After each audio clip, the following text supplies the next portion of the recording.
See if this has any improvement at all. Slash if I detect any issues through my OBS at all.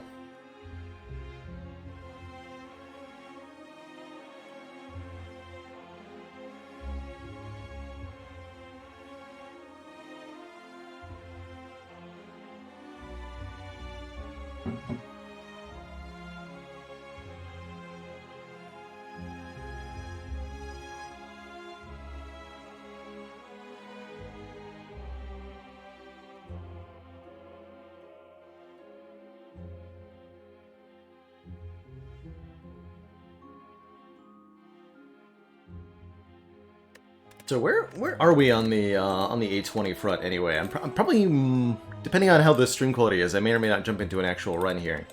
Let's take a quick review of where we've been and what the situation currently looks like. On Ascension 20, we're at now 7 in a row here. First one was this Ironclad Run. Is this the one that got down to, yeah, 1 health against Hexaghost? And we were saved by True Grit. That's definitely the most memorable part of this run. From there it was relatively straightforward. We did a lot of relics in Act 1, and then we're able to take Coffee Dripper because of Meal Ticket. Pocket Watch and Helix kind of carried in the end.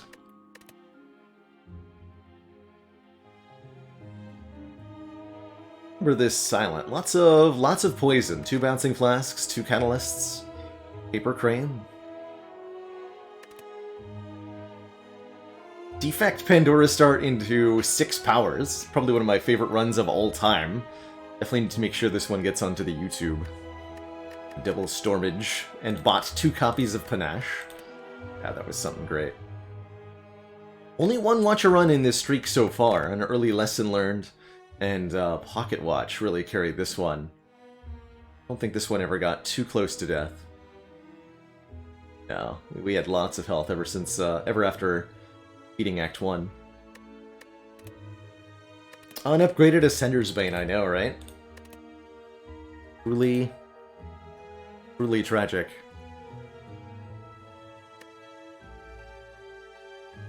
Prismatic Shard Ironclad. We took a Metamorphosis from Niao. This was actually a really cool run. I think in part because of this card. I found this extremely useful in the early game for making those 5 random attacks. But our late game strategy almost didn't like this card. No hiccups. Stream looking stable. Awesome.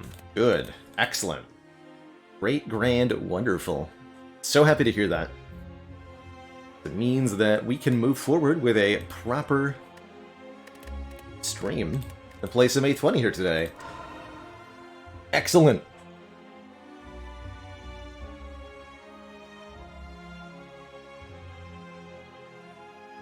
Oh, definitely, Alex Bick. There is certainly nervousness to be had playing these A20 streaks, and the longer the streak goes on, the more the nervousness becomes.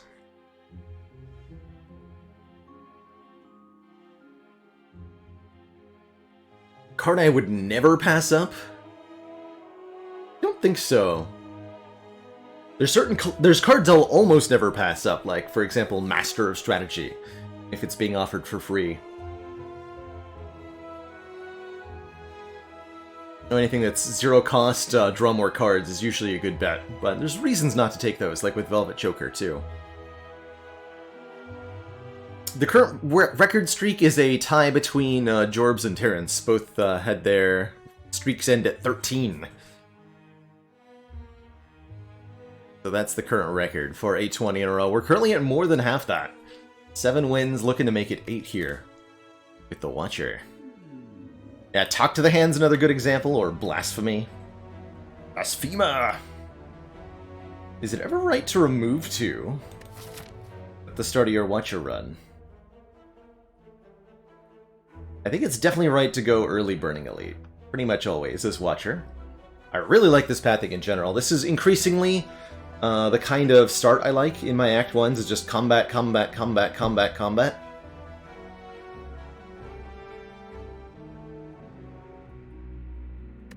If I was to remove 2 cards... It's like an entire empty cage, basically. If I was to remove 2 cards, would it be 1 strike and 1 defend, or 2 defends? I almost want to say remove 2 defends is correct on Watcher. Almost. I think an upgrade to start on, say, Eruption or a Common Relic could both be pretty good, too. Lore 4 Gremlins, truthfully, not the most dire of threats, most of the time. They do have a couple really bad rolls. If you found no potions in your first 3 combats, and you found no damage cards, and you roll bad 4 Gremlins, yes, you can have a really bad time. And that'll do a lot of damage, but it'll almost never kill you outright, even. And then we have a chance to recover from there. I think we would be able to be okay. We also have the option to not fight the Burning Elite, in case things get really, really gnarly.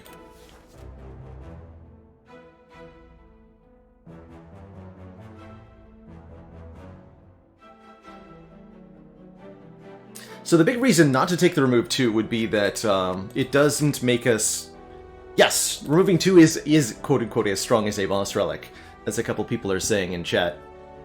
But it's not as strong as a boss relic in this fight, or this fight. We have to have some cards to draw into that aren't strikes and defends before removing them becomes meaningful.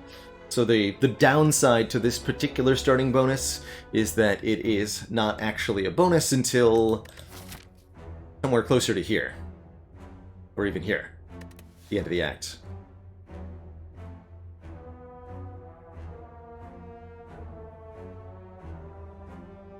Go for it, Apnea, although depending on how long it is, it may be better in the Discord, yeah.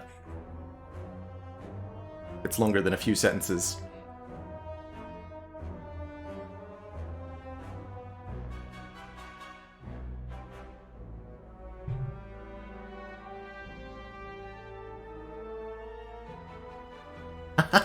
That's great. Unlimited power! Let's do the remove 2, and I think it's going to be remove 2 defends for me. Remove Eruption Vigilance. I like that. Move 2 defends. Give ourselves the option to go to the store, depending on how these first couple combats go. But I'm extremely happy to see Cultist as our first fight. This nerd is the perfect opponent for when you have no defends in your deck, since you get basically 2 free turns to kill them before they do any damage back, and as you can see, we didn't need to block at all during that fight. Now we can get either a Crush Joints or an Empty Fist.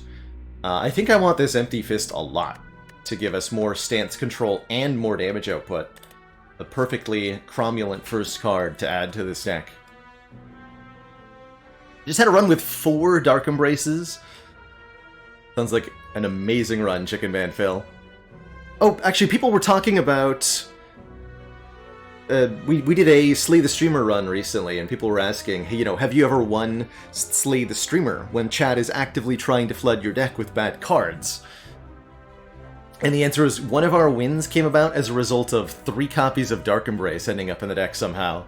And it was so much card draw that even though half the cards were Chat's terrible additions, the deck was able to crush everything. Good stuff. Perfect. Absolutely perfect. Check out this amazing damage output that we're already doing on turn 1 here. You can bring the green slime down to 10 health and kill the gray one. And then kill the green one. Again, no damage taken from our first 2 fights after removing 2 defend cards on Watcher. Now we have a potion and another good damage card. Bin Gray, thank you so much for the 10 months and the tier 1. Yes, that was on A20 Bloomsbury House. It was wild. I think chat added 1 of them, and then I remember picking up the other 2 myself or something like that. Was a Dolly's Mirror involved, maybe? It was wild. I think this is a great opportunity to take a counter pick against the 3 Sentries enemy. This could also be a reasonable prostrate, actually. But I'd like to solve Sentries first and foremost. We removed 2 starting cards from the deck, and that means those Dazed added by 3 Centuries Elite will be so much more impactful than they would be otherwise. And somebody was also asking, what about 4 Gremlins? What about 5 Slimes? Well, here's 2 possible answers to those. I'm gonna go with a Bowling Bash. Better for picking off 1 enemy. Speak of the devil. Just a wipe on turn 1, yeah? Oh. And all 3 easy pool fights done without a point of damage taken. Now I can take a Crush Joints and add some Vulnerable. Although Simmering Fury is kind of hot too, giving us Wrath and 2 card draw at the start of the next turn.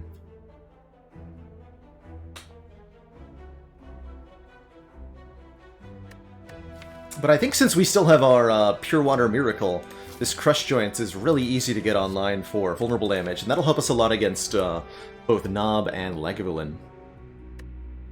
Tranquility's not a terrible option here either, for the record, actually. Some retaining Calm is nice to have, and if I didn't have the Empty Fist, it would be a lot more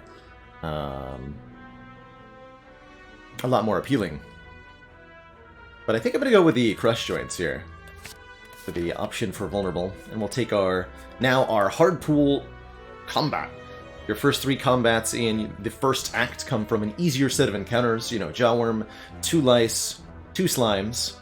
Your 4th and subsequent ones come from a harder pool of encounters, including this jerk, the Thief. Here we get a bit of a suboptimal draw order, right? I can only do Eruption, Strike, Strike, which is not 46 damage. We'll be taking our first damage of the run here.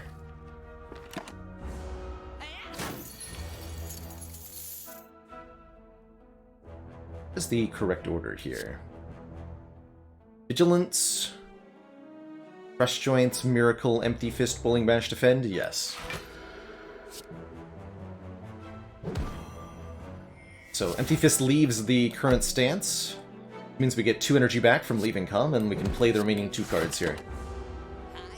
Just play everything. Easy game. Okay, not bad. Took a little bit of damage. Somebody was mentioning signature move. Here it is. It can only be played if it's the only attack in your hand to deal 30 damage. It's a real whopper of a card. A good smack. But our deck is mostly attacks, so we would be, by and large, unable to play this card, I think. Now, if I'd removed 2 strikes, we'd be in a different situation. I think a Sands of Time will serve us better. A lot better. It's a beefy, retaining attack. It gets cheaper every time it's retained, and it'll pair quite nicely with a Wrath Source that doesn't retain itself. Really good upgrade, too, at +6. Very happy with the Sands of Time here. And that should be more than enough damage output to clobber our way through the first elites. Let's take it. So we have the option to go to the store here, instead of taking one more fight. Another fight is a chance, of course, at a potion, as well as another card reward. Whereas at the shop, we can remove a card, and I wouldn't mind removing one of my strikes at this point. Especially with the Guardian coming up at the end of the act.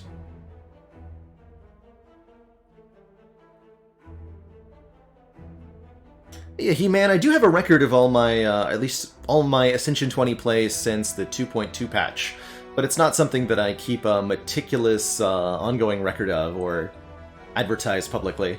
I don't like to over-focus on it.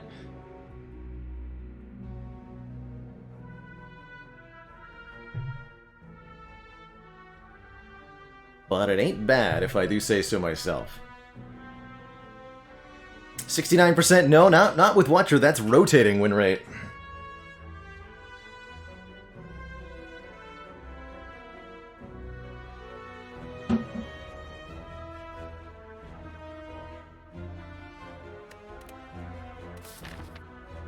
We slay a lot of A20 hearts here.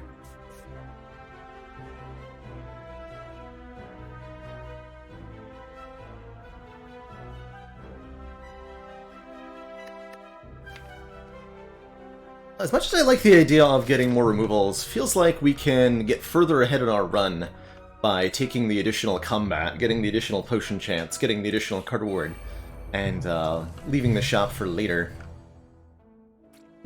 Actually, I regret everything I just said. This particular combat is not what I wanted to see. This might require me to use my Distilled Chaos to avoid immense damage.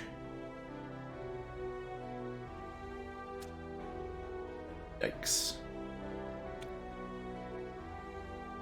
So, Crush Joint's Empty Fist Strike does not kill the slime, right? The 8 plus 9 plus 13 is 17 plus 30 damage, yeah? So, I'm either taking 13 or I'm using the potion. I think I'm using the potion.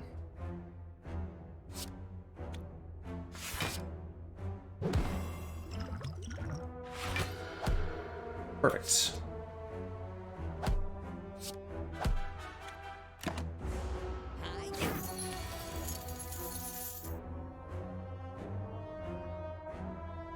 Dang it. Yeah, that can't kill, right? Fortunate. So we'll take 11 on this turn. Could have been a lot more, though.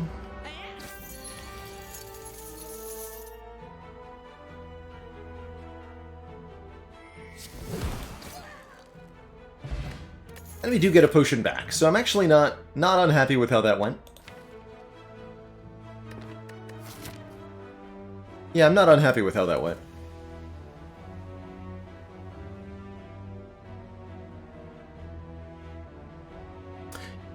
Yeah, as Faley says, Skyline, I wouldn't say that A20 gets easier necessarily with the altered enemy patterns, but it does get more predictable, which allows you to calculate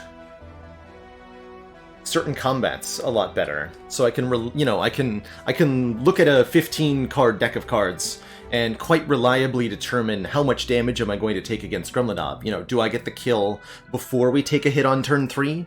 Or do I have to survive that third turn?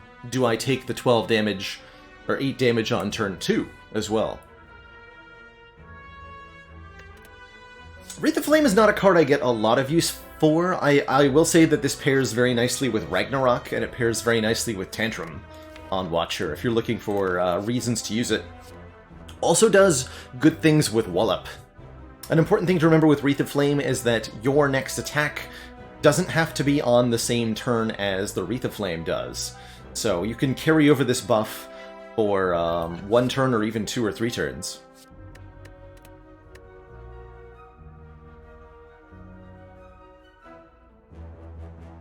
So Ascension 20 gets more predictable, Zenola. These last...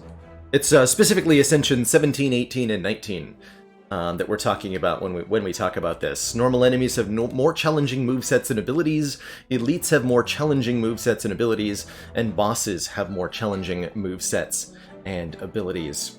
In some cases, when the game refers to a more challenging moveset, it means taking what had been a random enemy pattern. For example, Gremlinob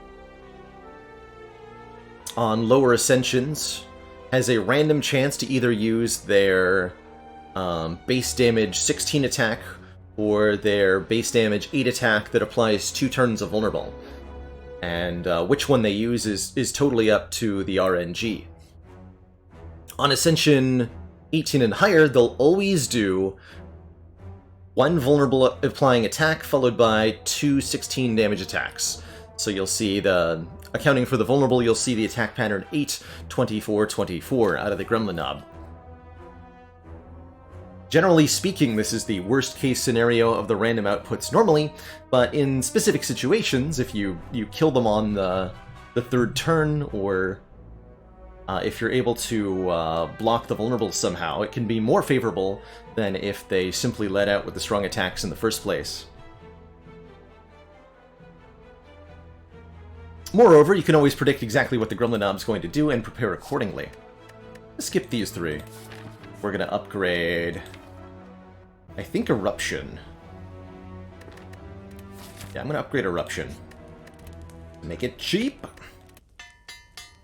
that I can do more damage on one turn when I play it, since I will almost always have a ton of attacks in hand. And I'm extremely pleased to see Lagavulin with Sands of Time on turn 1. Couldn't have asked for a better start to this fight. Couldn't have asked for a better elite in general. And even happier to see Eruption appear on the 3rd turn.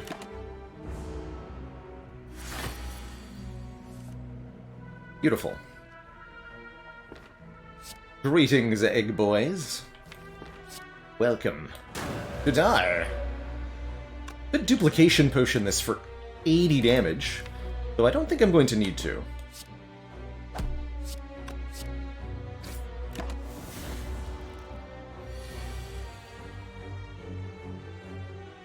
Is this lethal? I think this is. Always ask yourself that question on Watcher first and foremost. Before you even think about asking, can I block this attack? Or how much can I block? Ask yourself, do I have the ability to kill my opponent this turn? I think the answer here is yes, right? 21 plus 18 plus lots. Oh yeah, definitely super dead. Okay, and so that elite was free. We took 0 damage, we used no potion, and now we get a smiling mask, meaning that card removals at the merchant will always be nice and cheap. Something I'm pretty happy to see in the early game, especially in times when I'm inclined to build a small deck of cards, which is certainly right now with 2 removed defense. Now that we've beaten the Lagavulin, I'm starting to think about our boss, and with the Guardian being the end of Act boss, we're going to need some amount of block. You do need to block the Guardian, and I think a Protect will be perfect for that. 12 block, and it retains.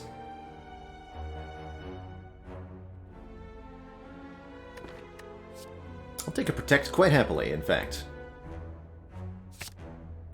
Elite is Deplete. And we have an Ancient Potion to potentially block Vulnerable from Knobs, so I'm super happy going into our Burning Elite here now. With 44 health, 2 potions, and another upgrade, and a relic. What do I upgrade? I could even upgrade the Protect for 16 block, although I think upgrading the Sands of Time damage, or perhaps the Crush Joints would be better. Actually, no, let's upgrade Empty Fist for +5. That's a big one. On a very cheap card. Good relic? Great relic. Duality. Whenever we play an attack, gain 1 temporary dexterity. So all of our block cards block for 1 more per attack we've played prior to that turn.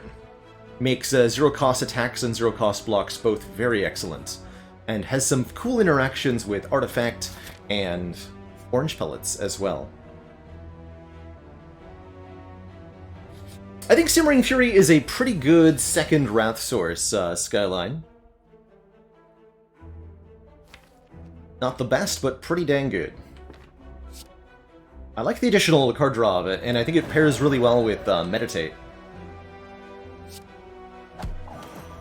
Let's see, we do 40 damage, leave them at 50, and we're not in Wrath anymore.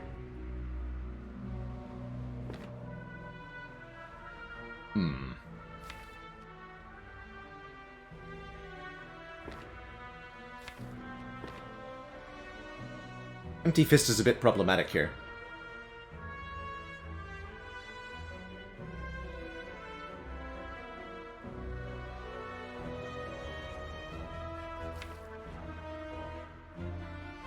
I may have to use the dupe pot on the Sands of Time. But if we don't draw the Sands of Time in time, I'm not going to be able to play it. I could dupe the Empty Fist for 15 additional damage, but then we're still not drawing a kill.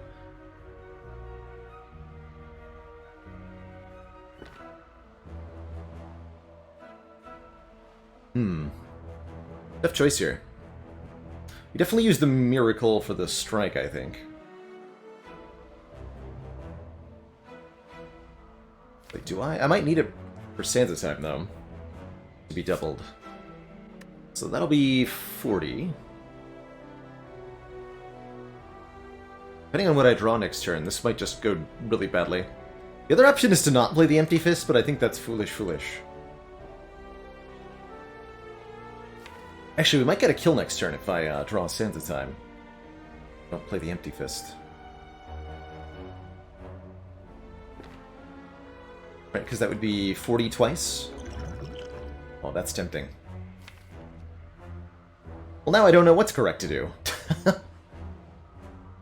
It's 5 out of 4 chance to perfect the fight if I strike in turn. If I'm stuck in Wrath, I'll take 16 damage.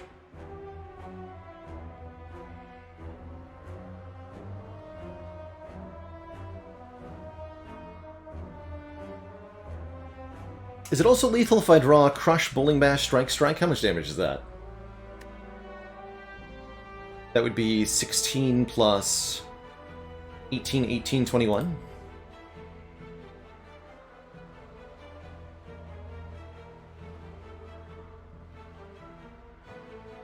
Yeah, that's also lethal with the Dupont. Okay, so there's more than one out next turn. If I keep the Miracle here. And we did get the Sands of Time. Sweet.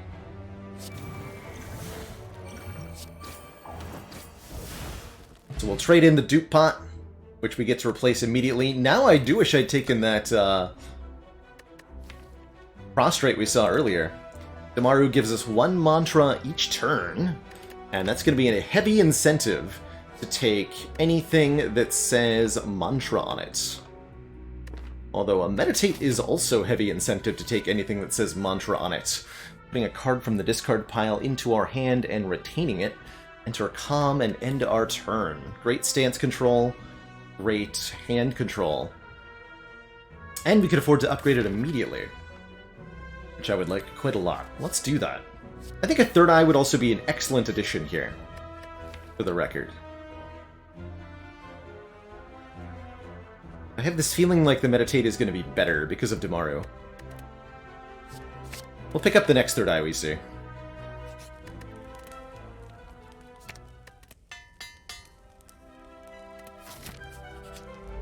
Okay, here are the 5 slimy boys. Greetings, slimy wimies. Hoping you are well.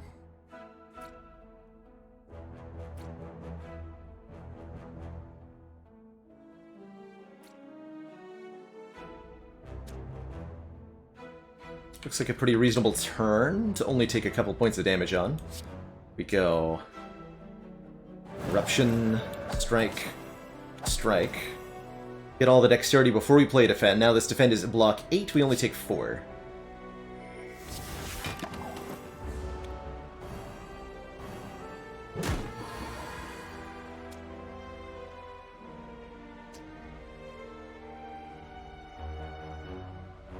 Four, 6 is 14. We could take 1? Or I could Crush Joint, Vigilance, and that also takes 1, and is just better.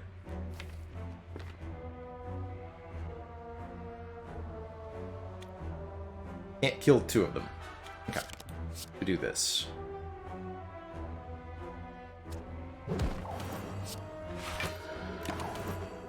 And Duality saving us a hit point there.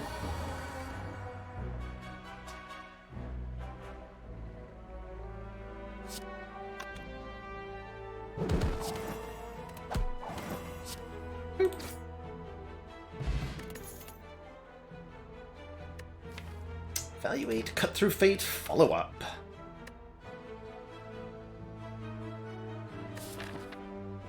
Wondering if we need to take one more block card before Guardian. Evaluate's not my favorite block card, but it works just fine here.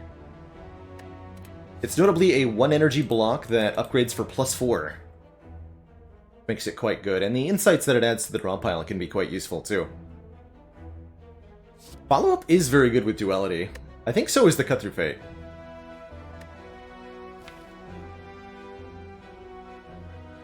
Oh, Evaluate also being a 1 energy block is good with the Duality. Yeah, I think I want one more 1 energy block card here. That's what I want. I'm looking for mantra cards, so I kind of feel like I want to keep taking more card rewards. Duality does work with orange pellets. Quite good at that. Didn't I fight you already?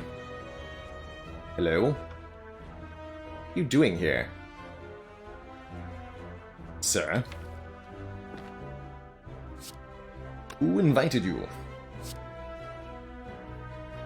Why are you still here? The energy for the attack and full block. Maybe should have just kept the thingy. Now we're good. Eruption, kill him. Yeah. And there's the third eye I said I wanted to take. Not a bad carved reality either. But knowing that there is not a Gremlinob here, we fought a burning Gremlinob, right? Knowing that there is not a Gremlinob here, I'm happy with a third eye.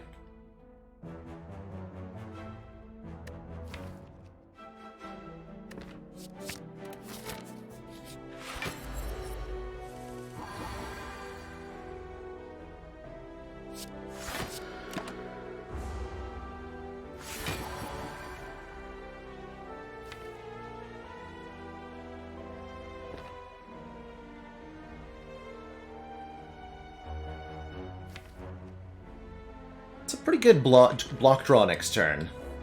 So I think let's wake it up this turn here.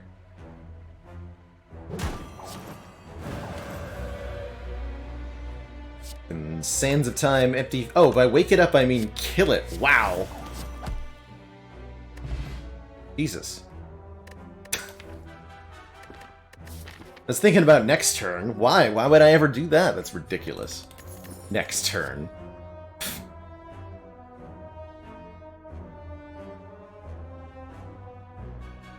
Hello, Orange Mango.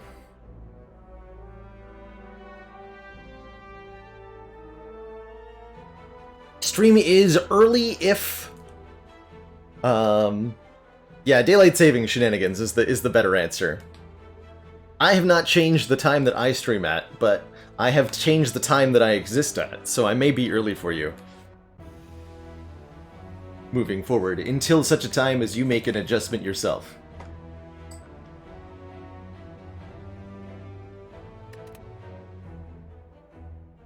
Do I take an Empty Mind here? Yes, with a Meditate in the deck? Yes, I do. I think draw 2, or better yet, upgrade that and draw 3, and exit is going to be some really good deck control, they call it. Mythos Lives, thank you so much for that. Tier 1 sub, welcome to the council.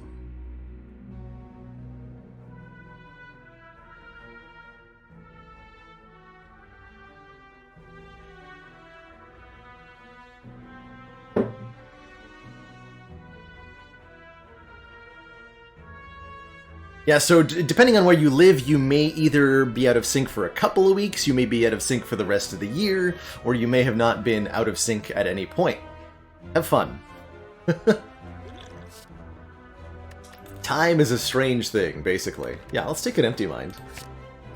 I think Merle has started selling me on that card. Do I want a Power Potion over a Skill Potion? Alternately, do I want a Power Potion over an Ancient Pot? Not with Duality, yeah, not with Duality I don't. Take the Power Pot over the Skill Pot. Actually, didn't mean to click on that. You know what? I'll roll with that. Totally did that on purpose, pinky swear.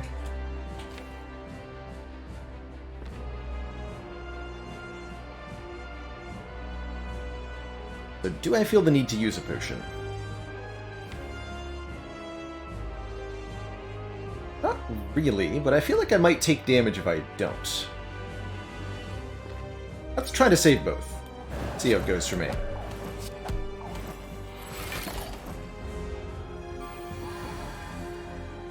So far, so good.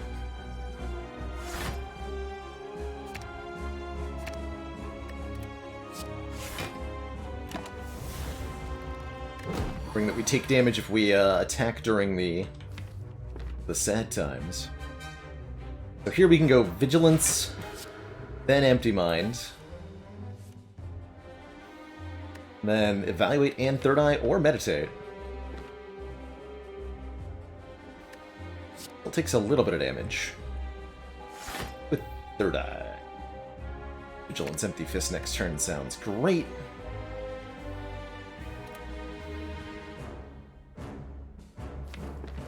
And then we can meditate both the Third Eye and the Empty Minds for maximum deck control. Or whatever.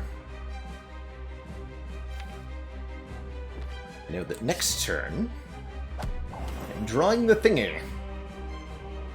Hooray for the thingy. 8 plus 9 is not enough, but 9 plus 10 is almost enough. We'll take one more. Fluffy Mittens, thank you so much for the full year, and the very generous tier 2. One astronomy fact.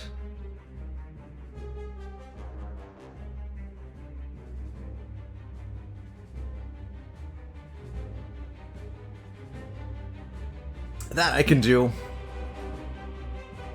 That I can do for you. One of my favorites from when we did Astronomy Facts on the channel about a year ago. Did you know that in the same kind of circle as Jupiter's orbit, there exist clusters of asteroids, both ahead and behind of Jupiter by, I think, about 60 degrees? They exist at what are called Lagrange points. Points where the gravity from the Sun and the gravity from Jupiter exactly counteract one another. And so they create safe zones where collections of space debris can exist stably. Becky Buggs, thank you so much for the 2 months and that tier 1 sub.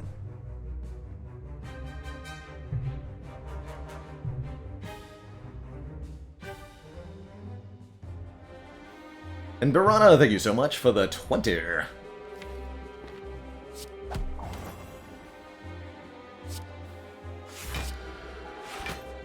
Okay, that's a perfectly cromulent turn next turn, right? We even get to Wrath Stance, 0 cost, Sanzo time here. And Vigilance at the end of it all? Brilliant. So we go Eruption.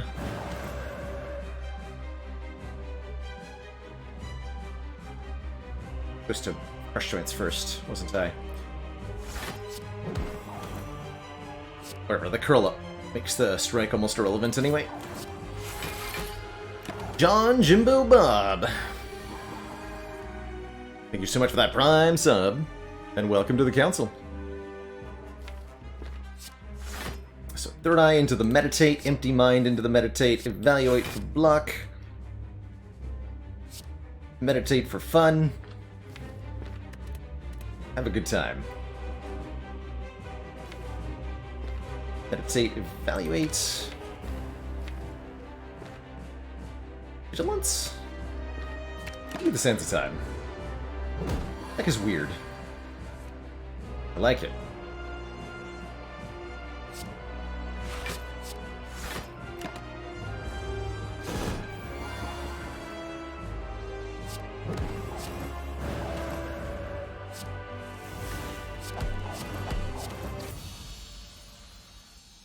GG. Guess I should have used the power potion, huh? Ooh. Stuff. Good stuff. Also, one quick second, everybody. I will be right back.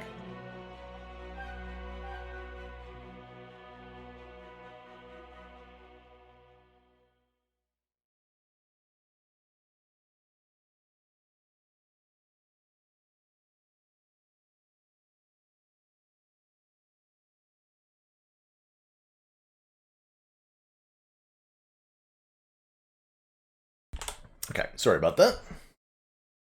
Now, where was I? Oh yeah, I was thinking about this set of cards here. 3 very compelling options for different reasons. Omniscience lets us play a card in the draw pile not once but twice. We don't have a lot of good duplication targets for it. Maybe Sands of Time, although Sands of Time will often be in the hand. Can't dupe Meditate. This Third Eye is a decent target sometimes. Scrawl lets us draw until the hand is full. Fantastic, getting our retaining cards in hand, getting our stance switching cards in hand.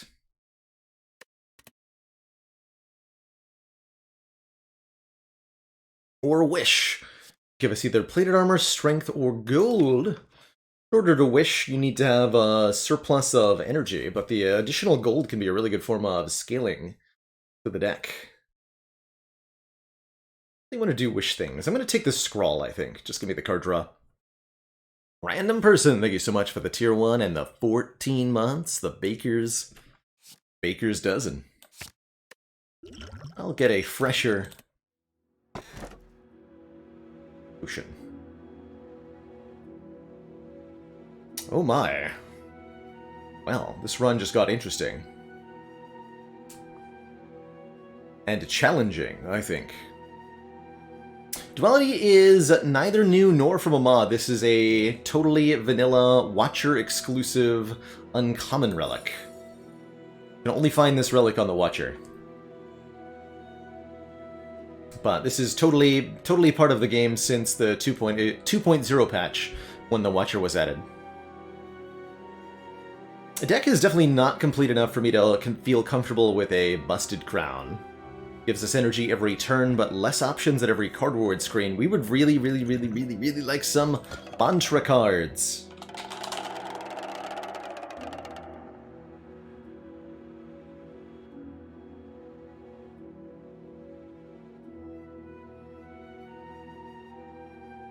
There's also the blue so there's also Tiny House, gives us a potion, 50 gold, 5 max health, 1 card, and 1 random upgrade. Not very great. But better than skipping by far, and I would rate it better than the Busted Crown, quite frankly.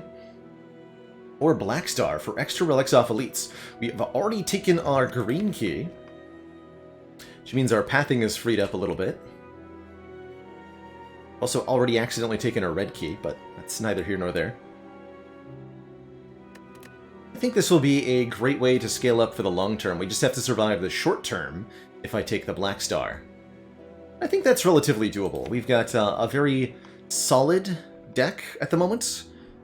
It needs a couple upgrades, it needs a couple removals, but we should be able to get to a shop fairly early in Act 2. Not a guarantee, but relatively consistently available. And this deck will really spike in power if we can just find 1 or 2 mantra cards. Really only one. One upgraded Prostrate's all we need to get out of control from here. So let's go to this early store. We don't have to fight any elites until the second half of the act, and I think that's probably wise. It's tempting with the Black Star to max your elites every single act, but it may be correct to fight the elites a little bit later on, so that they are not so dangerous to you. So let's try to survive the birds. Thankfully, Bowling Bash is here to knock one of them out of the sky. Stinky bird.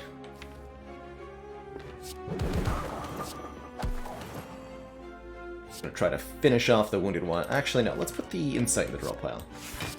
Next turn could hurt a bit. Bit scared here. Yeah.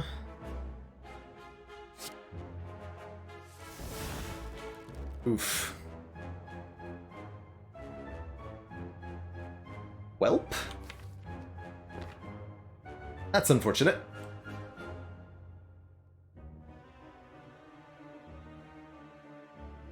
Dang. I can still empty mine to draw for 2 more, I guess. Should. Is there any power that would change things significantly here?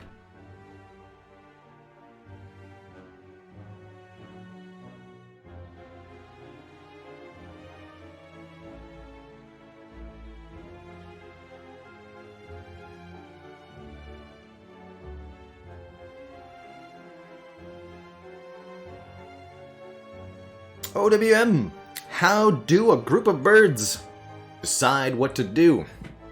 They form a caucus.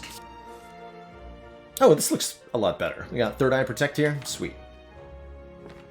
Okay, I'm less scared now. Although the inability to meditate the Bowling Bash. I could go Protect, Meditate, but it's better to Third Eye, Defend, Meditate. Block for 12, take 15. Win the fight next turn.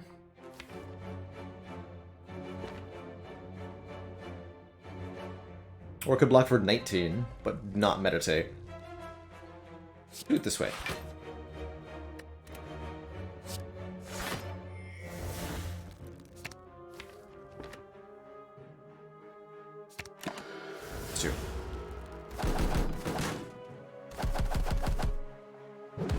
Not entirely unsurprised to take this much damage at the start of the act. Ultimately kind of expected, but still a little brutal.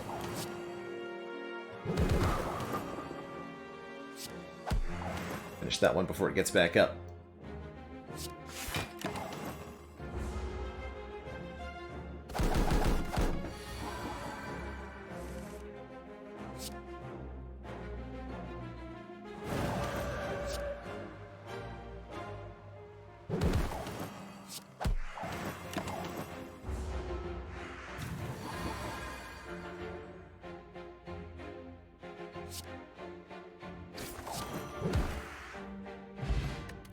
Get a potion, although neither of these potions would have helped in that fight, so I don't exactly feel bad. We could take an Indignation as a Wrath source. Would much prefer a Tantrum or even a Simmering Fury here. I think this is the worst one at the moment.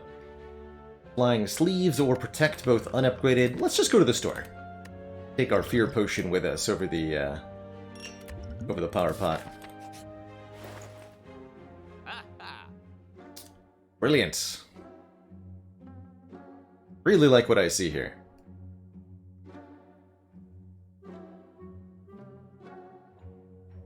First and foremost, Boat Thingy to block 10 on turn 1. Very, very good. Most of the time we're taking damage, it's going to be on turn 1. Especially against the elites of Act 2. That's better than taking the Singeing Bowl here.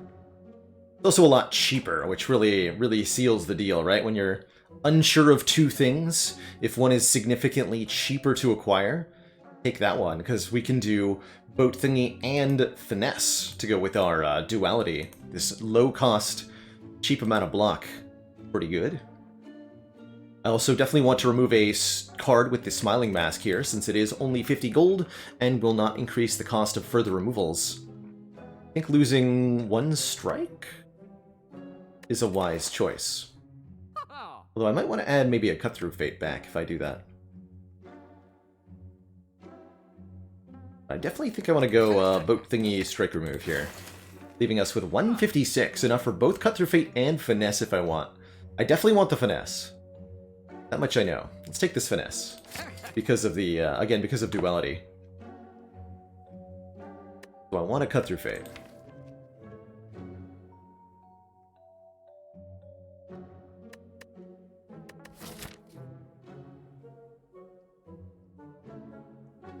I think I'm gonna need it. Yeah. Do you think I want that?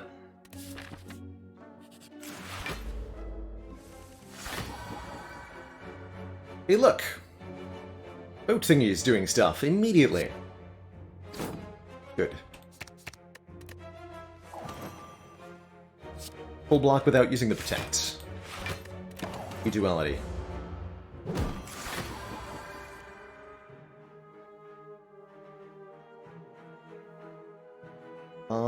Miracle here. I don't see a reason to. We play Evaluate, we play Protect, we take nothing this turn. This might be a slower paced fight than some of the other ones we've had against Mr. Shelled Parasite here. Excuse me, Monsieur Parasite.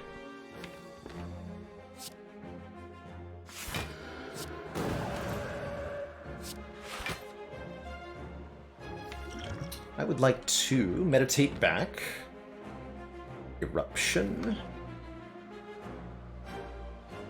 And Vigilance, I think.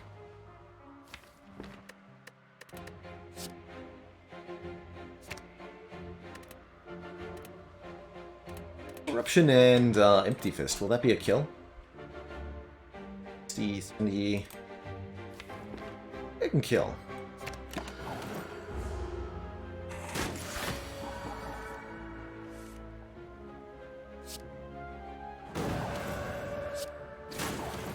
Yes.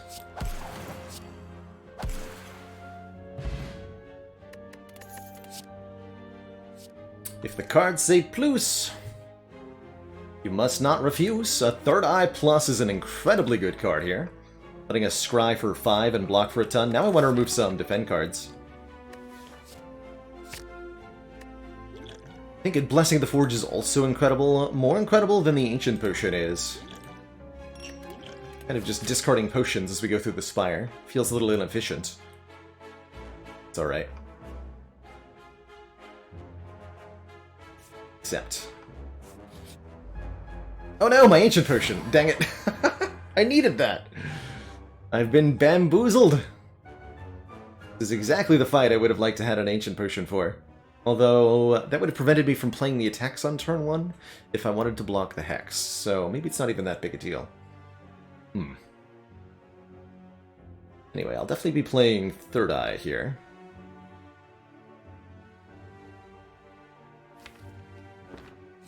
It's on top of the deck. Stuff I don't want to have to play.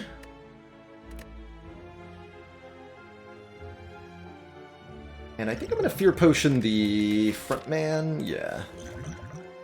Better die, sir.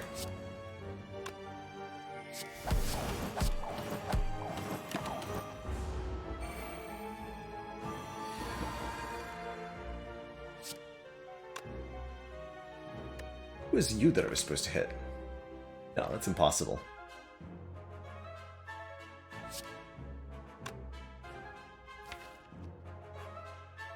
If I go Bullying Bash, Protect, that seems like I'm going to have a really bad turn next turn.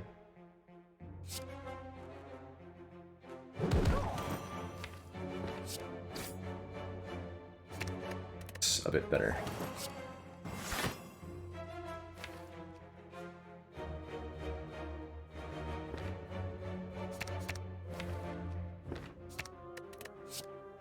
We have to block next turn for quite a bit. 9 times 2. Okay, got lucky. Good.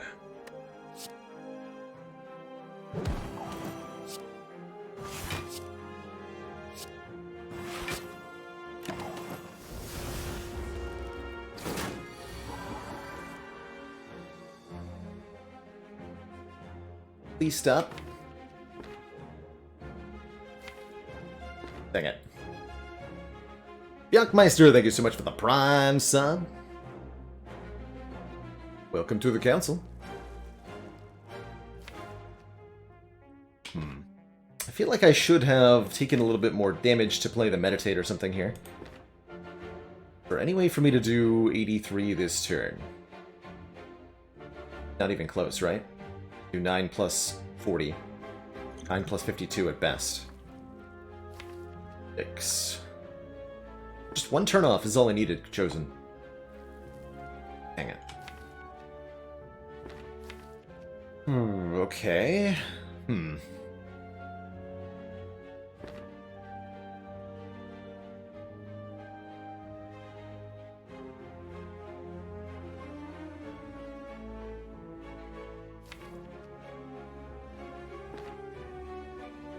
I feel like I have to use both my potion...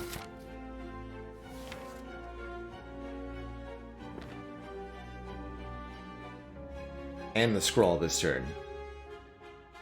It's not good. That's not good at all.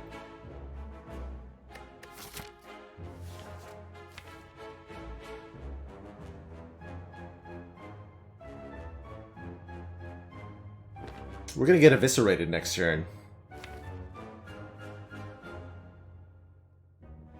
No way to kill this turn? No way to kill this turn.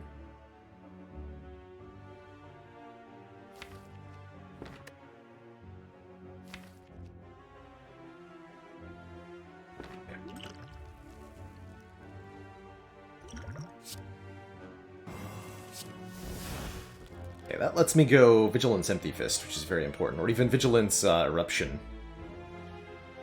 Which gets us some free block this turn. We're going to pollute the draw pile with a lot of days doing that. But we can scry them away at the end, I think.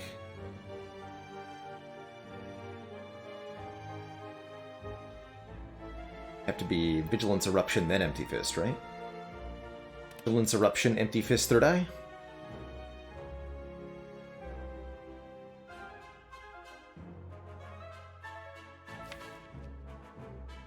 Yeah.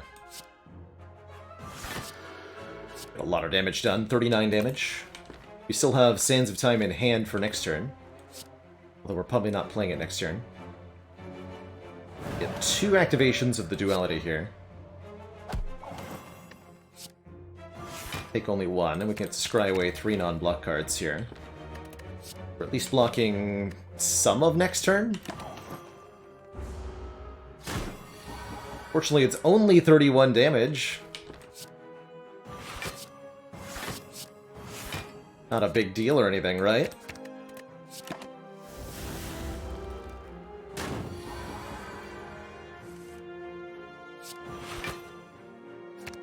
Spin a rough draw order.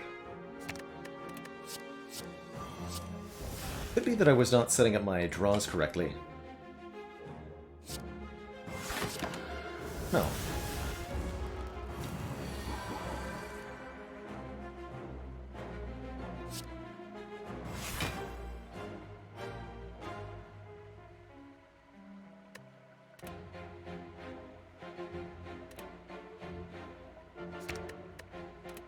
Let's see, we're blocking another 12? 18 full block, yeah? Or 18 full block.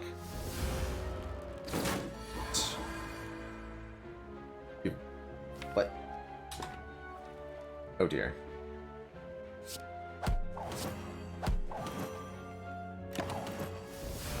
I see.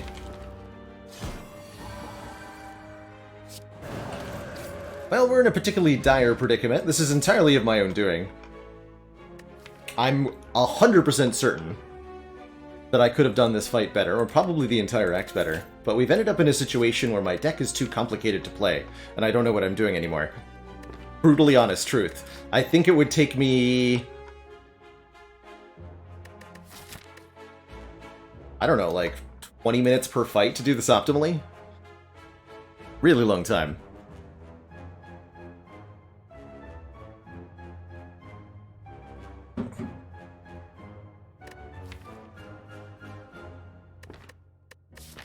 So we have to get through one more combat.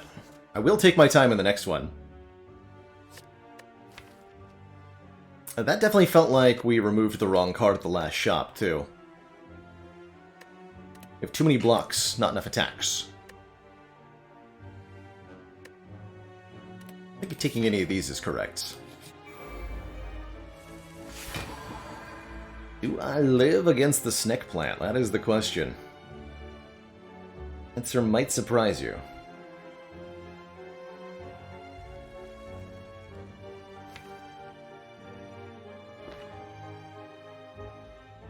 See, if I go Eruption, Cut Through Fate, Empty Fist, Evaluate, will block for 19, take 5. That might be correct.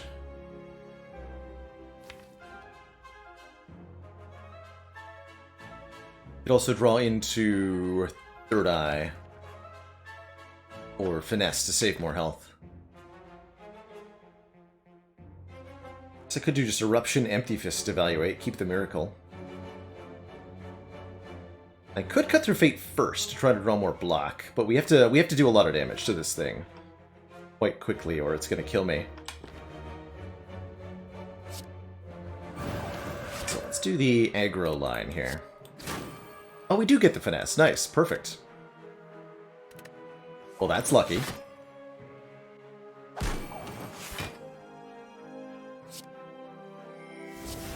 We'll play first.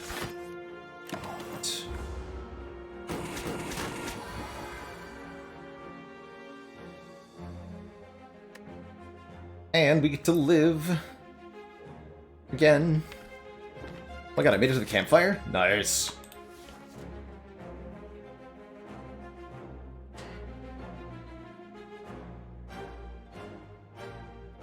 Any line other than Third Eye and Protect that looks good? I don't think so. That blocks for 19, we take 5, go to 4. Third Eye Vigilance doesn't even survive. Or take 3, go to... You get the idea.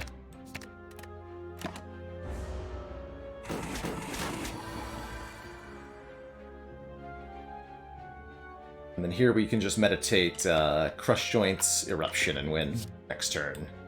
Reliably. Baked Potato Cat, thank you so much for the Prime sub and the 14 months. Hospitalize the hovel.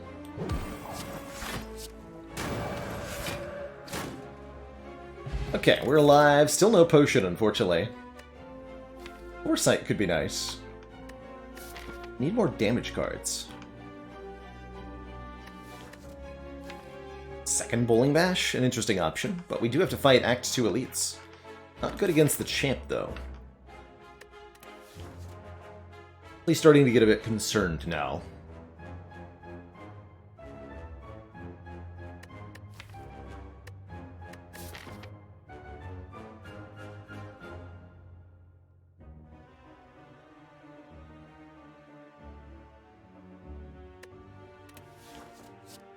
Just Lucky is, I think, just fine with the duality. It helps a little bit.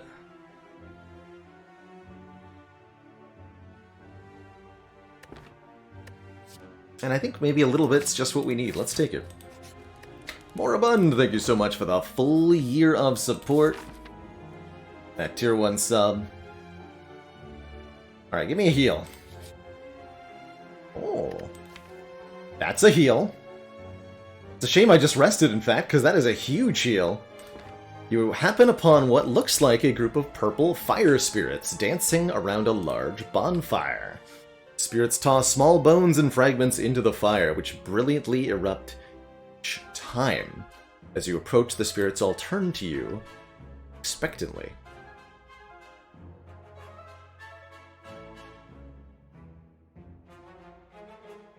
We throw a card into the fire. Depending on what we offer, we get a different reward. Offer up a common card, or a... if we get a starter card, they give us nothing. We offer up a common, we get 5 hit points. Offer up an uncommon, anything with a blue border. Get a full heal. And if you offer up a rare, you get a full heal and a 10 max health. I'm thinking we lose either the Empty Mind or the Finesse to get a full heal.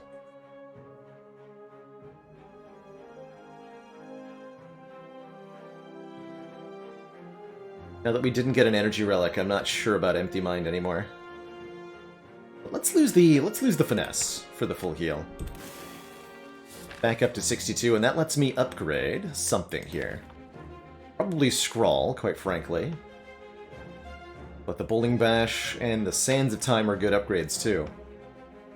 That Bowling Bash especially is a really good upgrade. Crush Joints is good too. I would like to take these 2 elites, if possible. Let's have this option available. We get 1 less fire in exchange for a store with the Smiling Mask. But this. Let's take our upgrade first.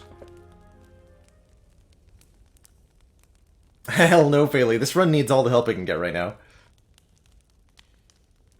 Yes, please and thank you.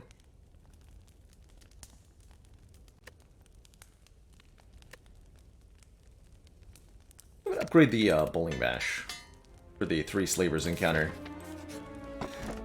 Sweet.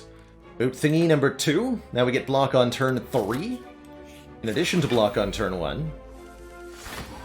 But unfortunately we have to fight this fight.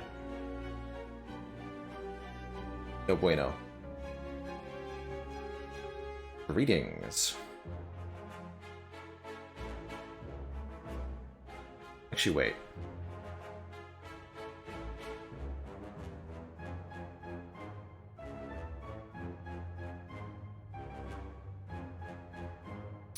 Plus 16.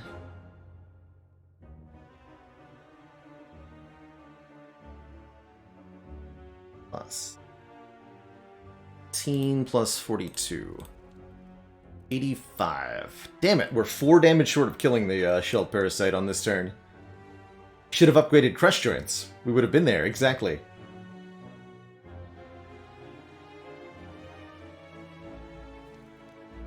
Still, that's enough damage that I'll take the second best line, which is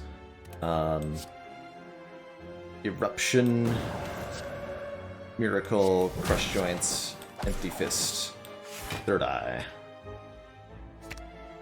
Get the immediate value stuff, please.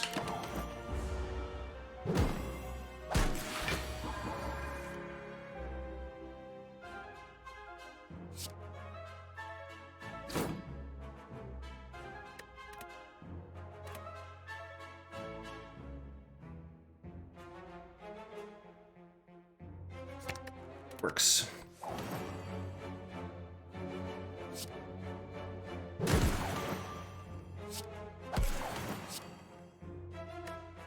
Zagazu, thank you as well for the full year. So many year-long subs today. 12 heckin' months? Yeah.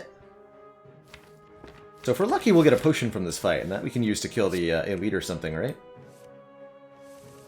I'm sure it'll be fine.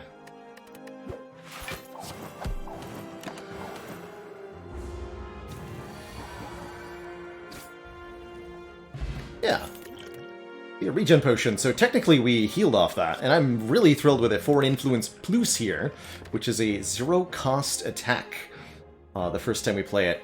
Choose one of 3 attacks of any color to add to your hand that cost 0 this turn. Brilliant. And Rickon80, thank you so much for the 29 months. Almost to that 2.5 years. Dang, that's a long sub streak. If I do say so myself. So glad we're being attacked on turn 1. Actually don't mind getting attacked on turn 3 either, for the record. This is 18 plus 5, so I can go Vigilance Defense. Take 0, keep the Protect. I'd like to kill the Wizard on this turn. Don't worry about the Mad Gremlin yet. Actually, if I kill either of them, not guaranteed to attack, that's fine. Stirring Blow. Oh. Does the most damage this turn, though. Dang it.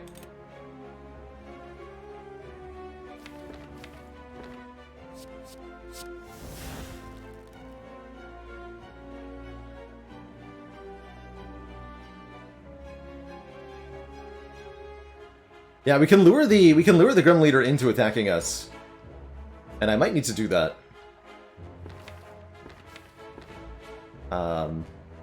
The only problem with that being it requires not killing the wizard, which is a questionable choice.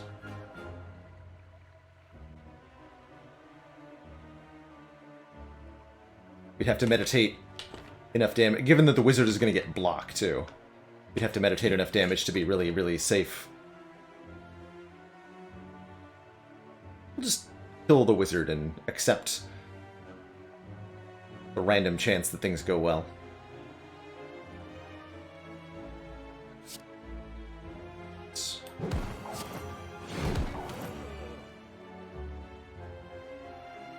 Also, I have to play the Protect now? Avoid taking damage from you? Gross.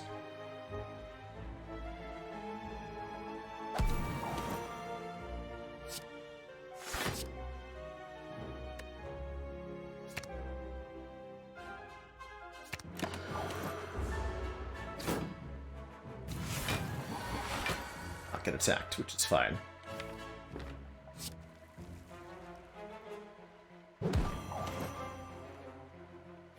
Let's try to scroll into Eruption.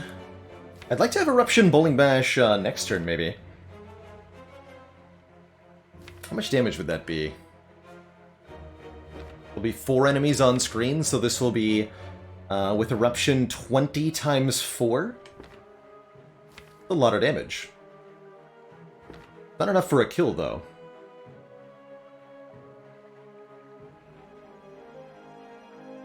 Right?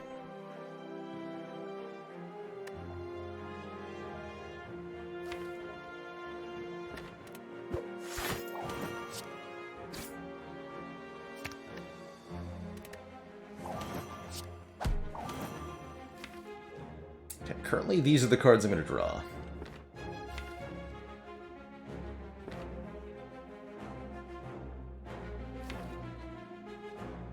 Close to a kill.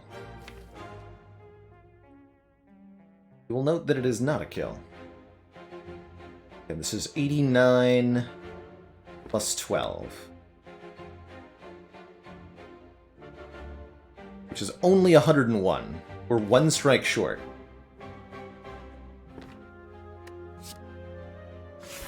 Try to find that 1 strike.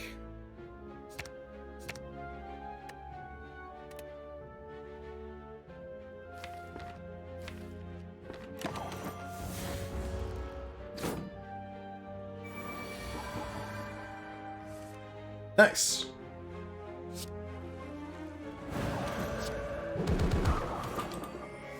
Onk.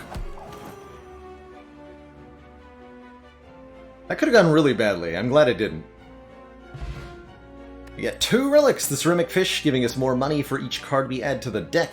Mercury Hourglass doing 3 damage to all enemies every turn, and a weak potion for some weaken. I'm increasingly liking something like a Tranquility here. Although I'd rather have another Wrath Stance, maybe. But completely fine with those 2 as the relics we got.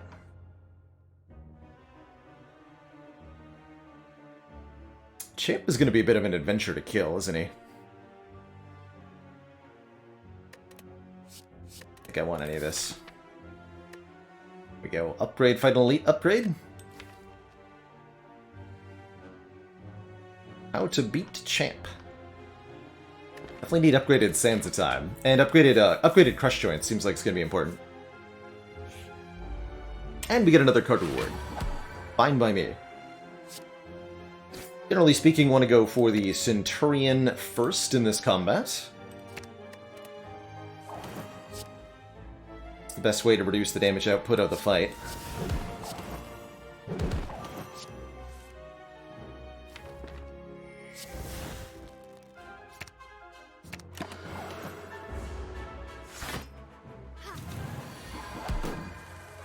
Pretty easy to do as well.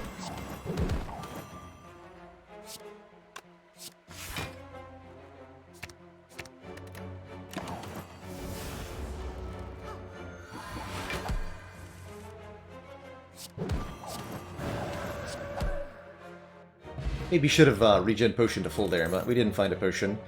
Wallop! Definitely a favorite of mine. Deal a bunch of damage, gain block equal to the unblocked damage dealt. Won't be that good against Champ.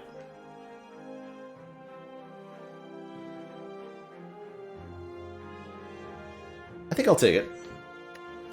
Definitely possible to have too many cards, though. Deck seems like it wants to remain relatively small. But again, we don't have that one mantra card we're lacking at the moment. Our plan against Champ currently is to kill him on turn 10 with Damaru.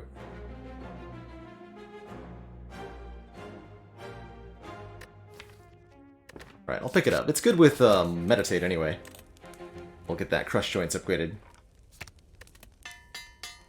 Alright, best of luck to us. Hopefully this is an easy combat. Focus Stabs. With what looks like a respectable draw order on turn 1. Take it. Go Vigilance Empty Mind here, but I think I'm going to hold off on that and just do Vigilance Bowling Bash here.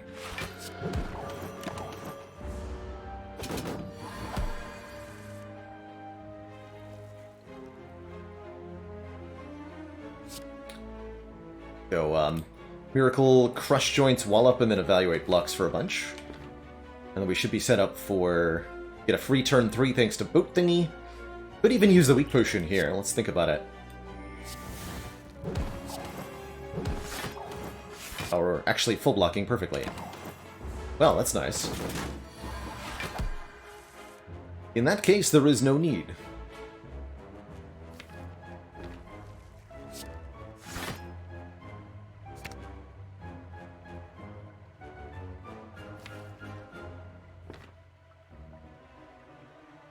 Decide if I scroll here. I think so.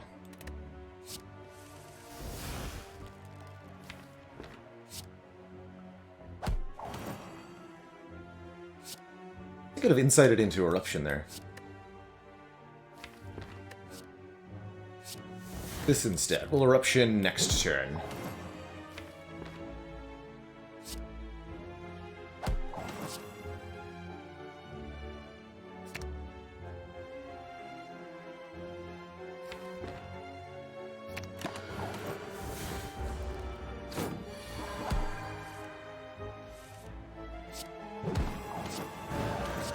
Get him, Angers.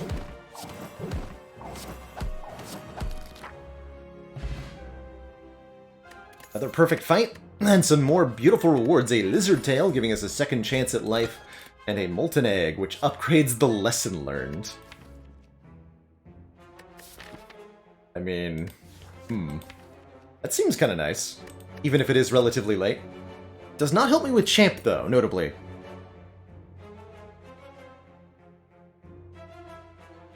But I think we are winning against Champ currently. As long as we upgrade the Sands of Time.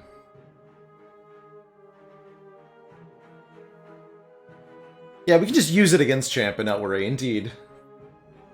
Will probably be part of the plan. But lots of health to spare against Champ, too. Study would be better for the Champ fight. Ult is not actually that good. I mean, I'll take it. I'll take that upgraded lesson learned quite happily.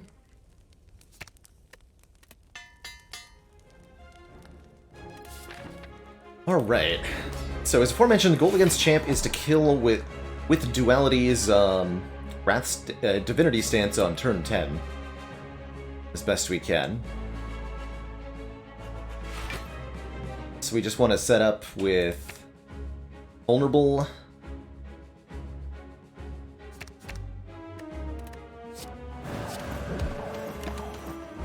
And a free Sands of Time before then.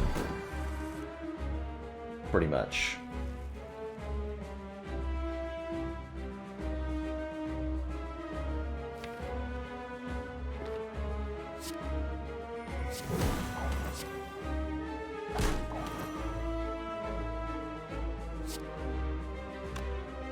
So this would be 5 plus 8. Oh, no, 5 plus 4.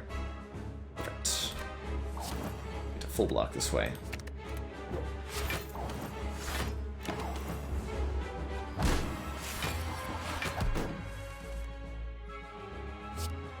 Hold on to the lesson learned for the moment. I can at least pretend to benefit from it.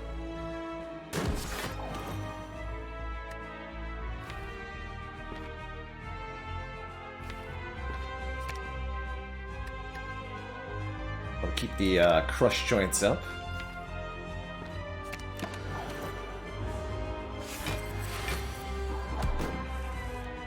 Let's go joints. Shuffle the deck. We're looking for crush joints again.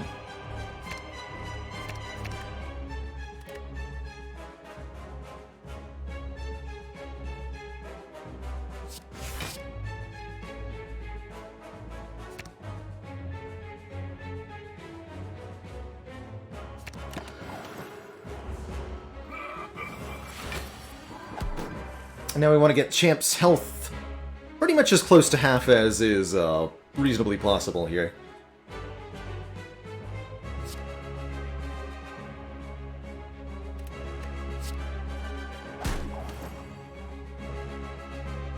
This deck is definitely a little odd. I'm gonna...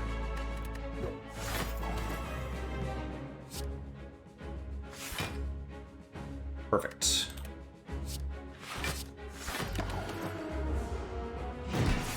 Yes, Chicken Man Phil. Champ does his big old buff the turn after dropping below half health.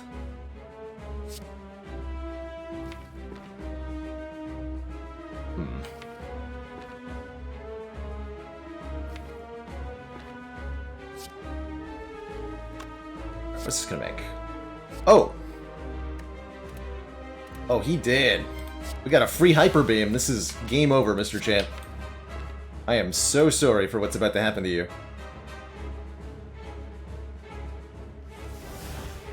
You poor, poor man.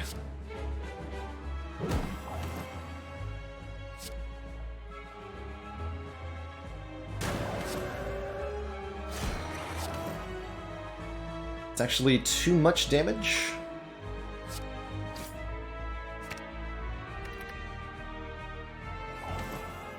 And there's Empty Mind. Good.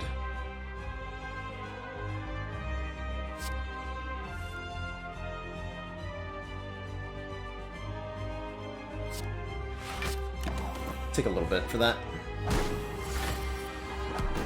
Stop hitting me! Ow!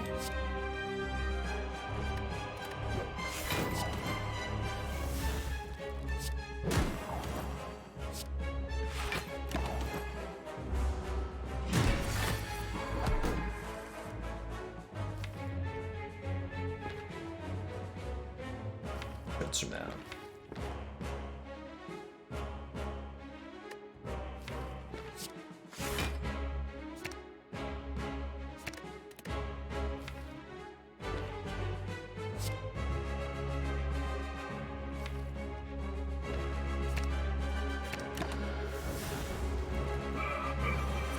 Okay, I think what I'm going to do is hit him as hard as I can on this turn.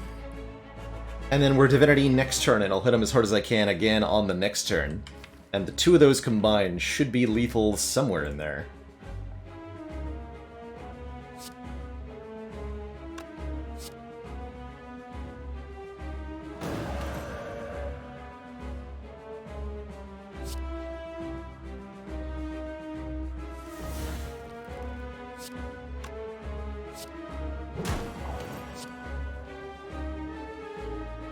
If I play the Hyper Beam, I'm not playing, Third Eye?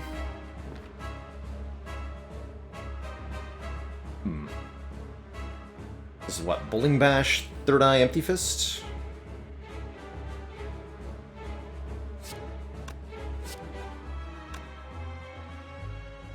Then we do triple damage thingy.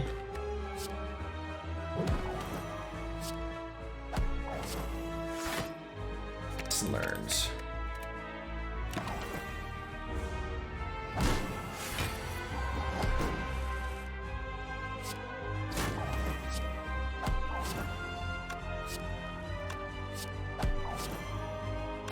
Yes! Haha! Glorious success. Not only did we kill the champ, we learned a lesson from him as well. That lesson is always block for 3 more. Good lesson.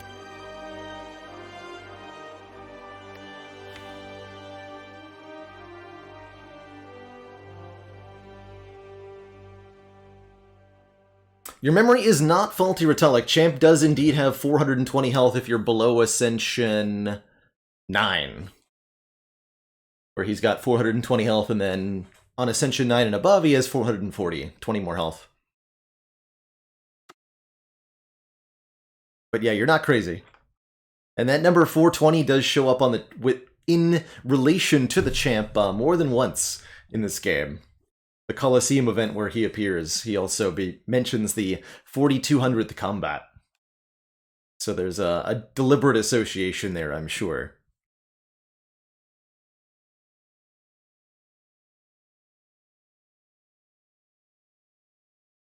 Slightly sized, thank you so much for the 3 months and the tier 1. 20 health is not a huge increase. All of the health increasing ascensions for enemies is very, very small. Somewhere in the range of 5% more hit points for every affected enemy. But it can definitely be relevant. One or two more cards required for the kill can be a big deal. This could be an okay alpha. I think we have a hard time getting it in play. This is mostly just a Divinity deck that's lacking Divinity. Maybe that means we take a Blasphemy. Enter Divinity, die next turn. Get us through the short fights until we can find a real source of mantra. Certainly I don't think the Master Reality helps us. We're only generating a couple of insights in combat, so... Or the Foreign Influence. This is either Blasphemy or Skip, probably.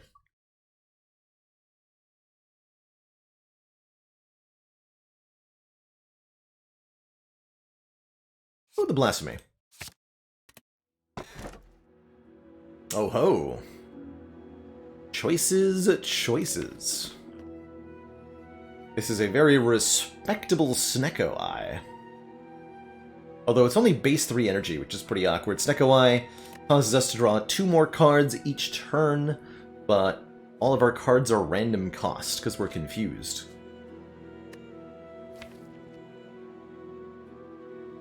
Very good with Sands of Time. I like it a lot with Meditate.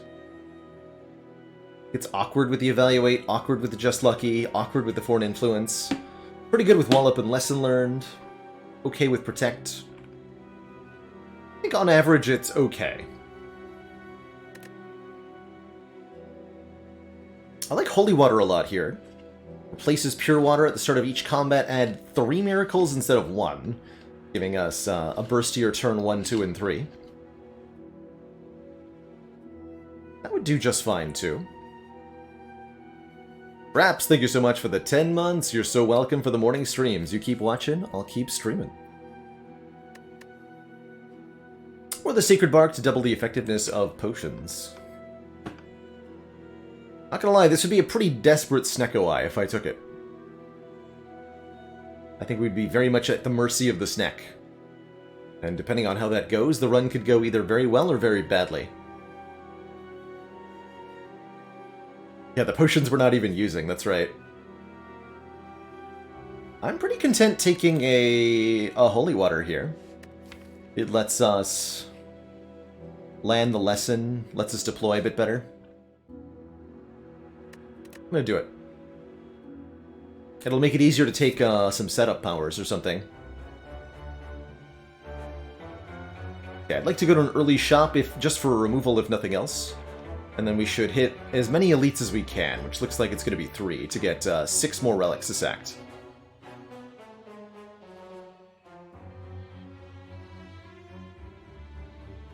Do I dare, along the way,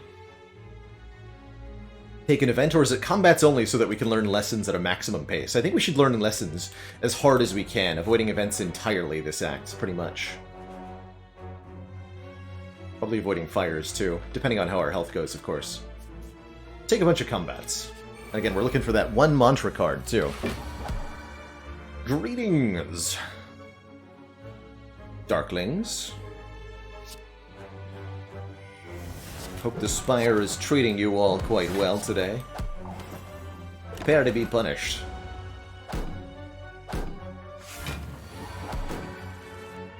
With death. And by being punished, I mean we are the ones who are being punished. Because of course we are.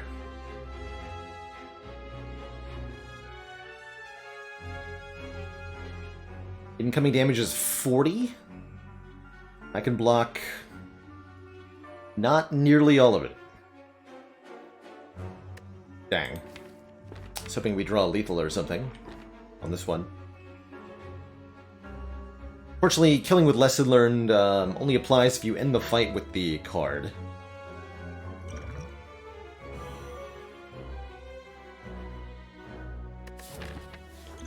Both of these now. Yeah, now we see the Bowling Bash, of course.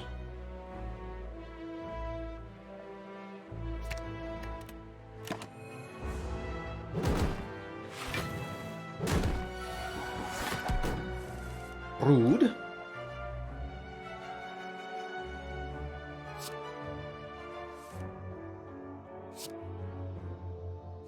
Strike. Cute. Morning, Spirit Sparrow.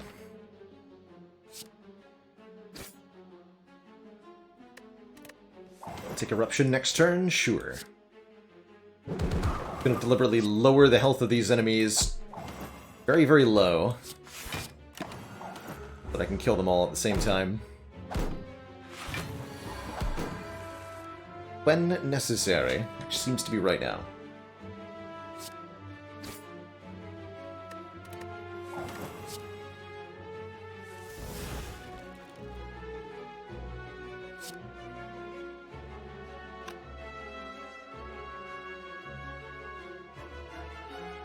Damage.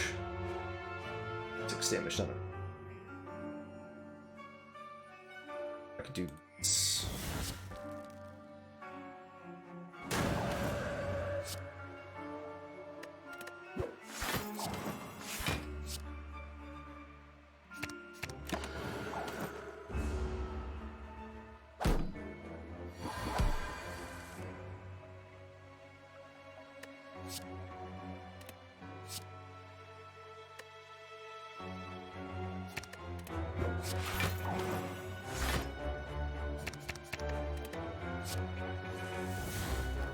There's lesson learned.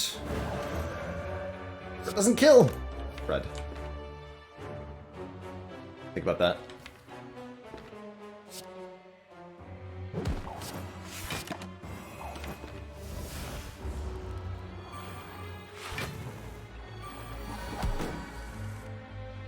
Oh, no, you don't. see what you jerks are up to.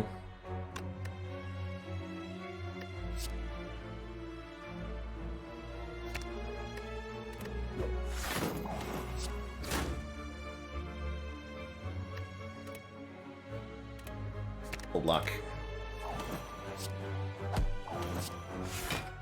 Good. Now Sen's attempt is finally free. Do the lesson learned thing. Hooray! Went almost optimally, you could call it. I like both Consecrate Plus and Flurry Blows Plus, given that we're a 3 energy deck with a duality in it. Feels like a Flurry in particular is going to be really good, returning to our hand every time we change stances. Hey Coda, the Act 2 boss relic was the upgrade to the Watcher starter relic, the Holy Water.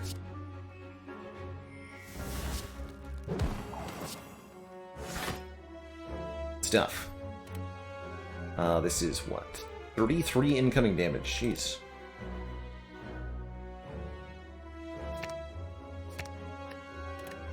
Would I take orange pellets? We have no powers at the moment, which is a bit of an obstacle to the orange pellets. I would still take them, I think, but then we would have to pick a power up, too.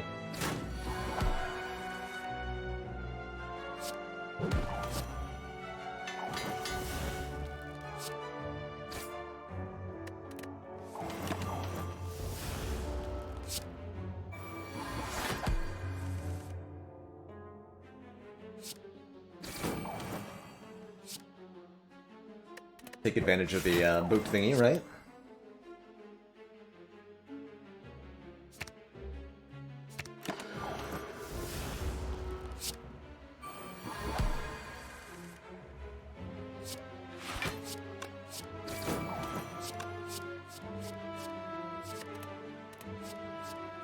Why not?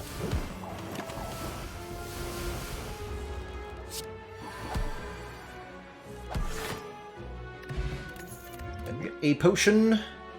Here's a power, not a bad one either. Lakewater Plus is block at the end of our turn if we're in calm, which we are sometimes. We have, what, 2 calm entries? Man, deck is struggling. Still think I want it. Good with Meditate. Good for getting our block up. Transient's gonna be a really big problem. Oh dear. Oh, we are in such trouble. Oh no. This is bad.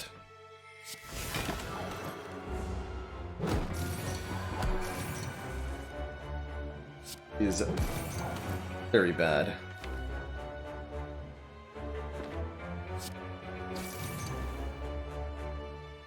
I'm just gonna double Miracle Scrawl here, because I feel like I have to now.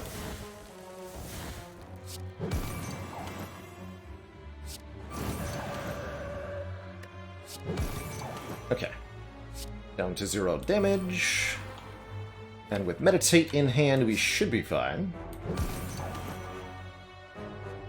We back the Crush Joints again, and the Eruption again.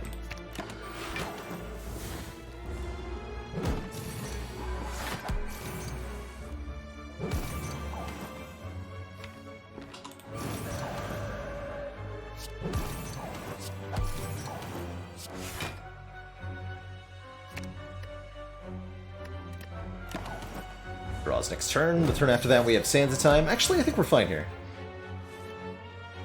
Upon closer examination, everything is going good.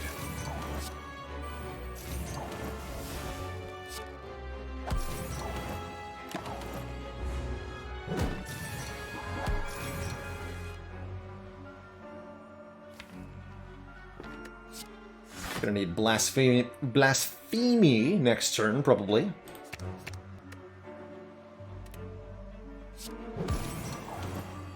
Casual 94, you know, like you do.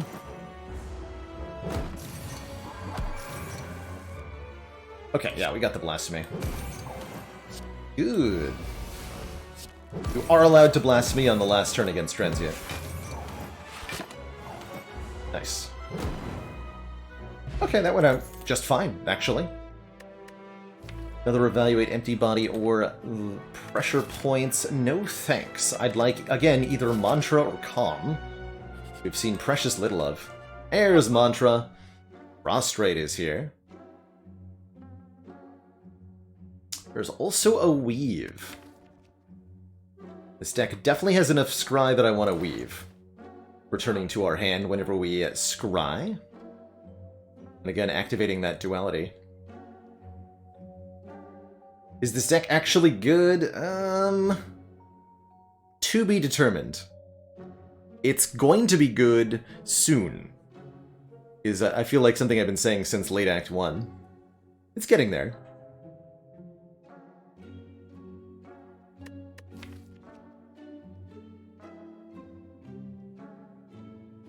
Struggles to have consistent output is what I would describe it as.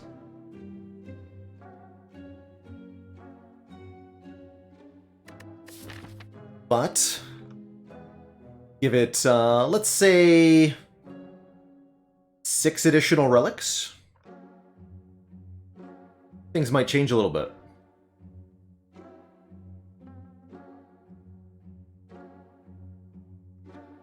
Also, while we're at the shop, I just desperately need to refill my water, so I'm going to go ahead and take a quick break here. Refill my water, stretch my legs. When I come back, I'm probably going to go with Weave, Prostrate, card removal, maybe a potion. Ambrosia's pretty good. Be right back.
Alrighty, you folks, we are back.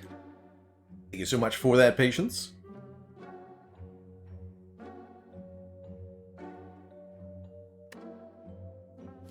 So yeah, it's definitely going to take Prostrate. This gets us into Divinity on turn 4 or 5, instead of Divinity on turn 10 with the tomorrow. Well, we have to upgrade it first, rather, once we played it twice. Let's just get into second Divinity. Each combat as well. Some regularity.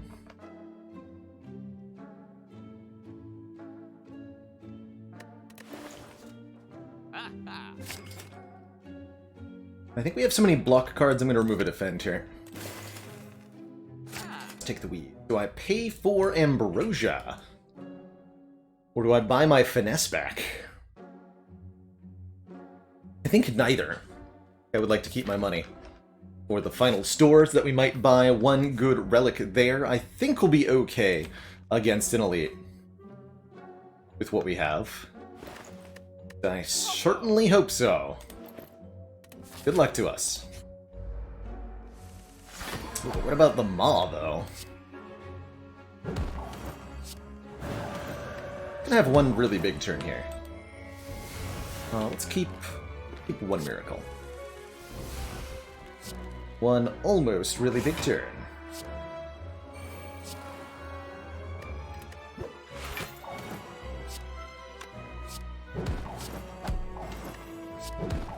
Seven temporary decks on this turn. Now, if we can find a way to keep that, or even just to play that many attacks every turn, we're going to be in a good place.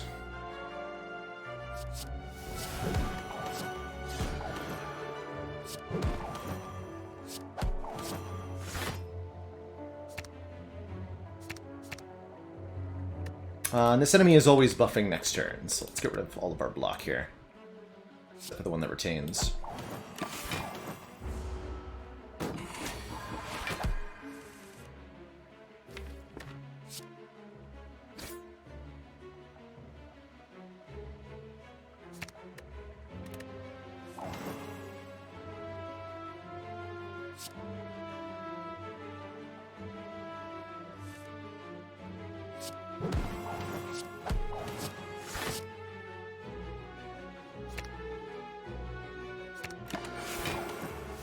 Two for the moment.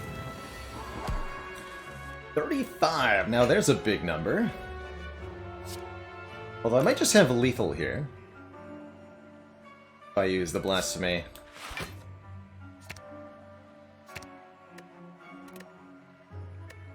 We do a little bit better than that, even.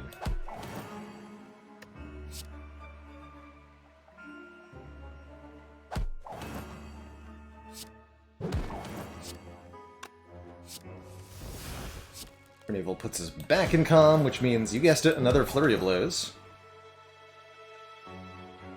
Tons of decks this turn. Let's go Protect, Miracle, Evaluate. Full block here. Oops. Kind of weird having both a flurry and a weave. Hard to remember both of them. Tell me this is a kill.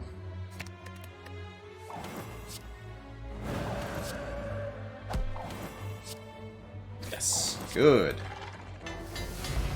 Upgrade that stinky strike. Upgrade them all. Some big, powerful upgraded attacks here. Another Sands of Time or a Wheel Kick Plus. Deal 20 and draw 2. I do feel the need for, I think, one more attack. I think a Wheel Kick serves us well with a bit more card draw. Being a good meditate target, too. Let's pick one up here. Like the free upgrades on those quite a lot. Yeah, we'll just have the defend for next turn. It's a relatively underwhelming turn 1 against Nemesis. Okay. This was merciful, thankfully. Not using the 45 damage attack this turn. Instead, using it on the turn we can actually block. Thank you. Appreciate you, Nemesis.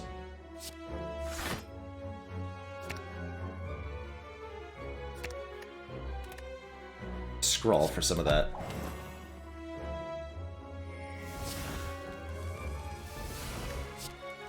Hey, Strawberry Waffles, we picked up a Prostrate, so we now have better access to Mantra, and therefore Divinity. It's starting to come together, I would say.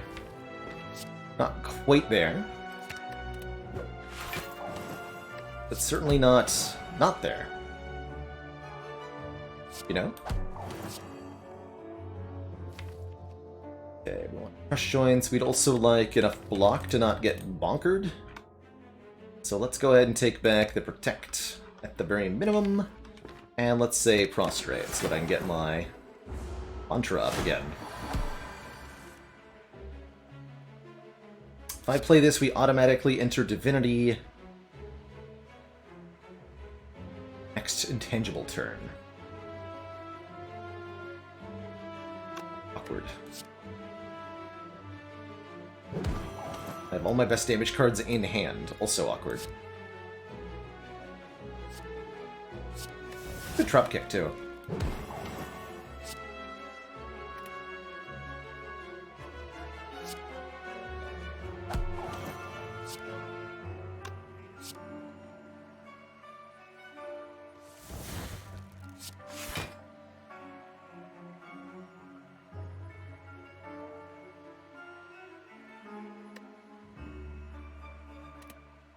I think this will be lethal with Blasphemy. Next turn.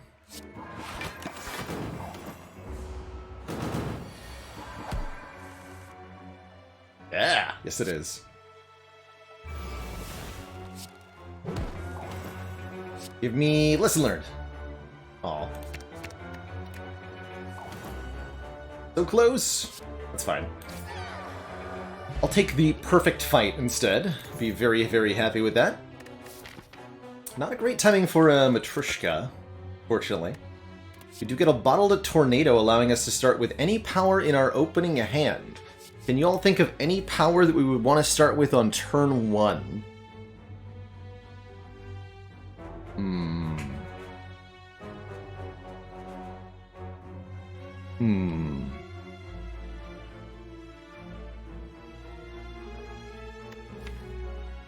Or we could bottle our like water.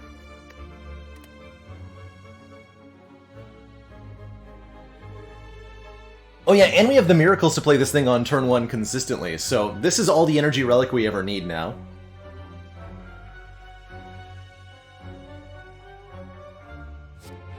That's right, Eyeshadows, take a close look at the art for Devaform. You'll notice a few different relics here. The Singing Bowl, the Vajra, the Juzu Bracelet.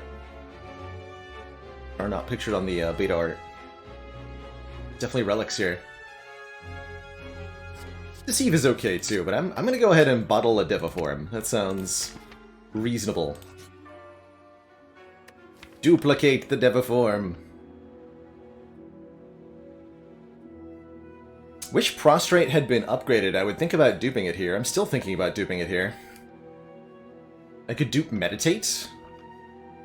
Double Meditate sounds good. Double Meditate sounds really good. Double Eruption is an option. Double Foreign Influence, double Crush Joints. Now that we have this much energy, dupe Wheel Kick, I agree Mr. Baconudo is pretty good. Actually picked a Devaform, notably Frogan, because we were able to put it in a bottle immediately, so that we always draw the Devaform on turn 1. In a deck that desperately needs more energy. Yes, in this situation, normally not a card I like very much, but in this situation, it's so, so good. We are allowed to duplicate the Devaform, but the duplicate would not be bottled. I actually think the big thing here is picking an upgraded card to dupe. Definitely get behind double Wheel Kick. Do that. Card draw just became our favorite thing.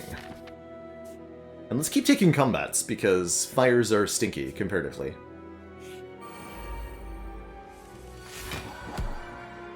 Or what have you.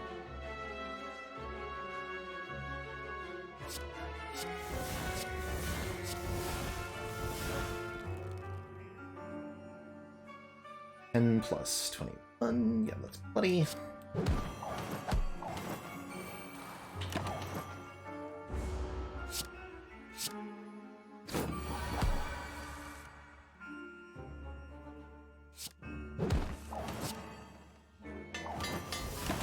There's Prostrate upgraded, finally.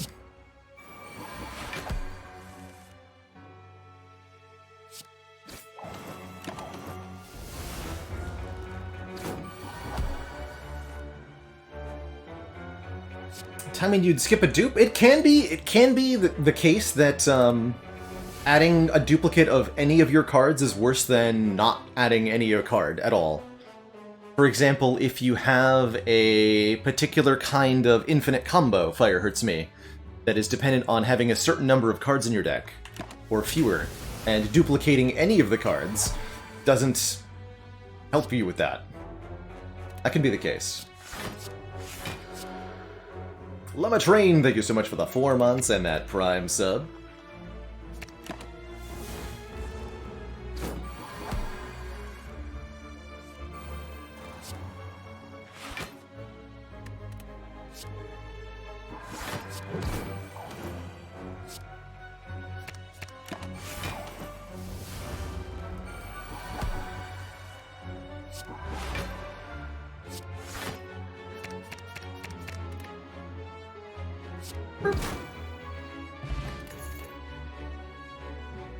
Just Lucky Plus, pretty decent here, honestly.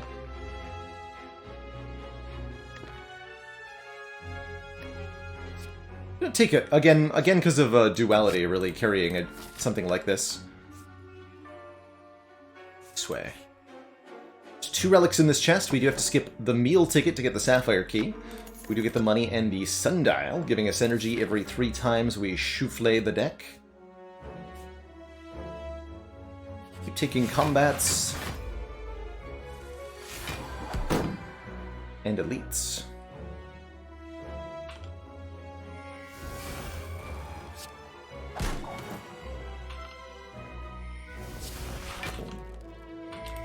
Cool to meditate as well. I might regret that. Turn 2's gonna be scary here. Okay, not too bad. Oh, definitely not too bad. We got a Meteor Strike, heck yeah. Boop. The big boot.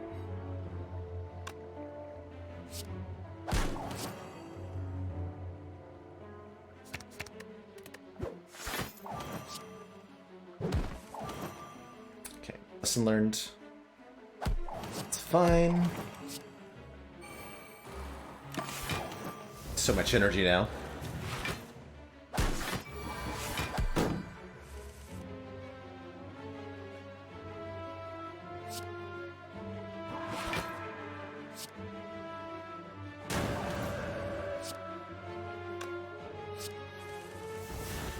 Lesson learned.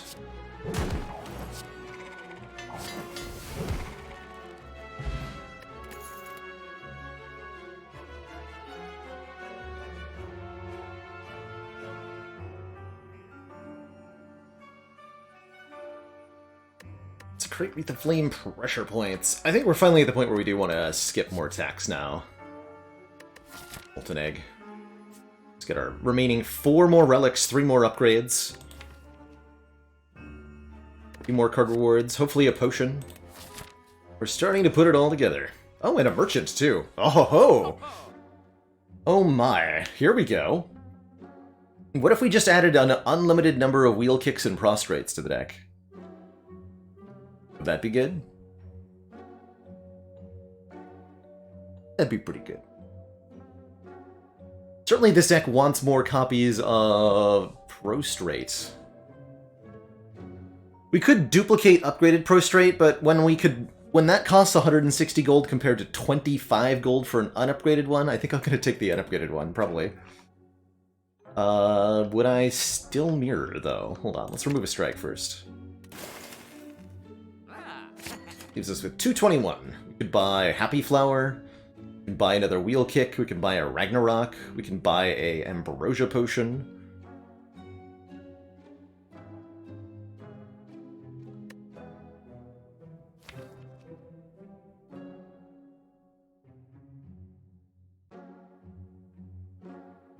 duplicate lesson learned. No. Duping meditate, I think, is like a completely reasonable choice.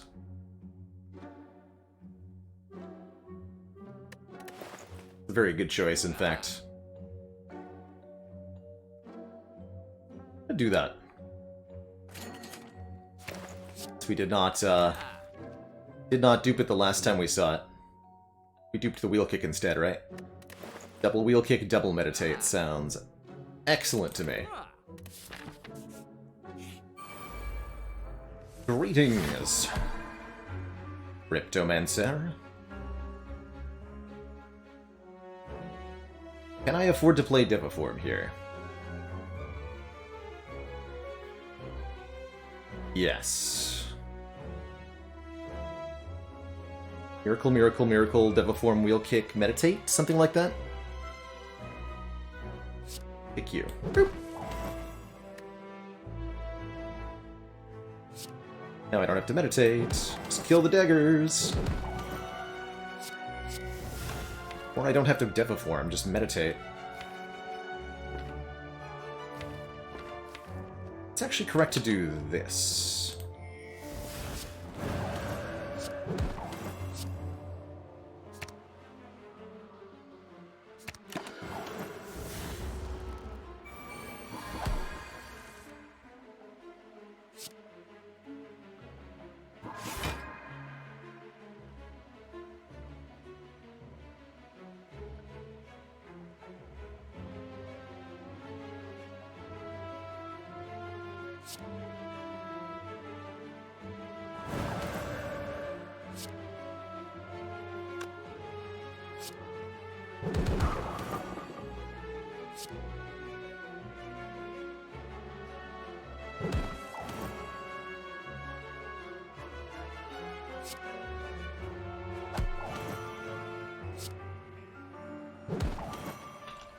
It's about to get pretty spooky here.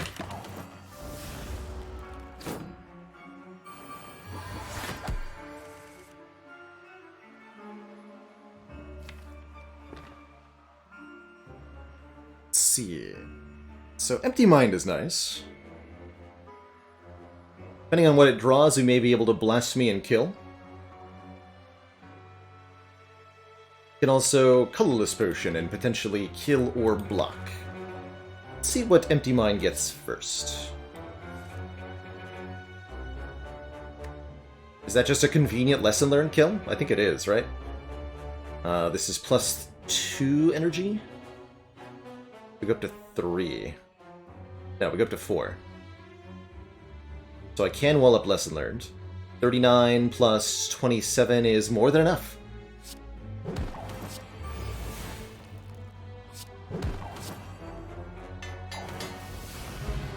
Convenient. Very good potion, the Ancient Potion lets us gain a bunch of decks in the heart fight. Could add a worship for more mantra here, a lot more mantra. And I think I do want to do that. Deck would love some more mantra. And we got a ton of healing too between Meat on the Bone and Toy Ornithopter. This deck is coming together.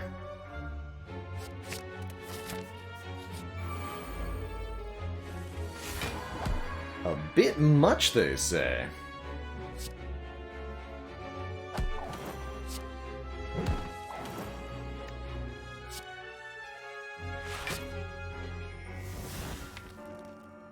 Mostly thinking the Deviform is a bit much sometimes.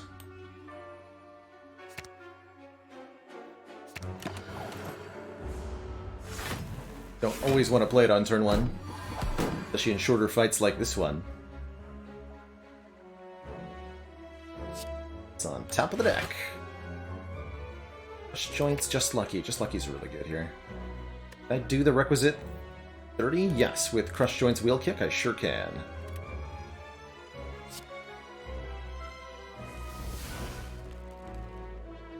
Heck, I don't even need the Crush Joints. We just got Weave, Wheel Kick, Just Lucky.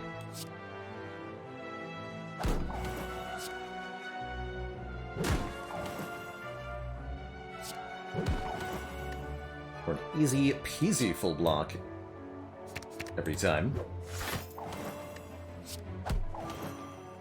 9 block from prostrate.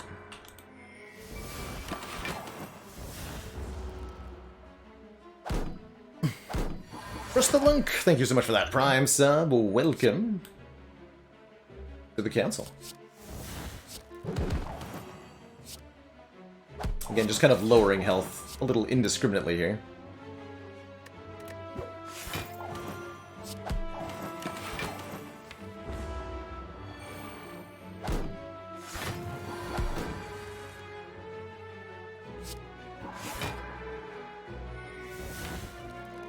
Okay, we're guaranteed to draw worship. Perfect.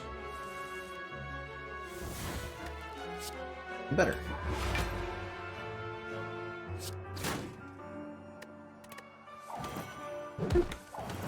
And boot. Upgraded strike. Wave of the Hand is here to apply some weaken to our foes. I love it. Exactly what we need here. Although Sanctity could be decent too. Weaken is something that we're lacking. And we can even targeted upgrade that at our final fire, since somebody recalled a long time ago by accident. Good job, someone from the distant past. You did it! And I think Giant Head will be a pretty easy elite for us to beat. Ultimately. Top to the hand, or do we want to go with a signature move?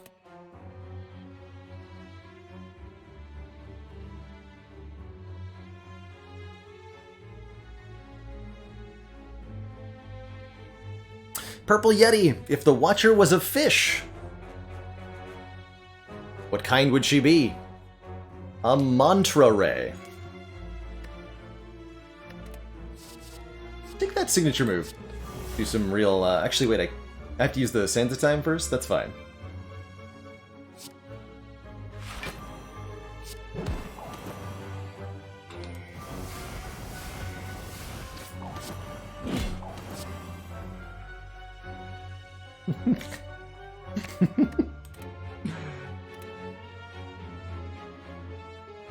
Got him.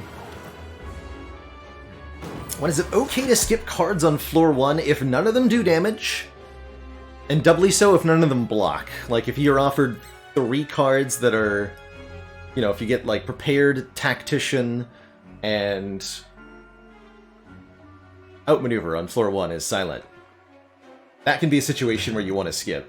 Generally speaking, though, try not to skip cards on floor 1. Basically ever. It's a bad time. Okay, that's a great turn next turn. I will meditate back the stuff. Divinity, please.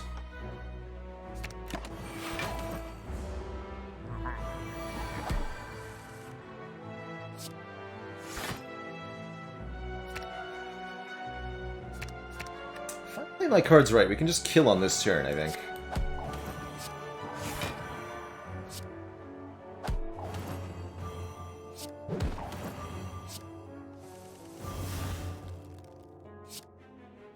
Prostrate.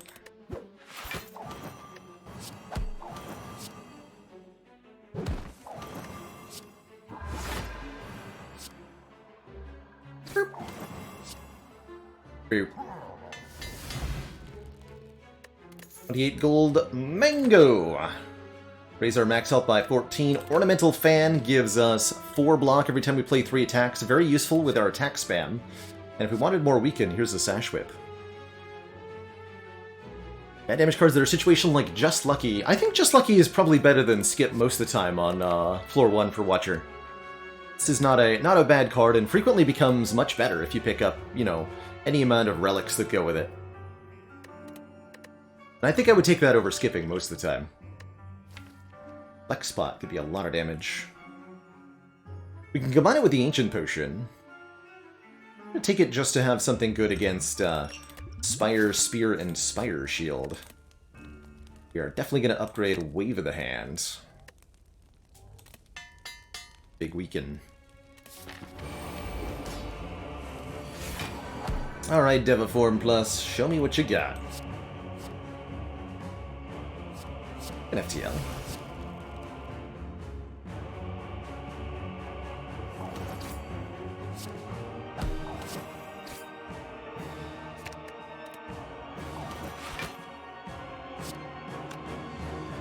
Weave. Just lucky.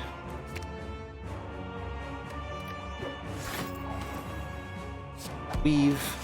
We actually get a full block here with just the ornamental fan and that just lucky, providing a tremendous amount of block.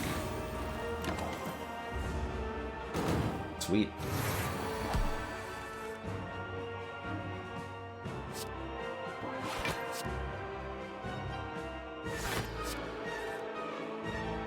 Double meditate.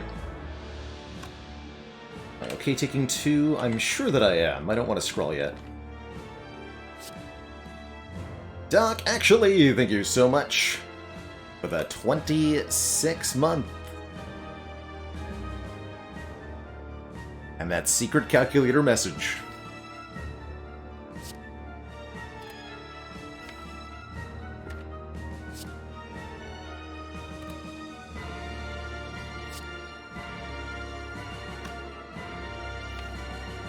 Drink more Ovaltine. Alright, I'll take 2 damage. That seems completely reasonable. We'll meditate our... 5. This will almost put us into Divinity, but not quite. Let's get back the Protect. Make sure I can keep lucking.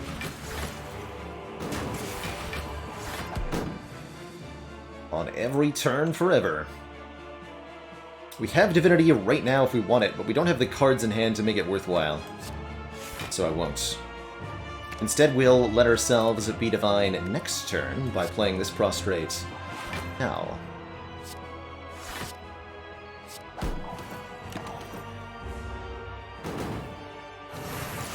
Noting that our energy per turn keeps going up and up and up and up.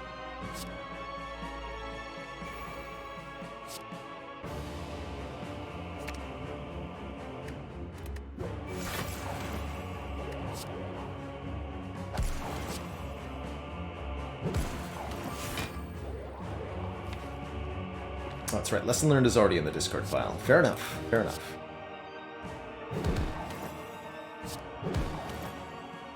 Just murder Donu? It's murder Donu. Murdering Donu sounds great.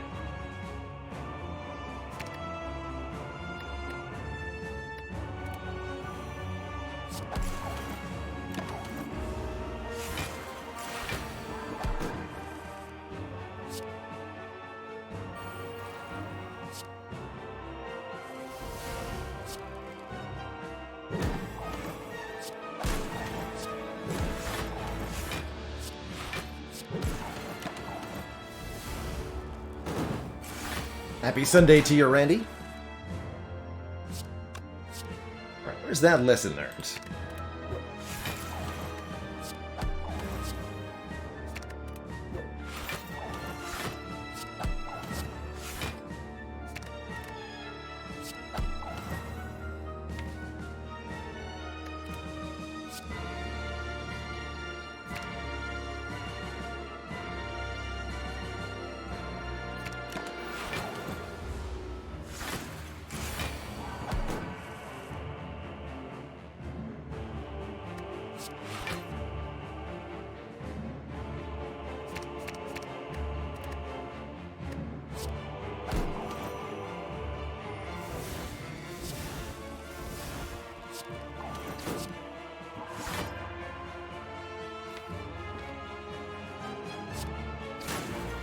There it is.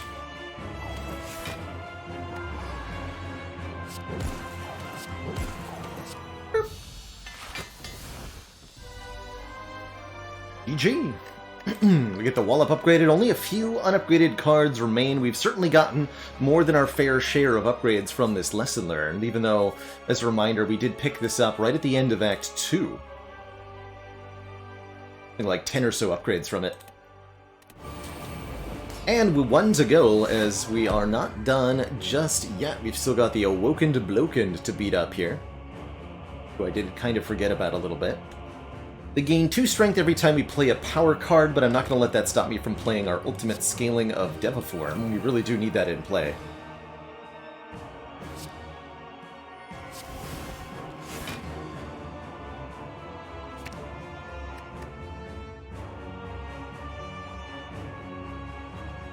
Do I dare attempt to lesson learned next turn? I think I do dare.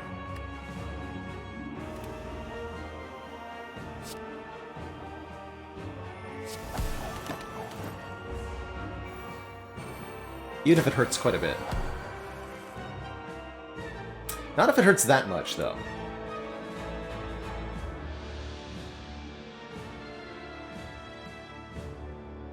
Tell me this will kill one of them. Shouldn't have discarded the Wave of the Hand. I could have had 4 turns a weekend on Awaken one. Instead of this. Okay.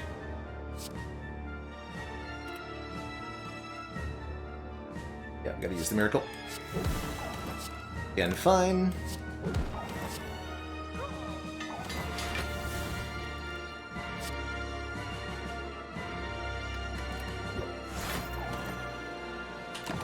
Ouch.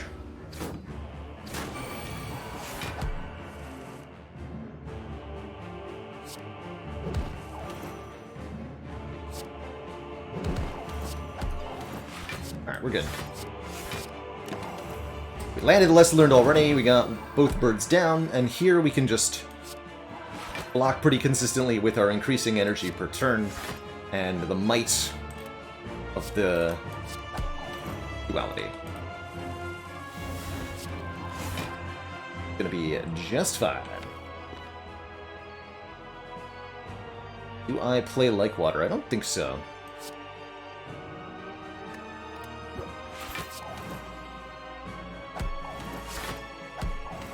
I do think that I need to play Wave of the Hand next turn.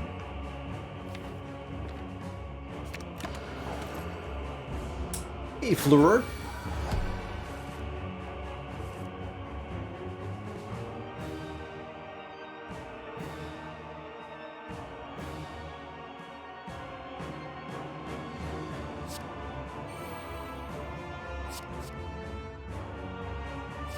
More vulnerable, please.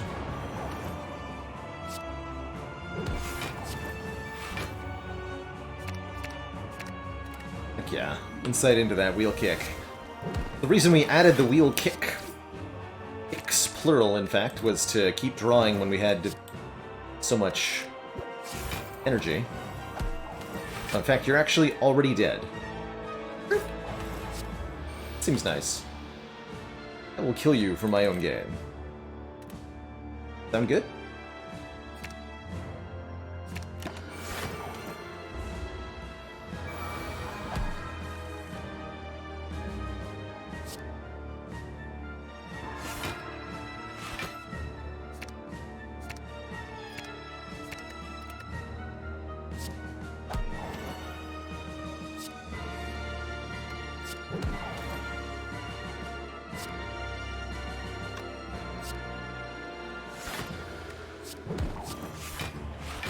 Blunkening.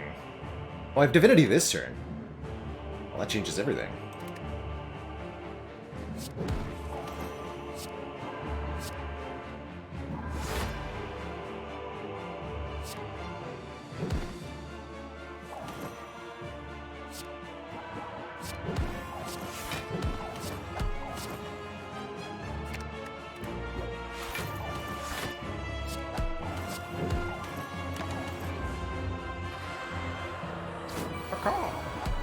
And Lacezyme, thank you so much for the 7 months and that Prime sub. So glad you've been enjoying the YouTube content. Really been starting to kick off in popularity, which I'm so thrilled to see.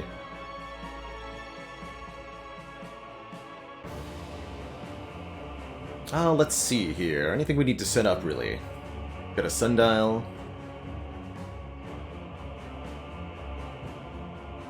About it. I could maybe heal a little bit from meat on the bone, but we might be... No, I think with the Ornithopter I will try to avoid resting.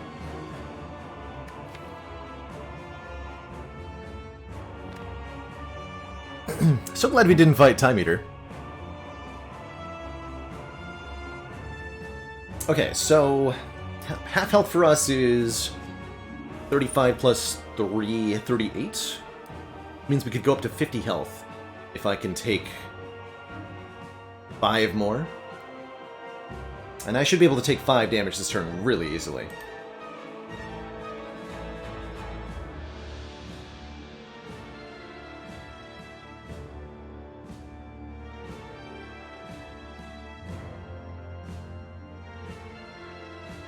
Right, that's as simple as, like, Vigilance, Flurry of Blows, Defend? No, it's not that simple, because I have Like Water in play. Nothing's ever that simple. Yeah, let's try again.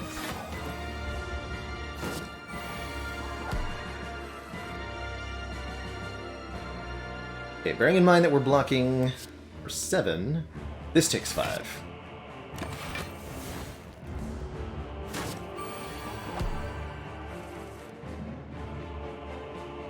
Now we win.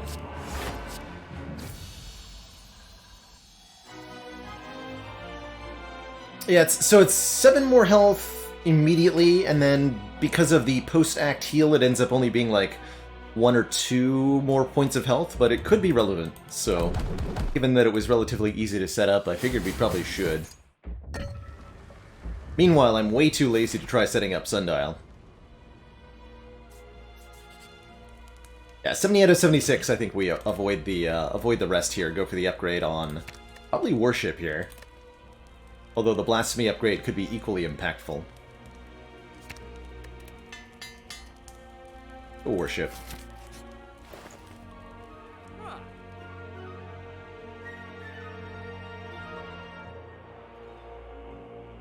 You know, now that I have a bottled Deviform, fasting doesn't seem so bad.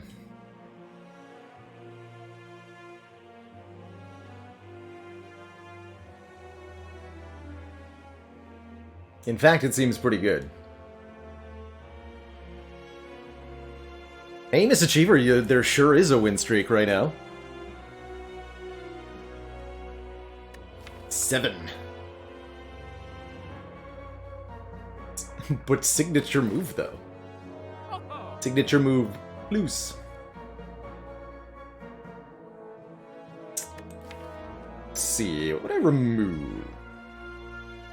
Probably still a strike, even though we did get them upgraded.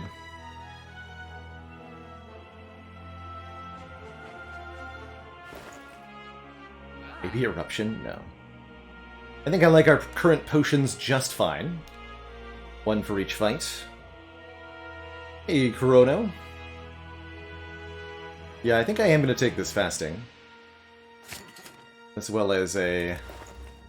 Well, I could swap out for maybe like Entropic Brew if I really want to benefit from the Ornithopter.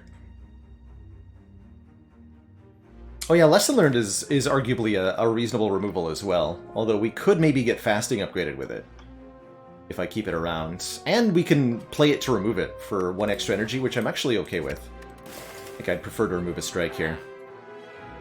Do I want any of the remaining cards? No, not even Signature Move. Okay, let's go.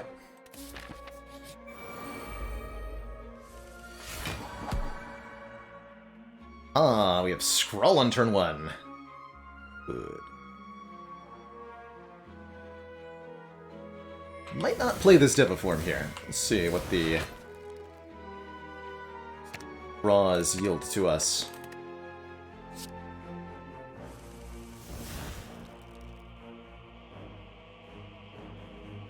Okay, that is awfully close to something.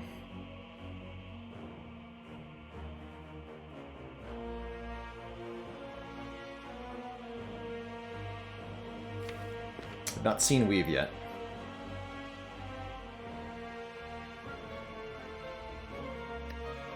We're at 9 Mantra. If I can find the 3rd Prostrate, we instantly go Divine. I think this is our Flex Potion turn. Let's see what's inside this first. Free Pummel Strike or free Blood for Blood? Unfortunately, I already know this ahead of time. Sneaky Strike says if you have discarded a card this turn, gain 2 energy. That does not count discarding a card with Scry. Has to be from your hand for Sneaky Strike to activate. But I think I just want the 1 more card here. I think this is our Flex Potion turn, like I said. We can get a lot of damage down here. I might even be able to kill Spire Spear if I play my cards right.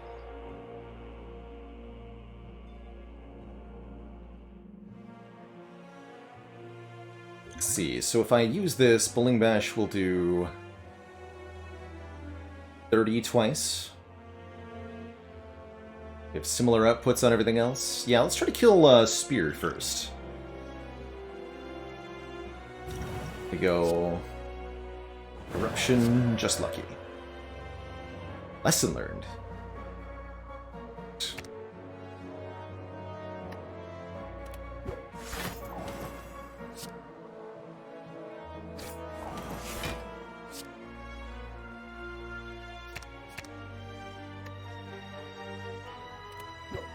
Cards I'm looking for either. But we already have the kill that we wanted.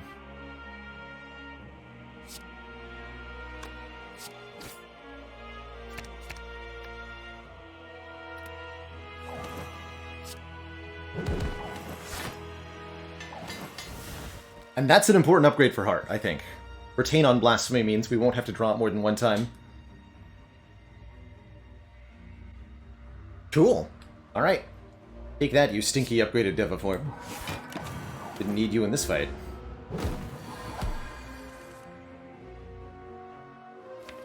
Good. Very good.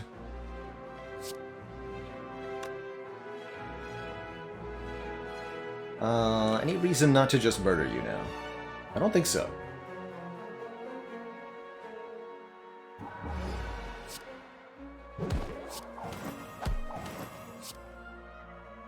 Wait, you live?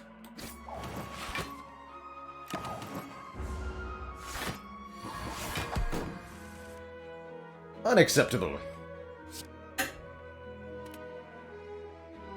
You're not allowed to live.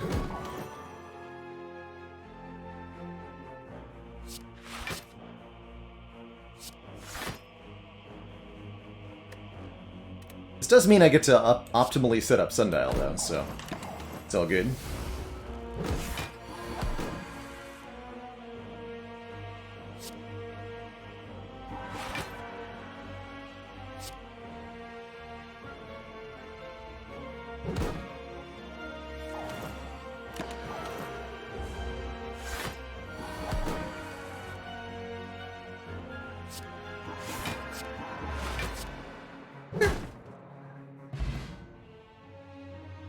Wow. Those are some pretty good results. Kunai gives us a dex every time we play 3 attacks in 1 turn. Dexterity Potion means we're going to have 2 more Dexterity as well.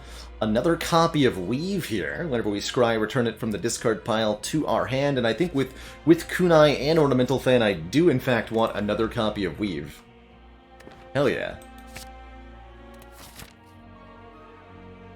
Alright, going into the heart, we have basically full health and then some with Toy Ornithopter. We have an entire second life with the Lizard Tail, and I think we have very good potions. Dare I say, this might just be a success. Now, there's quite a few things I can use this Ancient Potion for. 3 possibilities, in fact. 1, we can use it here on turn 1 to block Vulnerable from the heart. 2, we can block the 1 energy less per turn from fasting, although note that with Devaform it might not matter. And option number 3 is to use it with the duality to gain some number of permanent dexterity, which I think is also overkill with the Kunai. So let's block the vulnerable so that we don't die in the early part of this combat. Notably, this means that I cannot play the Weave this turn, because if I play Weave, I'll gain 1 temp dex from duality, and when I end my turn, the Ancient Potion will use that instead of blocking vulnerable. So in order to block vuln, we must not play any attacks on this turn, period.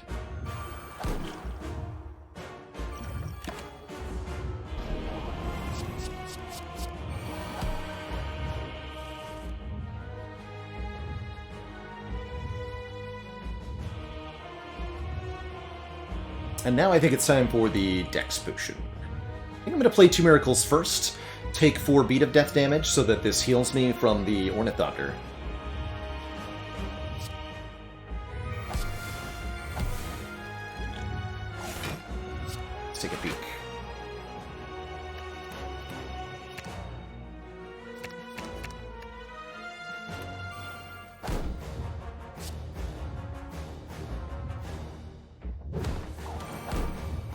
There's fasting, huh?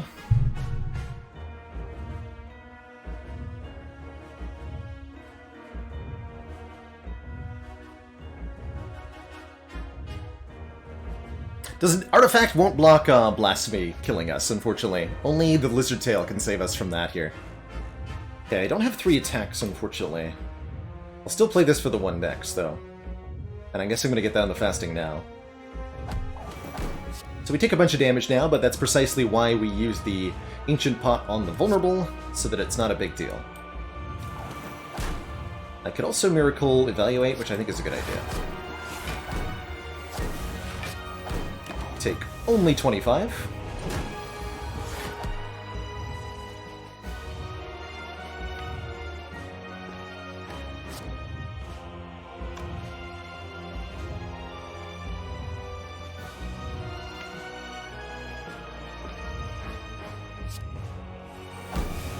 Scroll now.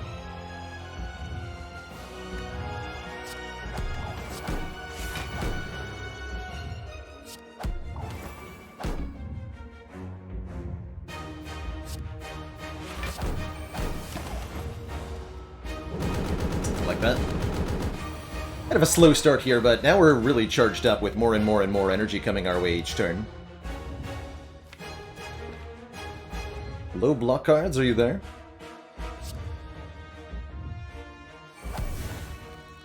Yeah, I found 1.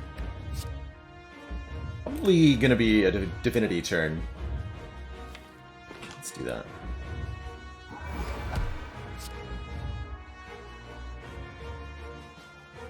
Those are good things to get in play. Hey, Bart, great to see you as ever. Brilliance! Additional damage per mantra. Don't mind if I do.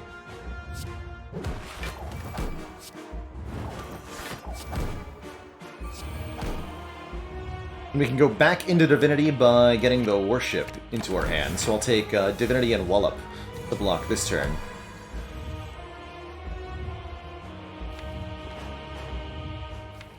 Would like that Wave of the Hand to be in play, thank you.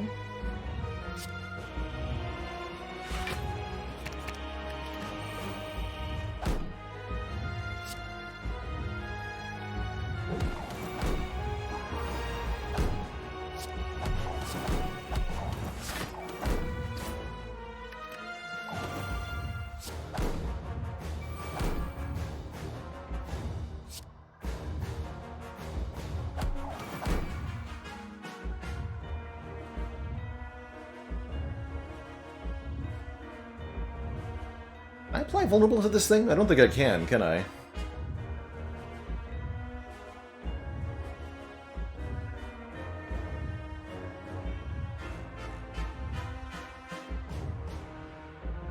I can, but complicated. Actually, I can't, because I don't have any skills to play anymore. Well, never mind. Apply a little bit of Weaken. Call it a day.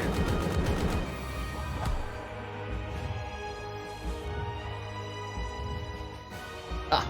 We just drew those same cards over and over again. Well, that's convenient.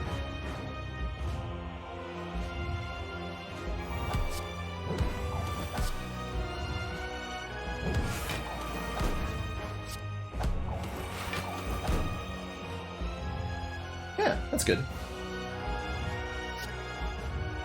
A little bit of damage too. Again, we got plenty of help to spare with the Lizard Tail here. Mantra at 2.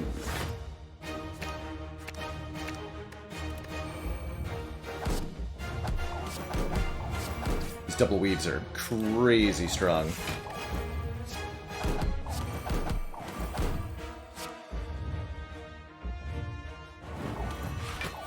She'll play the Prostrate first.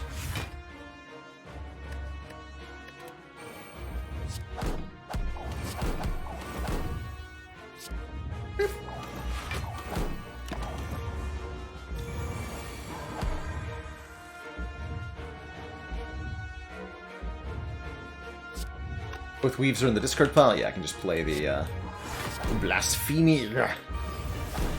GG.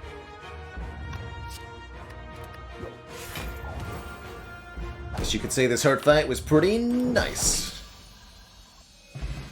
GG, everybody. GG.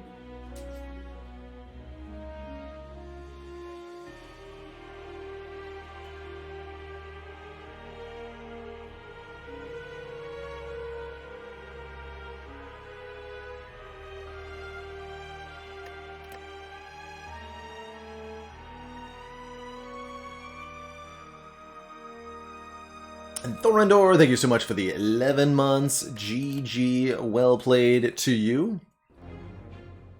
And to all of us, making 8 in a row against the Ascension 20 heart there. Be free, my lizard tail friend. Very much felt saved by the bonfire spirits. We were at, what, 24 health? And we definitely needed the health because Champ did a ton to me. So I really appreciated that random bonfire spirit seal. I think this 32 damage Chosen and Cultist fight could have been much, much better for us.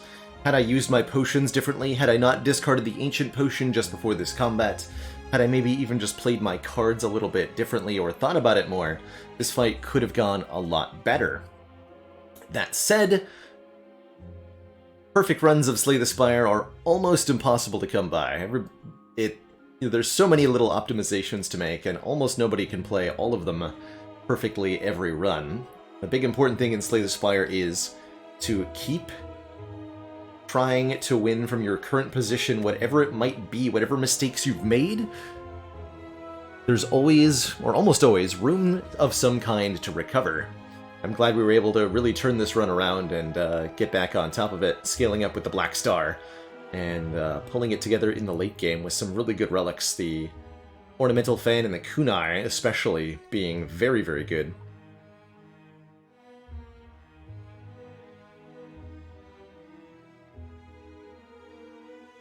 Yeah, personally I prefer to avoid the prediction system of Twitch at the moment, Meteoriter. It's a little too slot machine flashy, I guess is how I could describe it. Pop-ups and flashing notifications and such.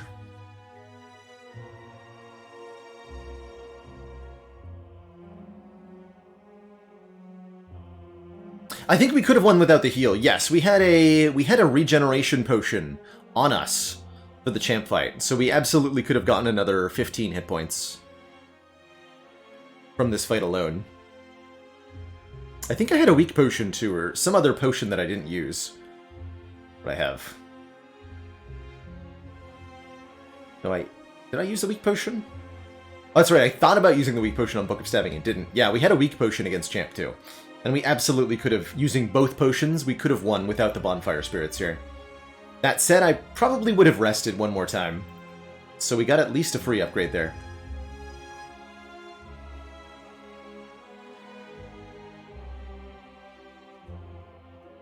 We will indeed be doing an Ironclad Run now, Blackwater Sunset, on Ascension 20. Seeing if we can extend it to 9 wins in a row. Not going to slow it down too much. Let's keep going. Yeah, the run really turned around with that bottled Deviform. Finding it and the bottle on the same floor was huge.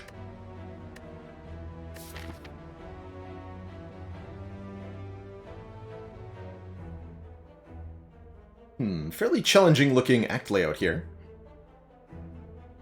Late shops. Guardian at the end.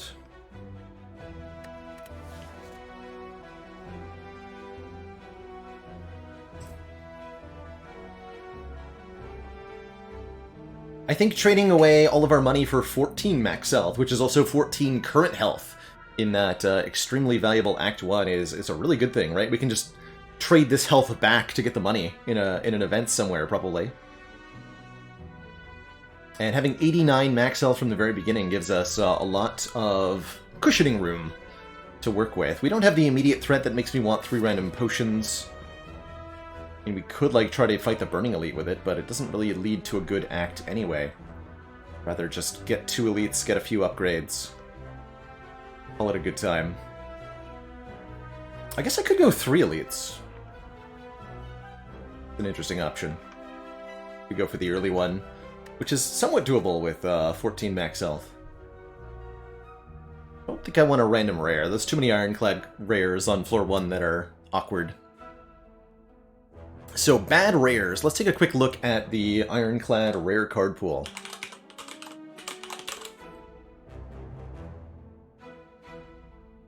There's like 18 or so of them.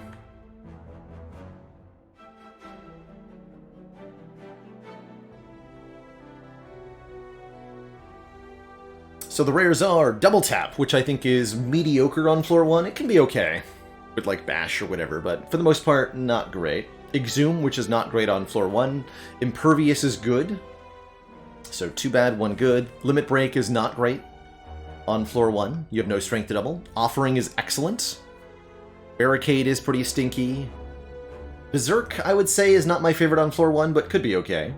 Brutality is good on floor 1. Corruption, I'm going to say, is good, because I love Corruption.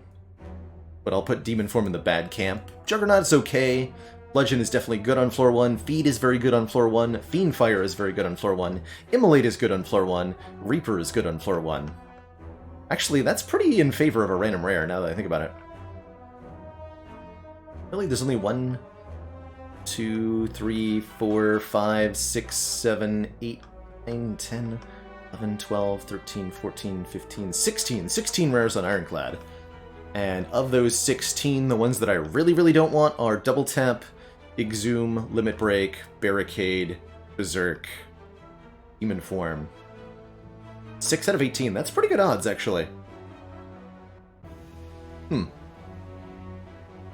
Interesting.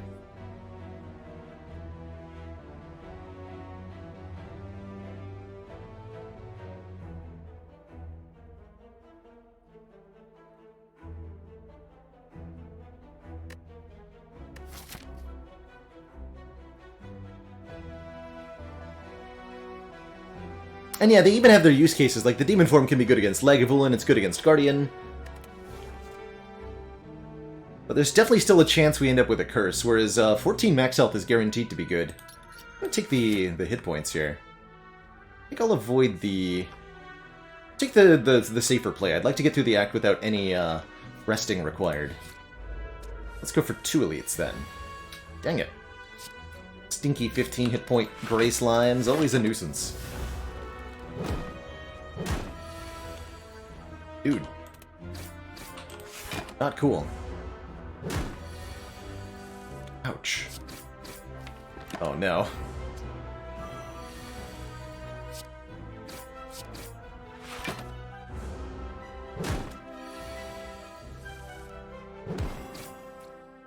It was a rough floor 1 fight, an example of a fight I couldn't have done anything to improve. Scary. As well as a good example of when it's okay to skip on floor 1. Rupture, Bloodletting, Heavy Blade. It's interesting.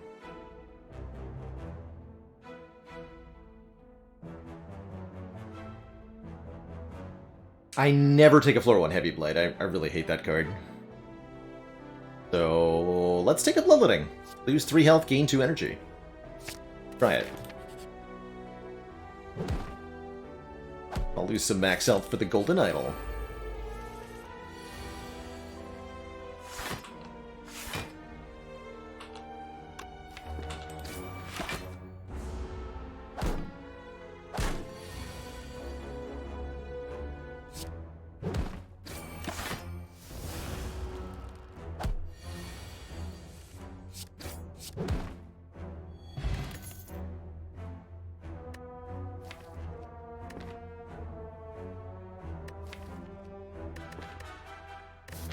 Oh dear. Yikes.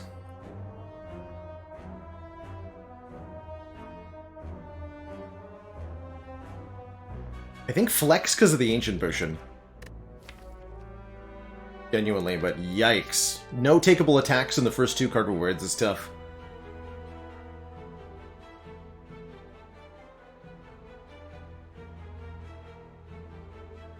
Maybe I should have taken a random rare, huh? I'll take a flex. Give me a good card reward, please, Mr. Jawworm.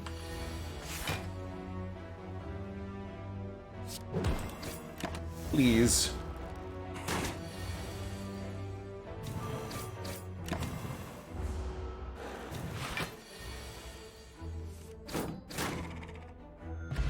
Not taking a clash again.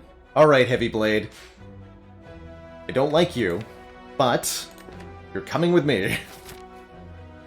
I need a damage card, and you are technically better than nothing. So, welcome aboard. I think.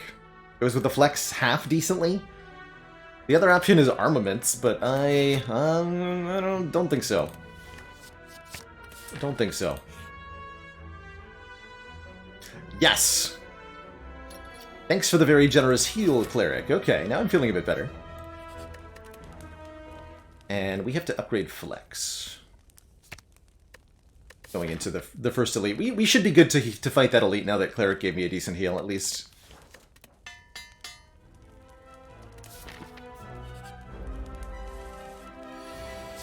Instant Heavy Blade value. Bonk. Good job, Flex. Is it ever correct to strike here? I think so. Can't do 22 damage in one turn, barring a bloodletting draw. But I can do 12 very easily, so taking 5 more right now to avoid 13 more on this turn, yeah. Well... actually would have been slightly better the other way, huh? By only a couple hit points. Oh my god, stop. Body Slam is back, as is Searing Blow. And a second wind. You've got to be kidding me.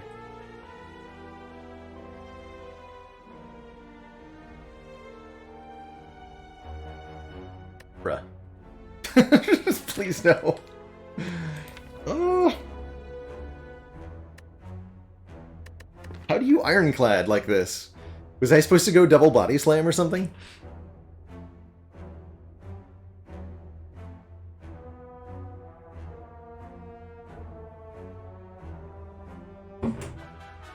There's always a winning line.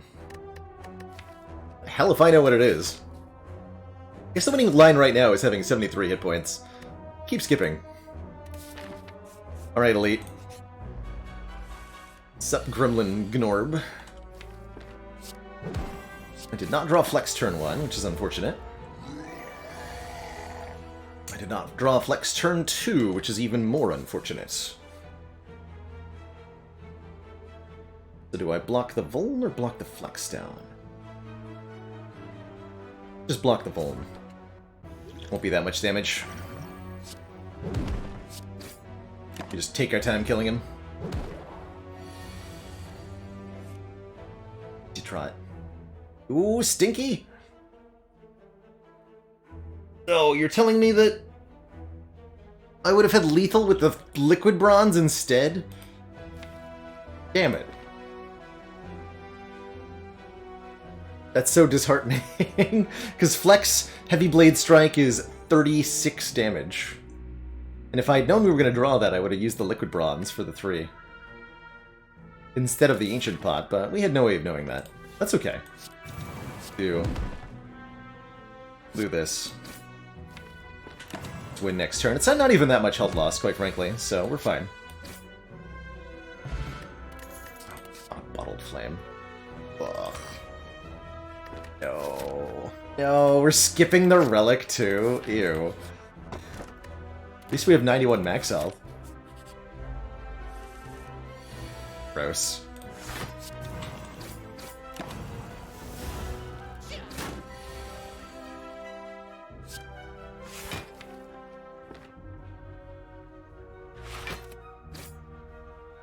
It's okay. This is a kill at least.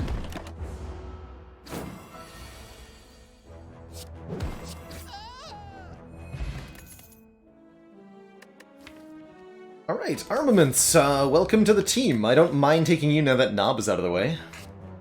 Certainly better than the other options. We could have had 3 copies of Clash by now. Hooray.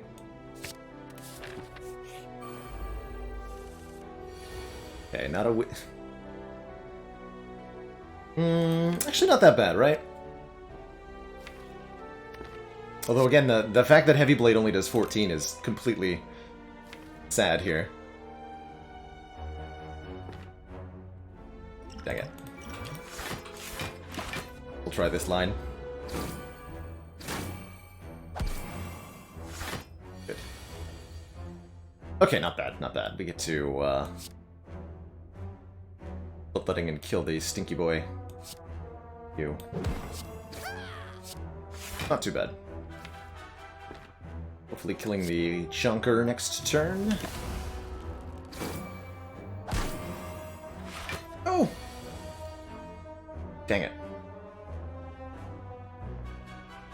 Oof.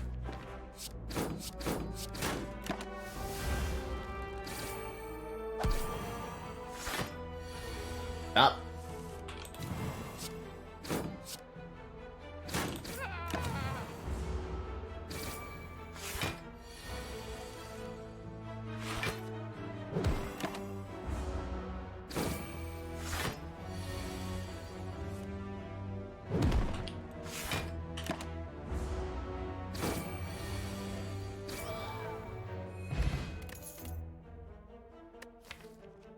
Okay, a headbutt is the first, I think, reasonably decent card we've been offered this entire act. For some solid damage, as well as letting us put something back on top. And we have no potions, too. Good lord, what is happening?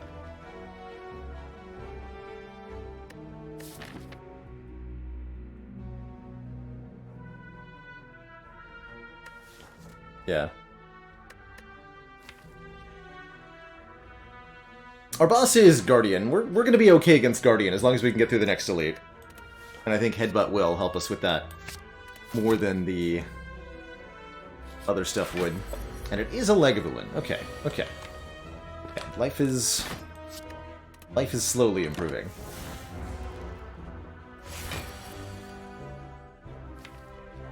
Slowly.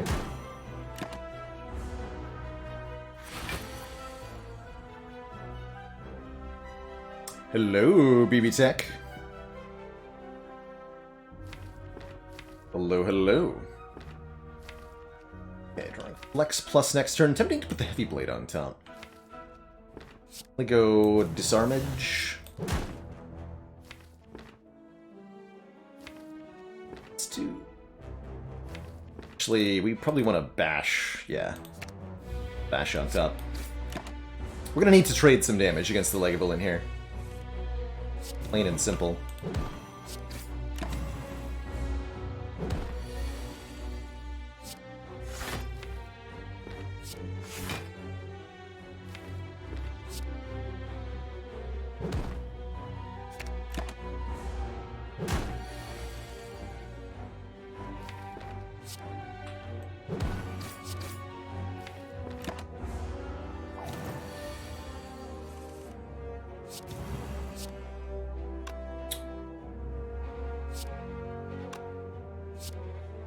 Ouch. Wait, I'm dead? I'm exactly dead. Dang it. Yeah, we're exactly dead. Unfortunate. Okay, that's honestly fine. I'd much rather get out of this Ironclad run sooner than later. GG. GG. That's not why max health is a trap. This has nothing to do with max health, why we died, just to be clear. That has everything to do with so many problems. Yeah. No, I think these card rewards might have had something to do with why I died. Yeah, Heavy Blade, Bloodletting Rupture, Heavy Blade Armaments Havoc, Flex Body Slam Clash, Armaments Warcry Clash. Yeah, there was notably, the only thing that did better damage to energy ratio than strikes that we were offered is Clash.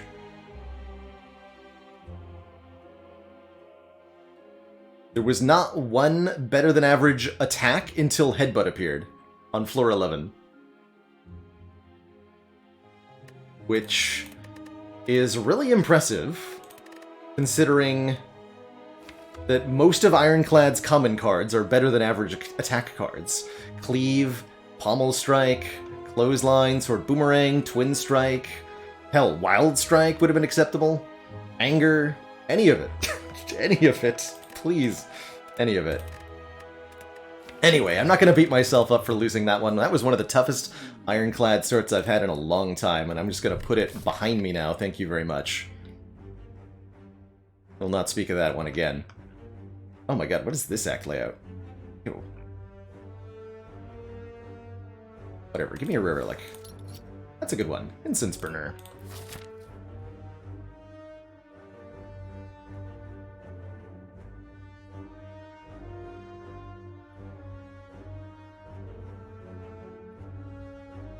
So weird, I can only fight one elite. It better be the Burning Elite, I guess.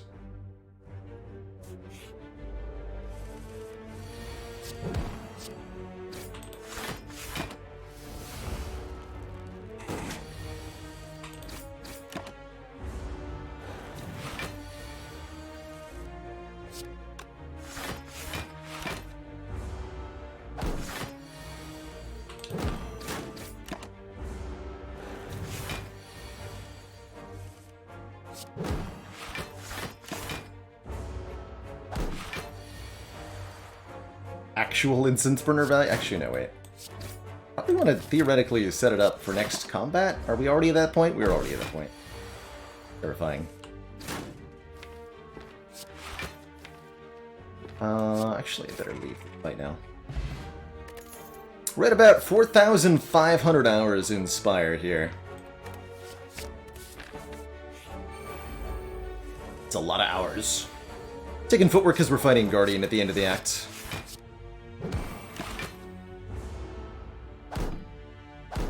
Over the all-out attack.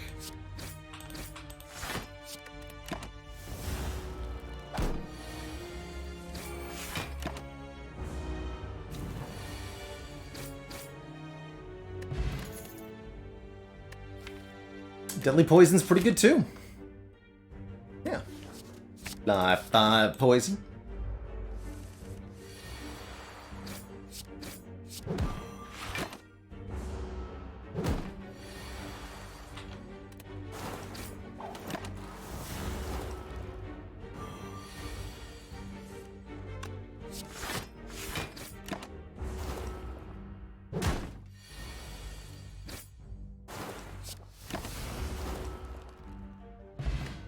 And a good potion, too. And a catalyst to go with our deadly poison.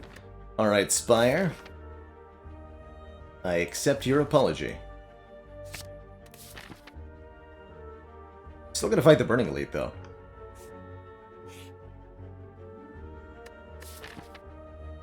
How greedy am I? Extremely!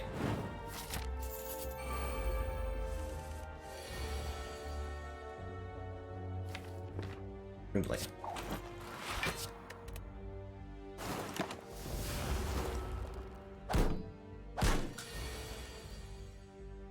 could have lasted at least a fight or two more. I'm sure of that, yeah. Most certainly.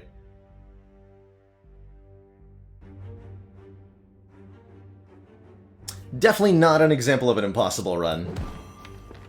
There would be a lot of examples of slightly different choices we could have made that would lead to a better outcome. Might even be an example of a case where the optimal line, or the winning line, is simply to use cards that I don't normally like or don't think are good on A20. Maybe it's the case that taking the clashes works out correctly there. Oh man, more poison? Hell yes.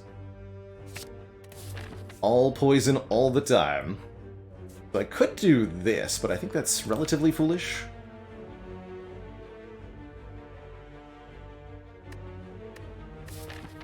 Good at sentries.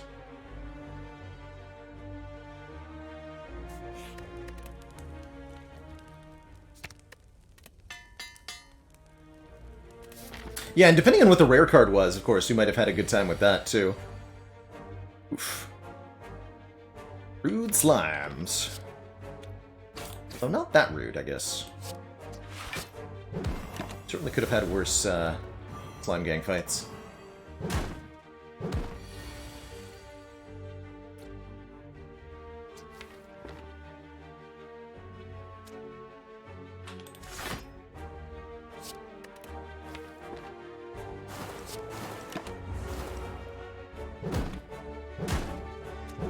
Was Juggernaut? Man, that run. I'm even gladder that run went the way that it did. Good lord. Juggernaut. Terrifying. Oh, come on, really? Dang it. Oh.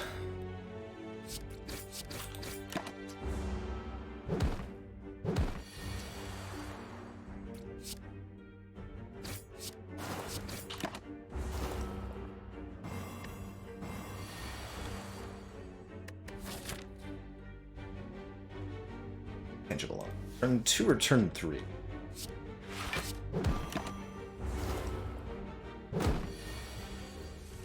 In turn 3. But that does leave me wide open to sentries.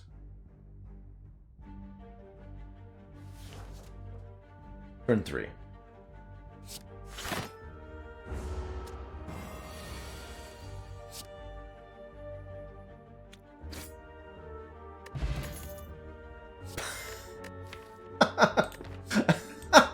I mean, is this correct? I don't think so.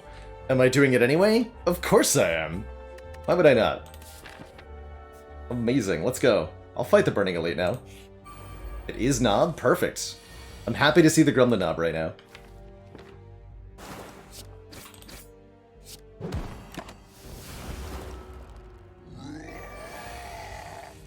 Good old Poison.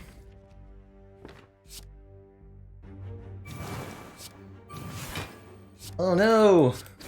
We didn't draw our catalyst in time to kill the Knob. Whatever will we do? Got him. Get there, Incense Burner. Show that Nobbert who's the Bobbert. Perfect setup there. Figured we would need it. I'm glad that it lined up correctly there. GG.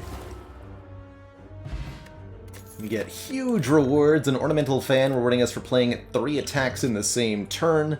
I think a Backstab is amazing with all this poison damage. We just need some immediate stuff to pick off low health enemies with, and, well, we've got it now.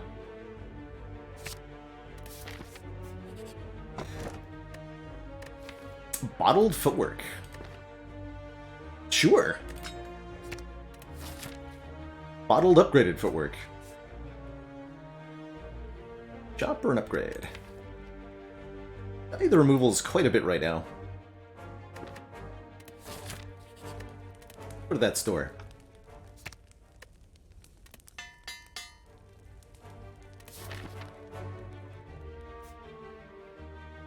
Rather than this way.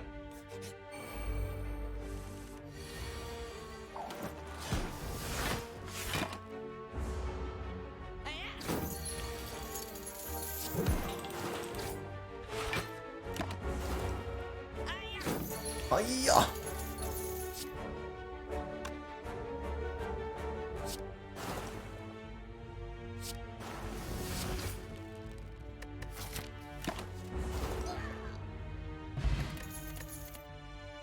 And a Piercing Whale for more defense? Sure. We love these in the mid to late game. With a Bottled Footwork, Deflect ain't bad either, actually.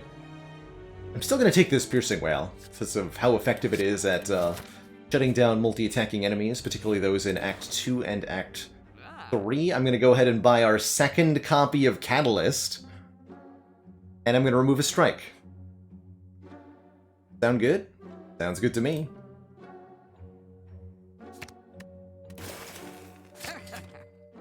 Now we just need to get everything upgraded. Cool. Did somebody say poison deck? Did somebody say dying to lice?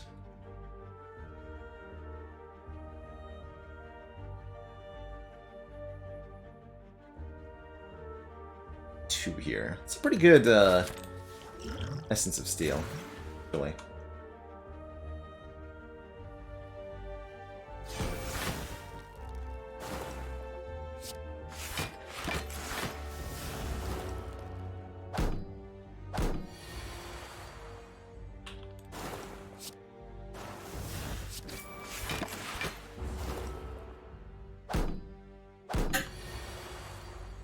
Save that hit point here or there.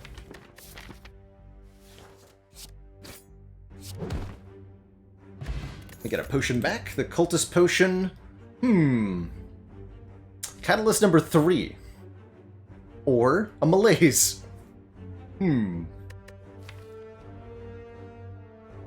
This deck is amazing.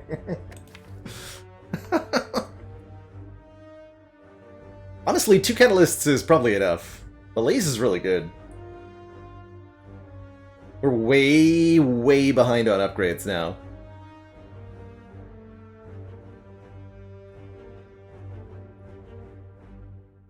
Taking this Malaise. This might be one of those apology runs, but we could definitely still lose if I bork this, so not gonna quite call it that yet.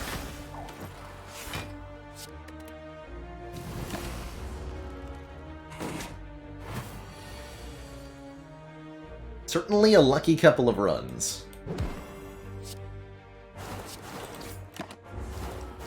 Oh, I could have Ornamental Fanned. I'm a fool!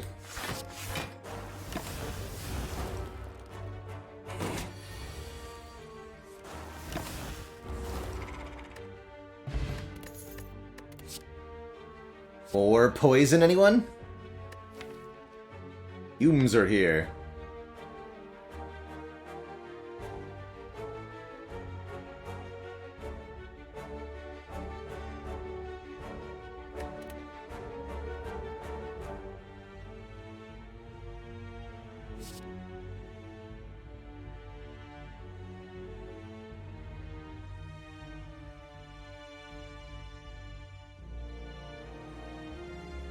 Bane's not bad either. Both really want an upgrade that we can't afford to give.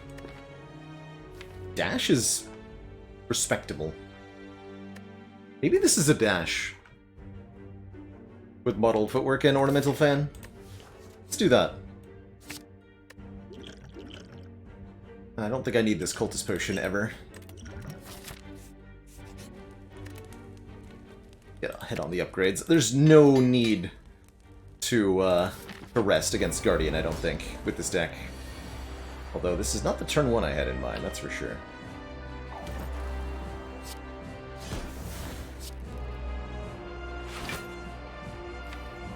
This turn.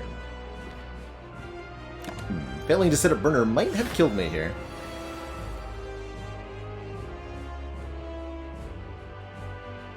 Rude.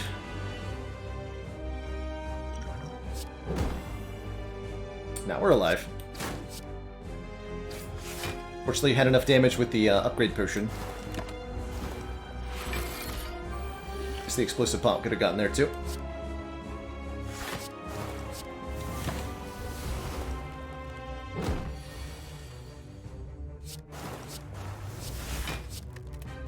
Oh, good.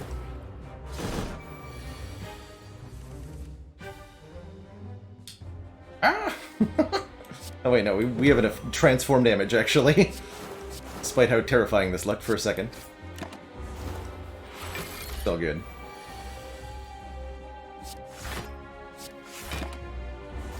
GG, nerd. G. Even increment the burner by 1, rather than going to like 200 poison.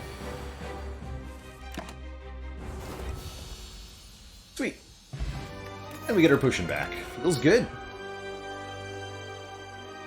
Well, it is yet more upgrade debt, but I think a Glass Knife is an excellent addition here, just to give us a little bit more front load, something that can kill one of the slavers on turn 1, so that we can catalyst the others. Skip is, I think, reasonable here, too. This is never 1,000 Cuts or Phantasmal.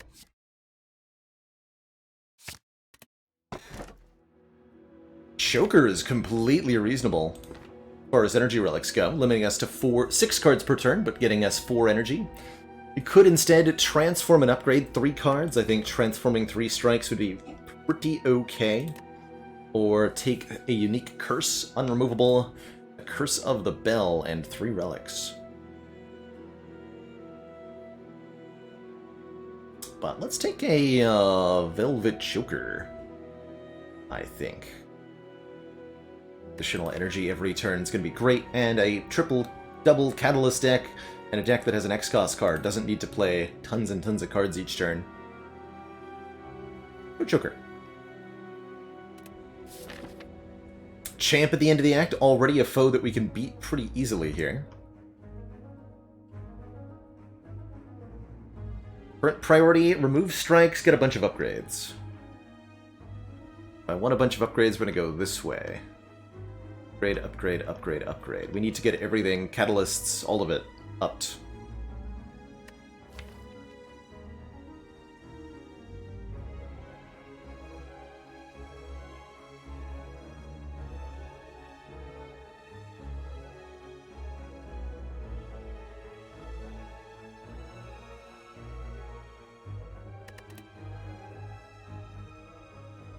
Combats versus events. 2 combats, 1 event before the first shot. Or the shot, I guess. We do have to get through an early elite, but I have great potions for it. And I'm not too worried with these cards.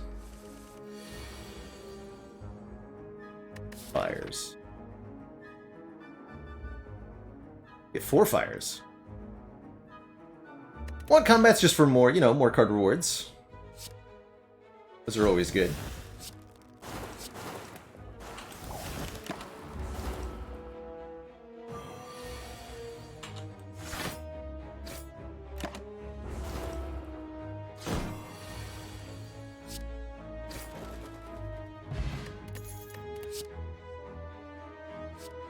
Dodge and roll plus with a bottled footwork.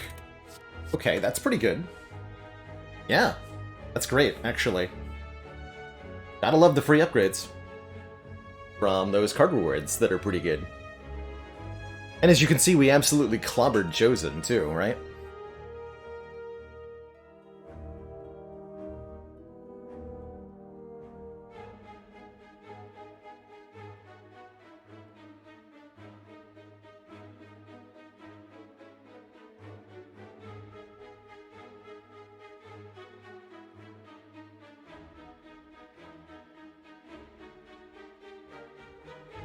Look at that.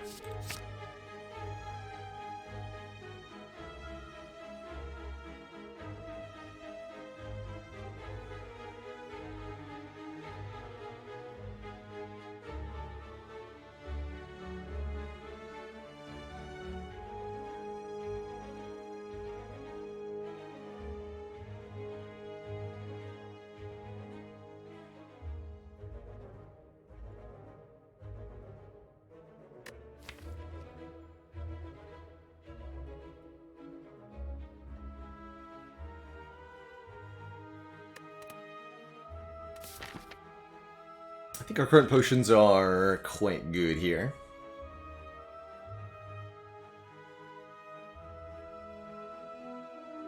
Yeah, let's keep going.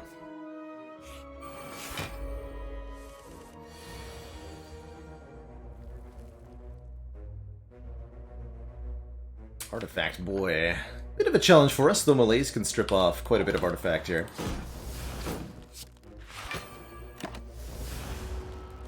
Take a burst 4 catalyst? Yes. I would take a burst 4 catalyst. Unfortunately, this draw order is going to be a bit awkward here. Get at least Malaise for 2.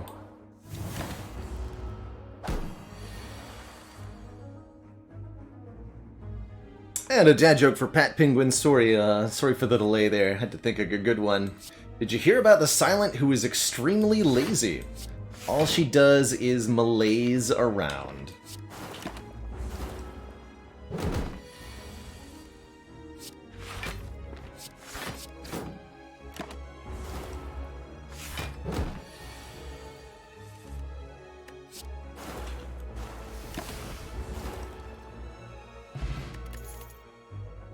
More poison. I had to think of a good one. I didn't, though. But I had to at least try.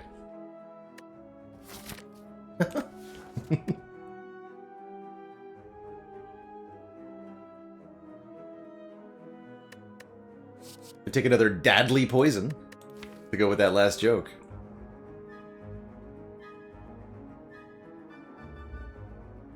Do I want another deadly poison? Unupgraded deadly? I don't think so. I would like a bouncing flask or corpse explosion, though. And I would definitely like to remove not one, but 2 strikes going into the store. One from Cleric, and one from Mr. Merchant Man. Although losing out on Preserved Insect is definitely a little stinky here.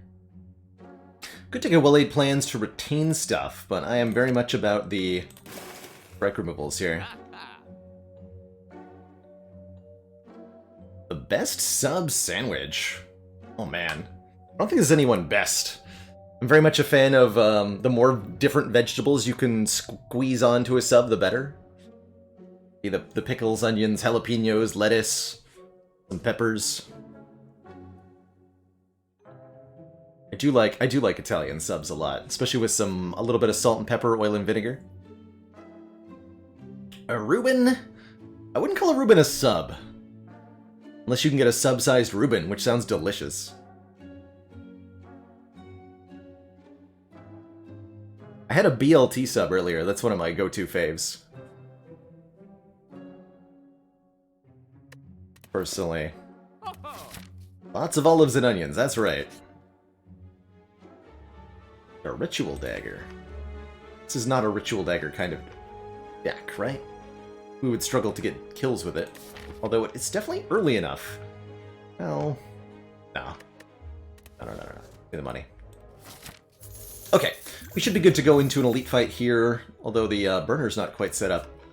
Should be good to go into an elite fight with these 2 potions. Perfect. Which is exactly what these potions are for. It's 15... 13 twice, 26... plus 16. 42. Perfect. So I can do this. Ah.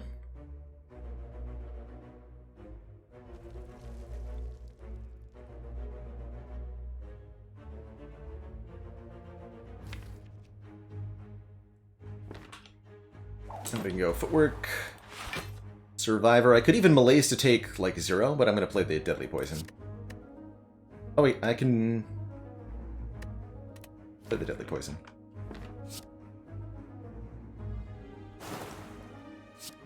Get rid of that card. But you can see how big a difference having those 2 potions made. Super big deal.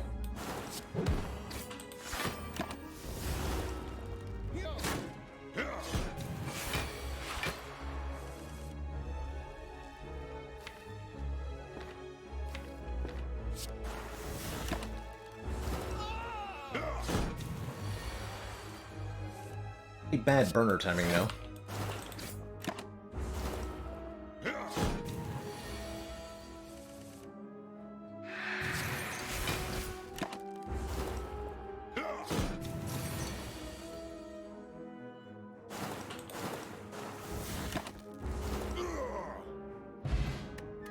That said, it went perfectly fine. We get an Eternal Feather healing us when we visit rest sites, which we're going to do, oh, I don't know, 4 additional times this act alone.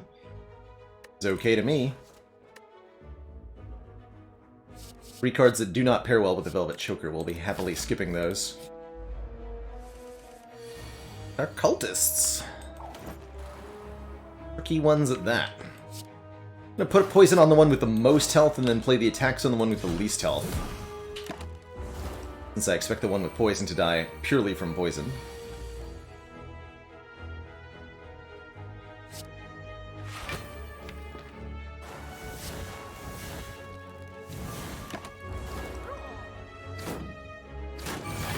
This time I was intangible on the correct... Well, was I though? Not really.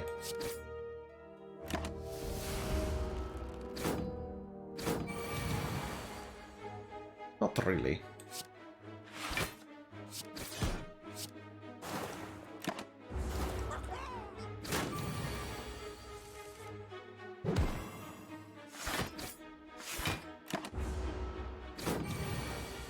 Hey, Winged Ascension, the streak is dead, unfortunately, but this silent run is very much alive. So have a seat and enjoy with us, as this cultist murders me relatively quickly. We got him. An angry boy, though.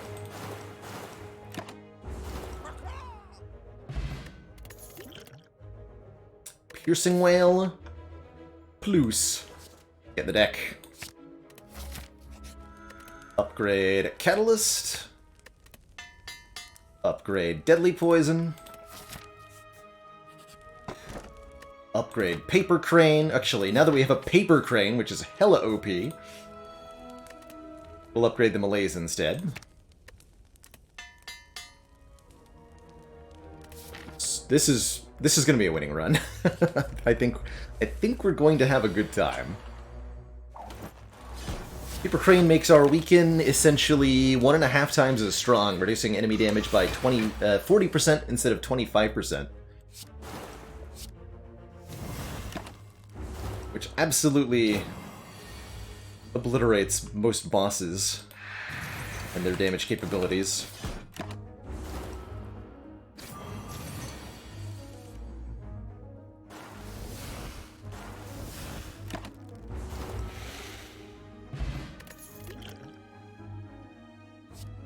Here's the bouncing flask that I thought about wanting. Or do I want a backflip?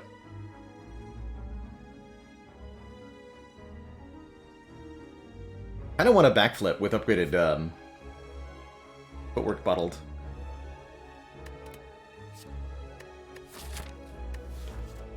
The backflip. Yeah, now we need card draw, exactly, Zakef. Card draw and card removals. Which is the opposite of getting a curse. I don't want a curse. Believe. I'll take another elite here. Honestly feels unnecessary. Give me the upgrades instead. Get all the poison upgraded so these catalysts can do maximum damage. Another chance at a curse, which I, again, don't want. Onwards to the chump.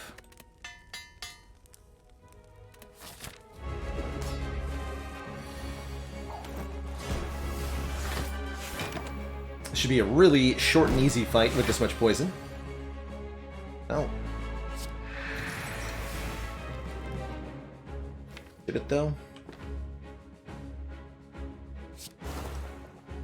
It's like... Our draw order is not that agreeable.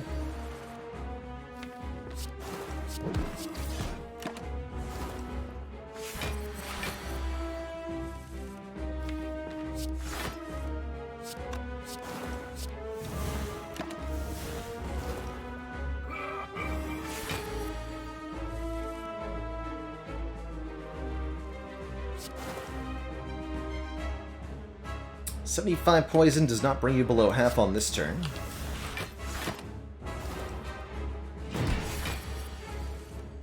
Draw into the catalyst, we win. GG. Imaginary friend, thank you so much for the 11 months in that Prime sub.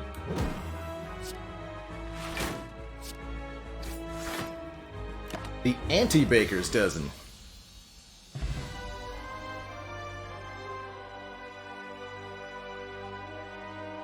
Or, if you're in Canada, Baker's Dozen Eve.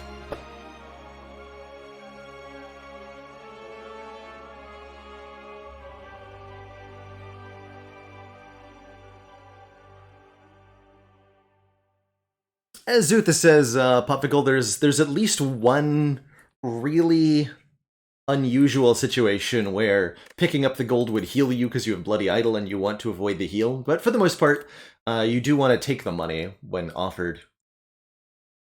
Nightmare. Let us duplicate our Catalai. Honestly feels like overkill.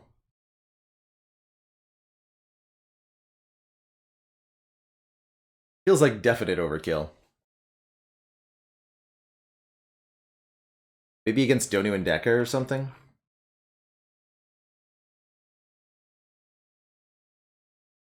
I really find myself disliking this card more. The more and more I play on Silent, it just feels like, sure, you can duplicate make 3 copies of your strongest card, but a lot of the times I've already got the fight solved without it. And it's a very expensive, heavy card to carry around if I'm not going to use it. So I'm not going to take it.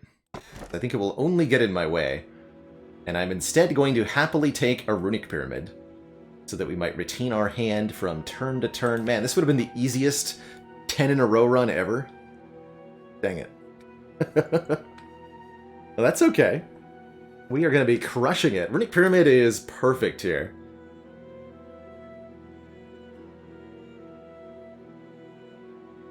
Let's go.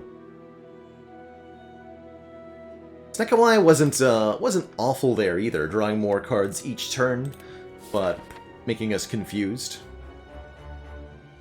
But the ability to hold on to the Catalysts, the ability to hold on to the Piercing Whales, it's all too good. Way too good.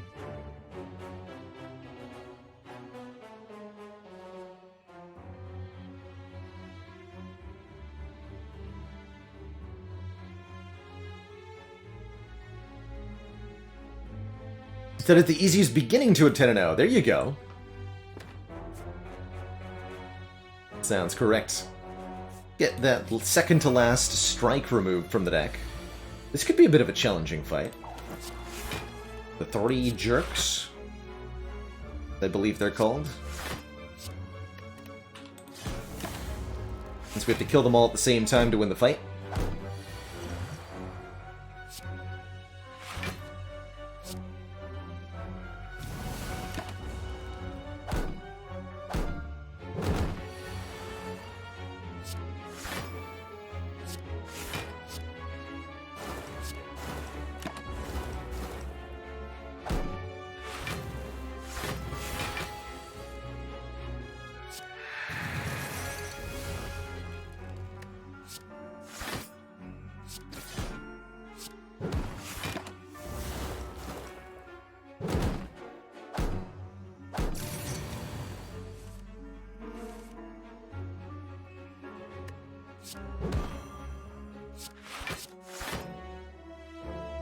Kill you easily next turn.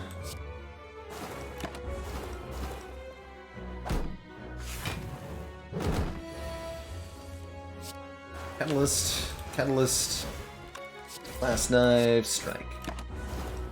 Perfect. Second chance at backflip. Don't feel like we need the card draw that much anymore now that we have the Pyramid and the Choker. Maybe if it said plus on it. But mostly we just benefit from removals here.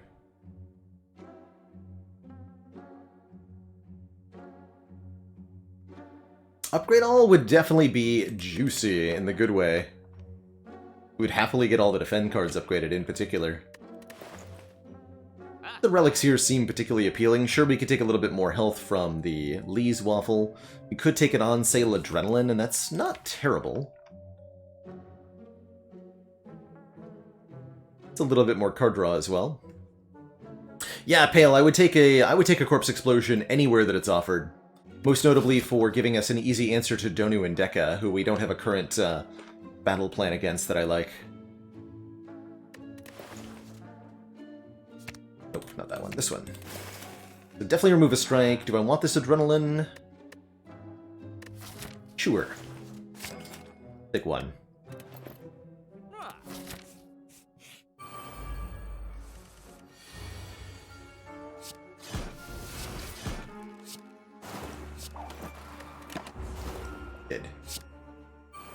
Hey, Concentrate? I don't think we have a need for it.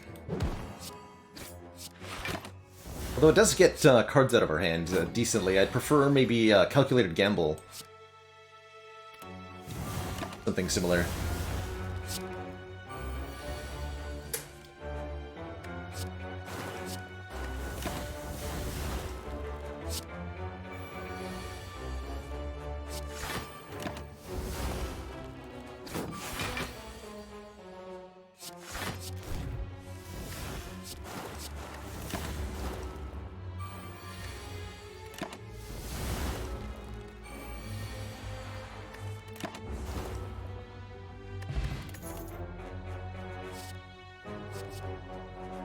With the Paper Crane, the Sucker Punch isn't terrible, and would be worth considering if I didn't have upgraded Malaise already. But feels unnecessary. Let's take some events. Give me an upgrade all. These guys again. Ooh, stinky. Wish not to fight you.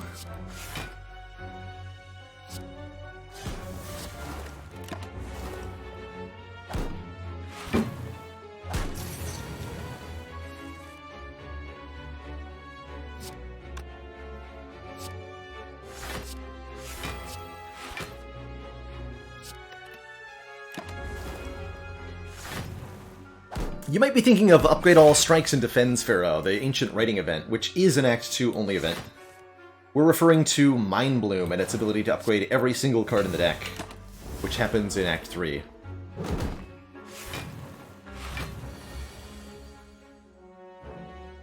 Oh no, Pale Junior. Yeah, it's only the 2.2 patch, I believe, that the iPad version is missing.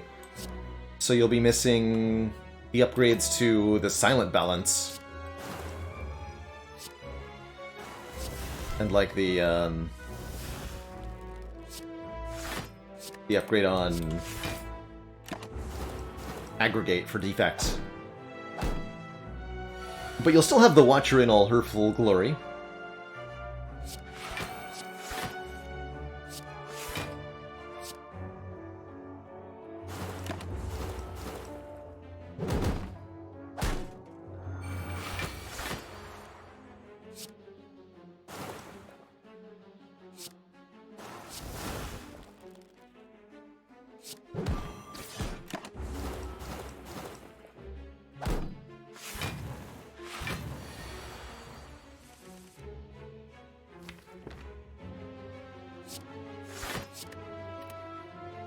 Okay, you're already dead. For an easy kill. Let's finish off the middle one next turn.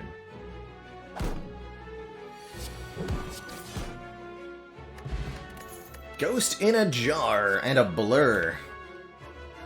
Perfect. Both amazing here. Blur lets us retain our block from turn to turn, and Ghost in a Jar gives us 1 turn of Intangability. Also look at 3 colorless cards since I am about to heal to full anyway off of this campfire.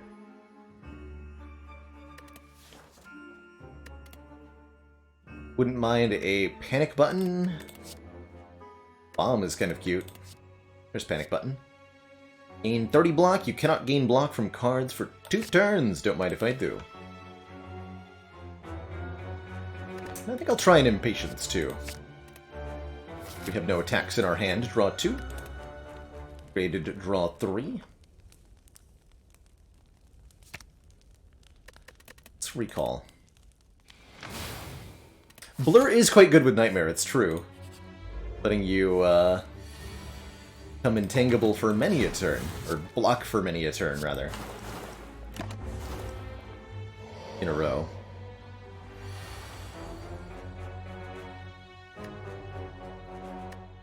And Blur is, of course, pretty excellent with Panic Button too, since it lets you carry over the excessive block. The Sloth, thank you so much for the Prime sub and the 5 months.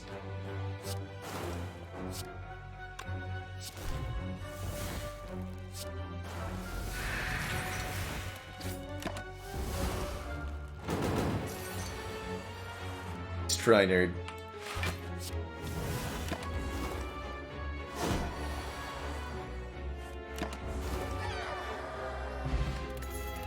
Art of War. If we don't play any attacks during our turn, gain an additional energy on the next turn. That's a little too good with what we're doing here. This is going to be perfect. Absolutely perfect. And we'll go ahead and upgrade the Panic Button, I think, for 10 more blocks, especially since I can retain that with the Blur. I don't think we care too much for the Adrenaline upgrade, especially not now that we have Art of War.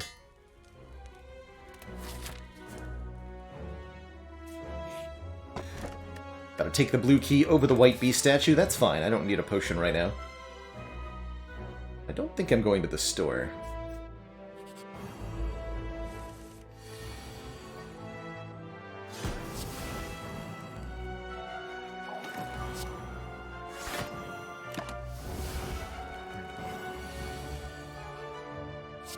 Upgrading Neutralize could be solid too. I think with the Malaise Plus we have all the Weaken that we're going to need though.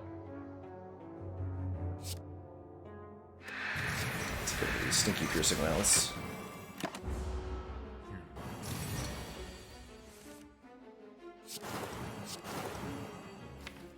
15 times 9 enough? Let's find out.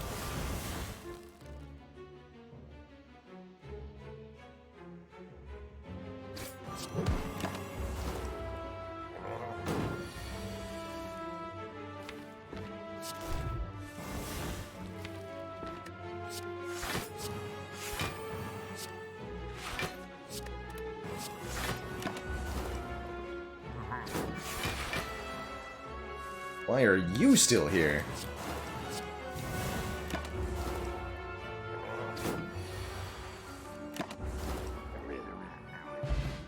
TikTok. Drops the Singing Bowl, allowing us to skip adding a card to gain 2 max health, although Crippling Cloud with the Paper Crane and the Poison build seems excellent, also very good for stripping Artifact off Donu and Deka. I'll take that. The Watcher run had a glorious success skyline. It was the Ironclad run that had some problems. And Ironclad did not make it out of Act 1, unfortunately. Lose Survivor or Dash. Well, Art of War says lose Dash. No power card to lose there, by the way. Note that in the Falling event, you cannot lose bottled cards. So even though we had a bottled power, the footwork, it was not an option to lose. Kind of interesting there.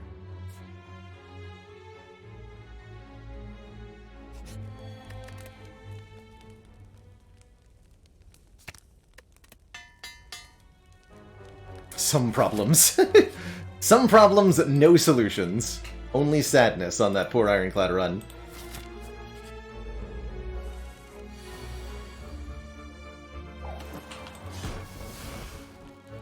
Welcome back as La Cruz from your game design challenge.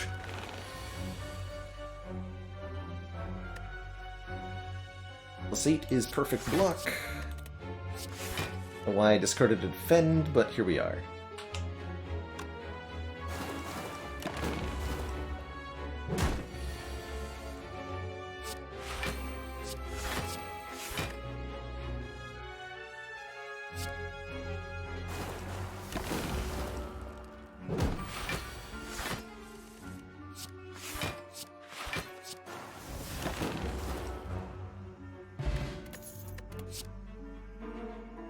The chance at a dodge roll feels unnecessary, though. Let's take hit points. What is too many talk to the hands in one deck? Like 5. You're good up until then, though. Don't need no power potion, do I? It'd be better than a block pot. Alright. I feel like I need a block potion. We'll upgrade. Feels like the neutralize upgrade is doubly unnecessary now. Let's just upgrade the blur for a little bit more carryover block. Other decent upgrade is impatience here for a bit more card draw. Let's actually do that.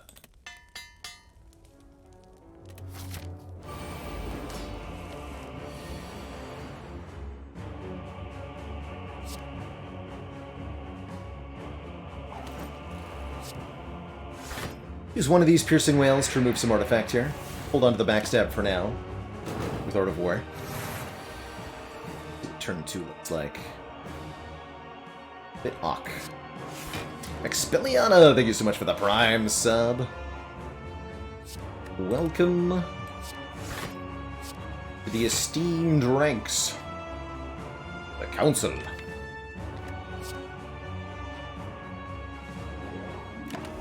Definitely want to go for Donu first here.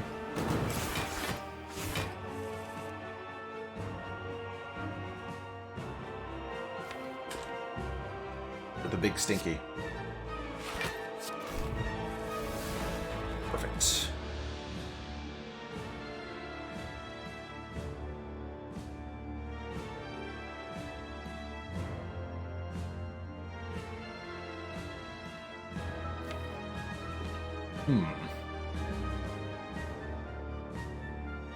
Okay, Piercing Wail to remove the remaining artifacts. Take one.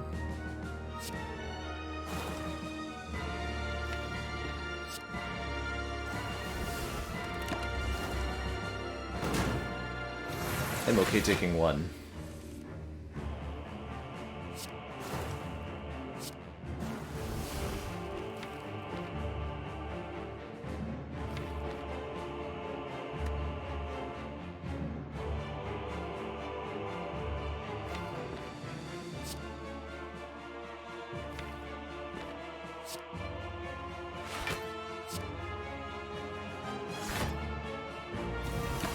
And then some.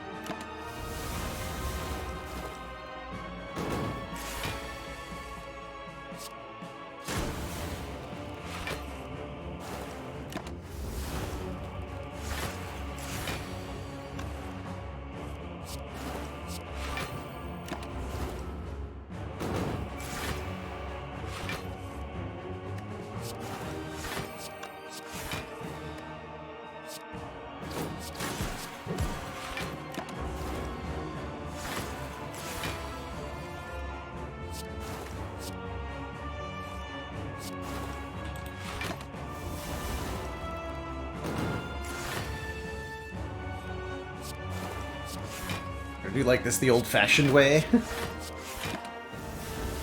Where we don't catalyst them? Absurd.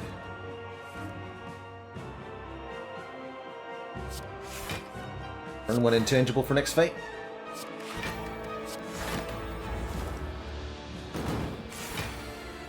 Works for me.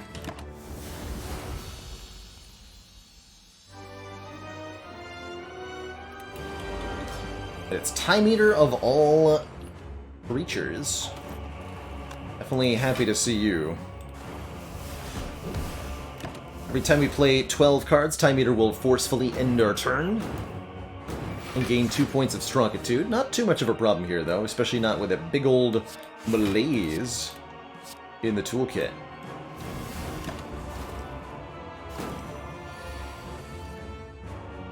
Definitely a fair bit easier than the Awoken one would be.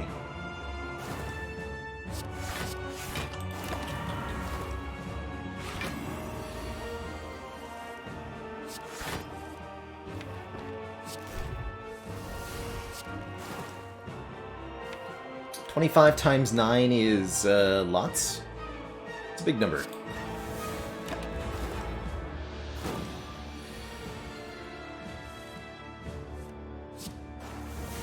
Certainly big enough.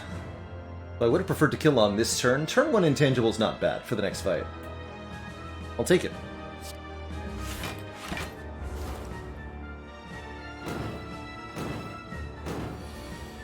Hey Carissa, extremely low on relics, yes, but intentionally so, because the deck itself is, well, perfect, I think, is how I would describe it. We got Runic Pyramid, lots of poison with Catalyst, Malaises, Piercing Wails, Panic Buttons, Bottled Footwork. We're fine. We're more than fine. And only one strike card, too.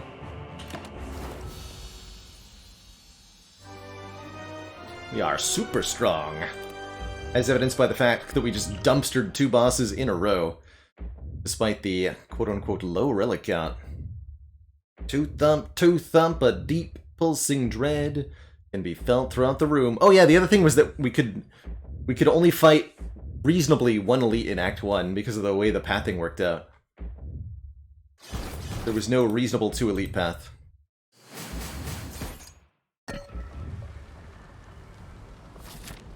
Would I say Silent is the best at handling Choker? No, I would say that Ironclad is probably the best at handling Choker, McBobby.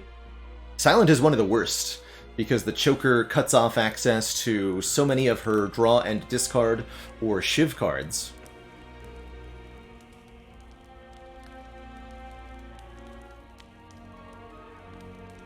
Let's take another Blur upgrade.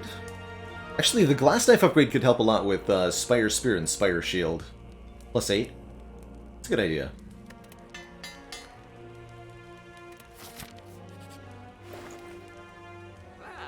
Right, Choker happened after 2 of the catalysts. Do we add a 3rd?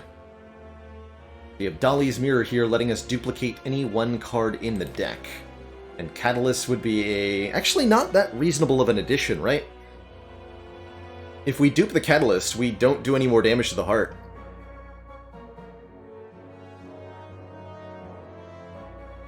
I almost want to say dupe Crippling Cloud, or dupe Malaise, or dupe Piercing Wail Plus. Dupe Piercing Wail Plus is really good.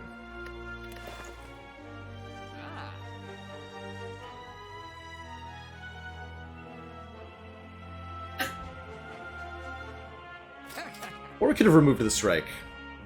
Let's dupe the upgraded Piercing Wail. I think that'll be the best option. For a couple of reasons. And I'm okay with our intangibility on turn 1, thanks to the way that worked out.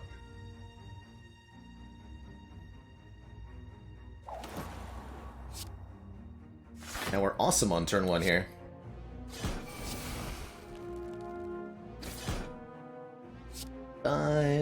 Then for 0 energy, use Malaise to remove 2 artifact here.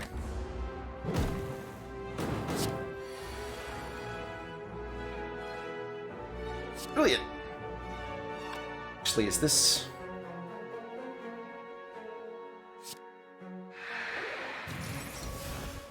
Debating if I use the panic button anyway. I don't think it's a good idea here.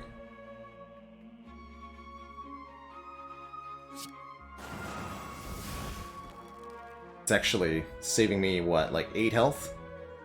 Not very much.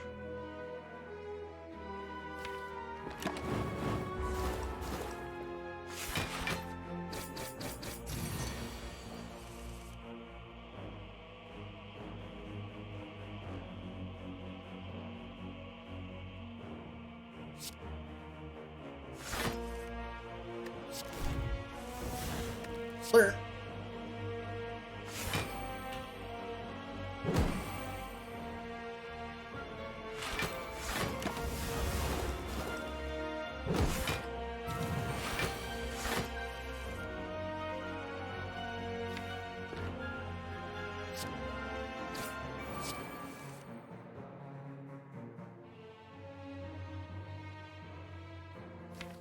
Gotta kill the shield first.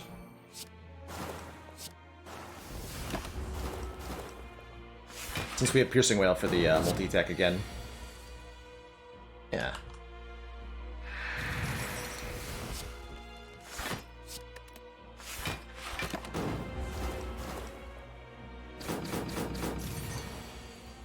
Just gotta be mindful of Incense Burner going into the heart here.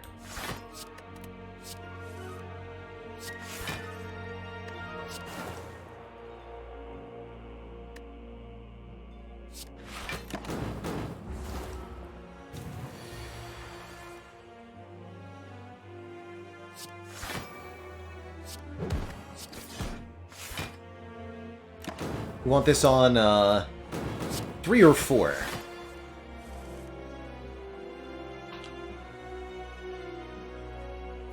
I'm out of weaken. Ouch. Worth it to have the correct setup, though.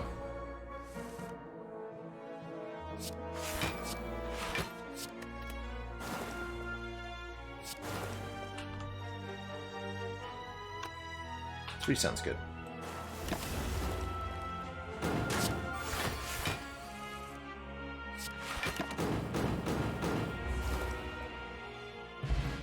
The boot! When we would deal 4 or less unblocked attack damage, well, up that to 5. And another Malaise, another Piercing Wail, or just skip. I do think this is, believe it or not, a skip. Because we already have all the defensive tools we need. We have all the offensive tools we need. This heart is not going to stand a chance against us. Any suggestions for beginner FTL players? Absolutely, Tony Baloney. A couple quick ones for you. Take fights whenever they're offered to you. If you ever get a, The chance to let somebody go versus chance to engage them in combat. Pick a fight with them, collect the scrap from killing them. Basically play like a psychotic murderer at all times, and you'll find it goes pretty well. And number 2, pause more frequently. And whenever there's lots of stuff going on, pause. You have a chance to order your crew members around, you have a chance to take stock of the situation. You can pause as much as you want in FTL, and there's basically no limit to how much pausing is useful. So those are the 2 tips. Pause more and murder people more. Take a new potion, too. Alright, Monsieur Hearts.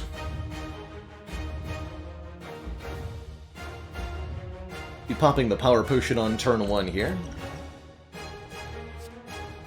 Caltrops or tools to trade? I actually think tools will be better than Caltrops, because, again, you can only do 200 damage per turn to the heart, and we're going to exceed that pretty easily.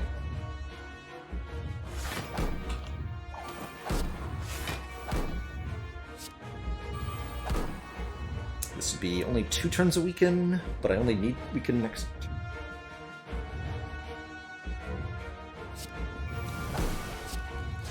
Do it like that.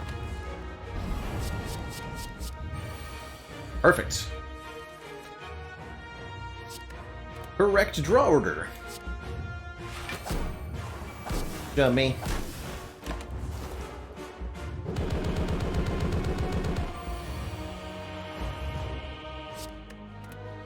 Oh, this poor sod can't do anything.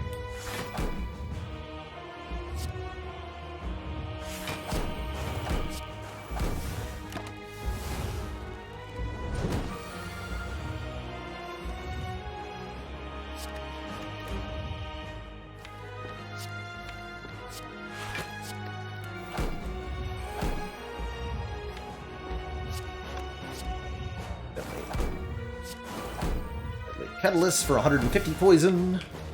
And now all we have to do is survive.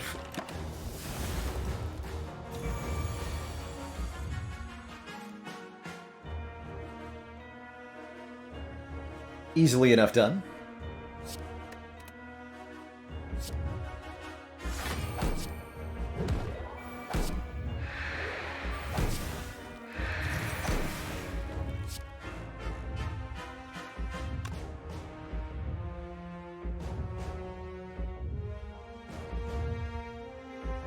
So I can go Blur, Panic Button, and now end turn.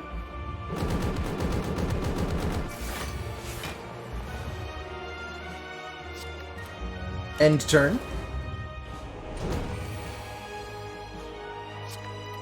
End turn. End turn. GG. GG, Mr. Hart.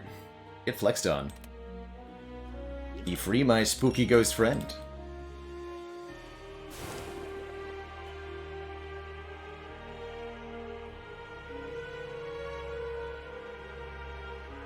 GG.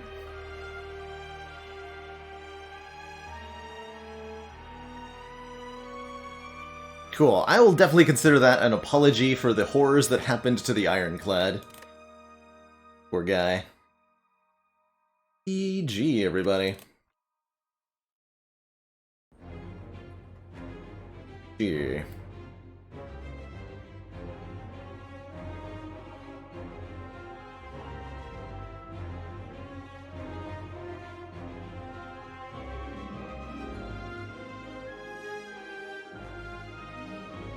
Sub 1 hour.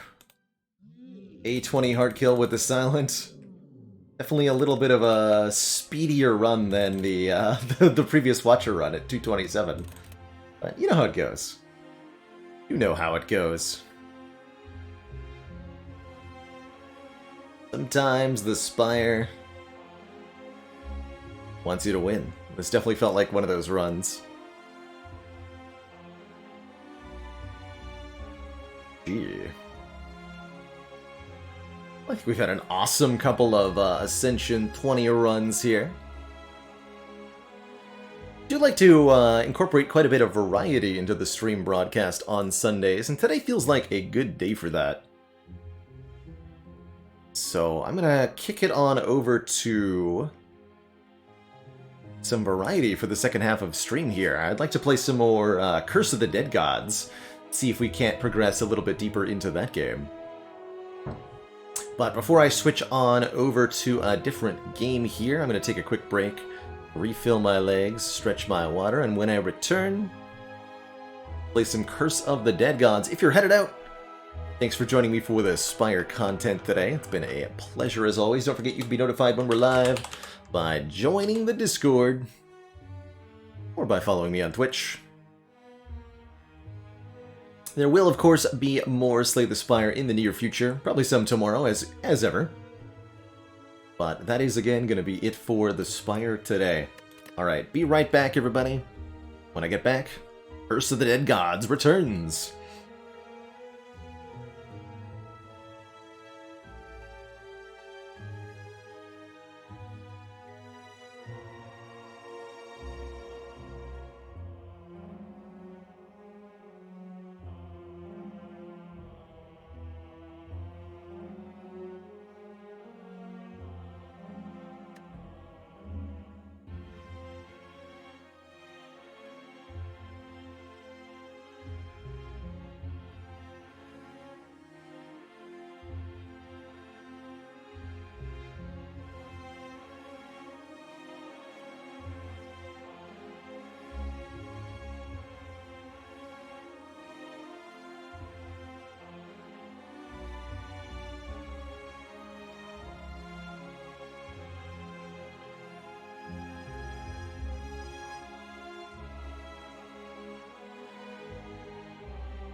Alrighty, everybody, we are back. Thank you for that patience. I think there's a little bit of lore in... Somebody was mentioning that Curse of the Dead Gods has lore in some of the item descriptions, or a codex of some sort. There's not much in the kind of minute-to-minute gameplay, though, no. That is what we're switching on over to here, by the way, is some Curse of the Dead Gods, an action-based roguelite. I've still got the Dicey Dungeons thing up, that's cute. We'll be doing more Dicey Dungeons real soon.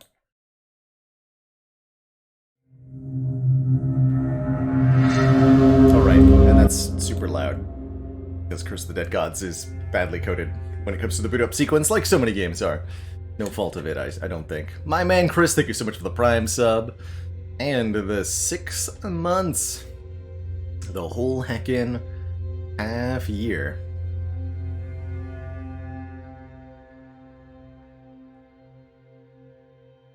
Stretch my water, refill my legs. I think we've been doing that for a year plus now, Chicken Man Phil. Something I started saying just for my own amusement. Since I refill my water, stretch my legs. And I'm encouraging people to do the same on their break. For my own amusement, I swapped them, say them the other way around, and, well, that really caught on quite quickly, as it turned out. Quick little intro, Skyline? Sure, I would be more than happy to give a kind of quick primer to Curse of the Dead Gods here, for both you and everybody else who might not have seen this kind of wonderful game experience. In Curse of the Dead Gods, you are an adventurer, plundering this ancient temple for hidden wealth. Let's see, at the start of each run here, we can choose a starting layout from one of the 3 tables. I like the weighted blades of Stormlash, although maybe a javelin's a bit better. We'll try the blades and the hammer, although I've noted that going into the Temple of the Eagle does result in some bad times. But we'll do the second expedition of the Temple of the Eagle. So to start, you have 3 expeditions available. There are 3 different temples, each with their own kind of set of traps and enemies that you'll have to get used to. They are Jaguar, Eagle, and Serpent, and I find personally the Temple of the Eagle the most challenging. It's the only one we have yet to get a full clear on. At the start of a run of Curse of the Dead Gods, you'll get a map layout. Wait, was that the... Should we do the second expedition? Can I reroll my map? I totally can. Interesting. You're allowed to reroll your map many times as you want, right?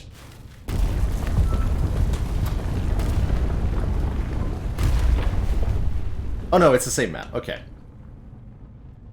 Good. Good. That's good design. Okay, we'll get some early attributes.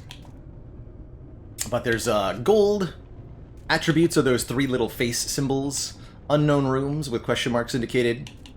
You can get new weapons at weapon rooms. And the little green statues are relics. Start out with some cash. And begin our adventure into the Curse Dead Gods. I'm also going to squeeze on over so that you can see the curse meter properly.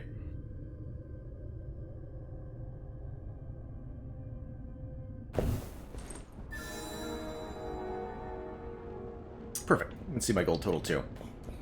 So, Curse of the Dead Gods is, again, an action roguelite. Combat is in real time when your goal is to kind of defeat enemies with your weapons while dodging or parrying their own attacks. For this run, we start out with get some light going first. Start out with three weapons. We have our primary attack, which is throwing daggers. Relatively short range, and we can charge that to throw in 4 directions. We've got an offhand lightning whip, which does some lightning attacks, and then we have a two-handed weapon, the Storm Hammer, which does really slow, powerful, interrupting attacks. The goal is going to be to essentially chain kill the enemies that we encounter. As we kill enemies, we'll build up a counter called greed kills. Every kill that we can get without taking damage will increase that counter for us.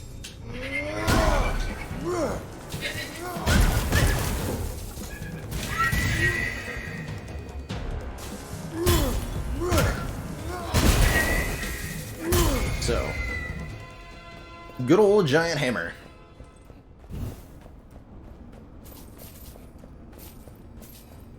A little bit like Hades, but there's more of an exploration aspect, and as I'm about to explain, the lighting system has quite a bit of a difference here, too. You can see that the limits of light are pretty clearly indicated here, with the radius of any light source being fairly clearly visible, and as we... Oops, they didn't leave anything on the ground there. As we exit any source of light, you'll see the icon at the bottom of the screen change from golden to purple, indicating whether we're in light or darkness. When the player character is in darkness, they take additional 50% additional damage from all sources. And you additionally cannot see traps in the dark. So, for example, this statue with the red glowing eyes and that blue mine on the ground, if we put out the lights, they are invisible until they activate. So light is a pretty important thing to keep around you in a run of Curse the Dead Gods as we try to navigate these dark and trapped corridors looking for loot.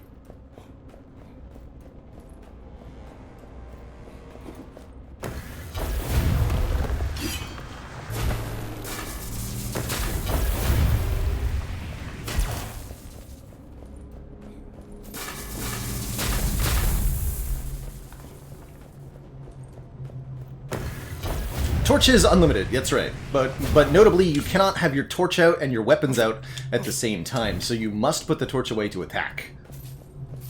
Unless you can swing the torch too, and light enemies on fire if you need a light source. At the start of the game, there are only penalties for being in the dark, but that will not stay the same for the whole run, as we can find items, relics, curses, or blessings that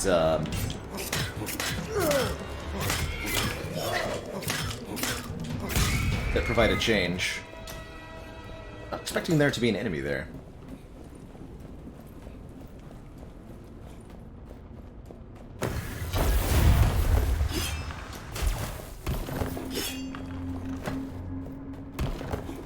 And keeping an eye out as we go on our stamina. Those 5 pips below the character's feet indicate our stamina. We use one to dodge. We use one to do combo attacks or powered up attacks with our light weapons, and we use one to do any amount of swinging with the big hammer.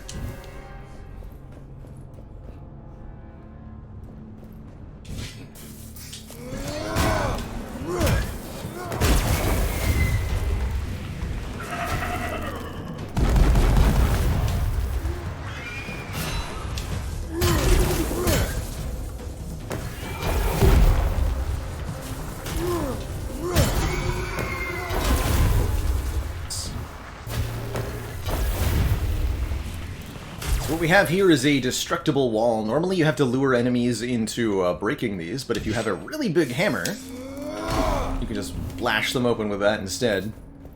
I get the loots behind.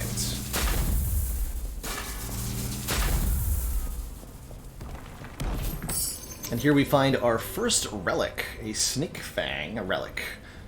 Relics are items that you just keep in your inventory and they provide passive effects. There are only 6 slots for relics in your inventory, so you have to kind of pick and choose which ones you want to take and which ones that you want to offer to the gods for a one-time bonus, which is what we're going to do with this.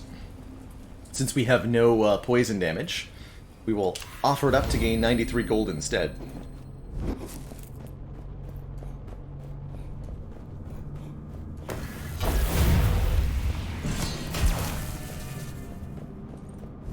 Another chest.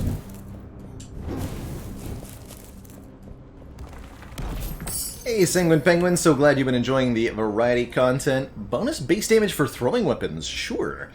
We'll pick that up since one of our weapons is precisely a throwing weapon. Note that we get fire shots if we throw through a torch. Each time we exit a door, we gain some corruption, which is indicated by that purple meter in the bottom right there. Corruption causes us to become cursed when it fills up. And we get, by default, 20 corruption per door we open. Yes, Golio, this is a roguelite with a fair bit of meta progression involved, but a roguelite for sure. I think the corruption comes from the curses that the temple has, or what have you. Seems to be the idea, anyway.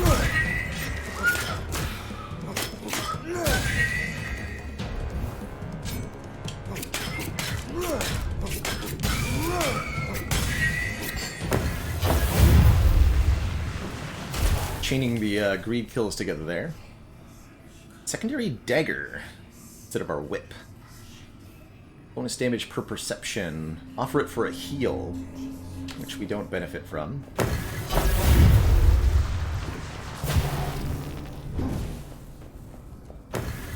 Keep the storm whip, I guess.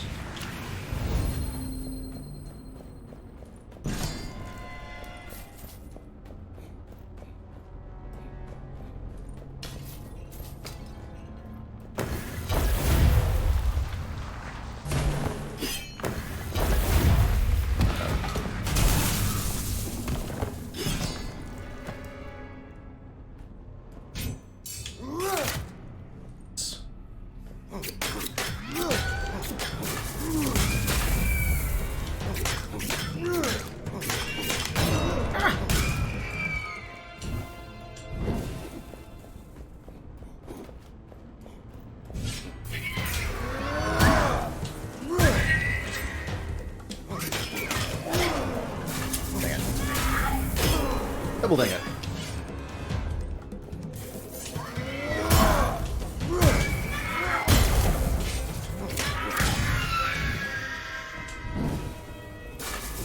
Properly timing your attacks and dodge is very, very important in this game. It can be quite easy to misplace your input and take quite a bit of damage as a result. But we get to the attribute shrine at the end here.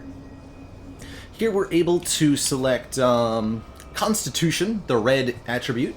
Gives us more max health. Dexterity, the blue attribute, gives us more damage, or we can take both for an additional price. Regardless of which one we choose to take, at shrines such as this one, you're able to offer gold or blood. Gold being the gold price indicated at the top there, 750 for this one. Or if we offer blood, we get the amount of corruption indicated, 40 corruption, swiftly progressing us towards our next curse.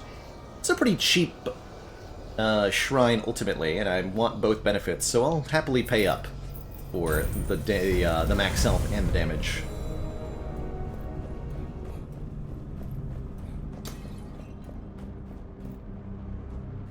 So again, they're noting our 3 attributes at all times in the bottom left.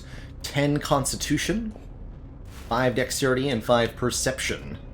Perception gives you treasure find, more money, more loot. Take another attribute shrine. I think they're relatively good to get early on, especially the green one for that bonus treasure find.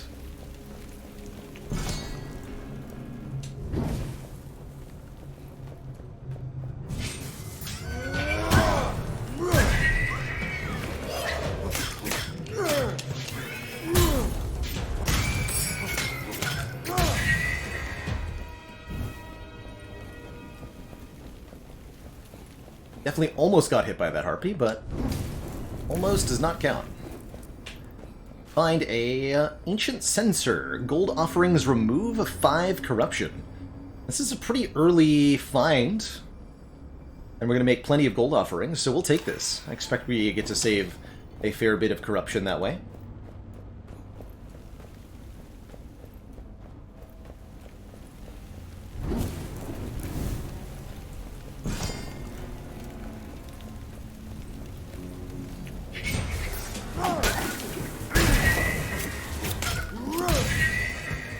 Wow. Bonus damage on the dagger really putting in work there. Dang.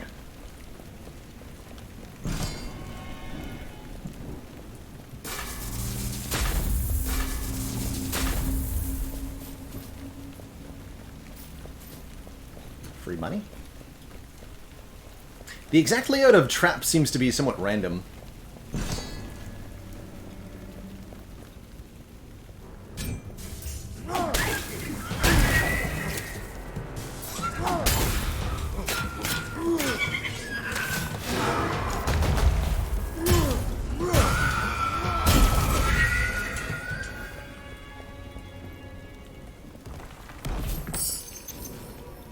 Three dexterity, or 6% more damage. Take that for now. A barbed javelin spear. I'll just offer up for some money. Spear would replace our two-handed hammer, and I feel really comfortable with the hammer weapons, having used them a fair bit at this point. They make a Hades Dark mode? Yeah, it's called Extreme Measures 4. Have you tried? Right, we get treasure. More damage. Interesting, the price on the dexterity went up. I'll still offer gold here to get yet more damage and yet more treasure finds, as well as removing 5 corruption for making a gold offering.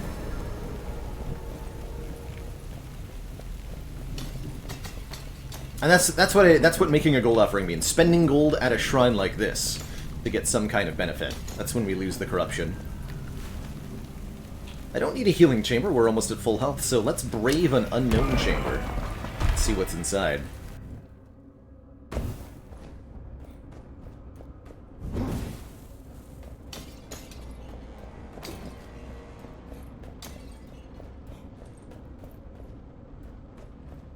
So the main limit, Sleek Freak, is that you cannot offer an item up to the gods once you've picked it up. So if you want to, like, try out the weapon, or if you're leaving an old item on the ground, you're not allowed to offer it to the gods anymore.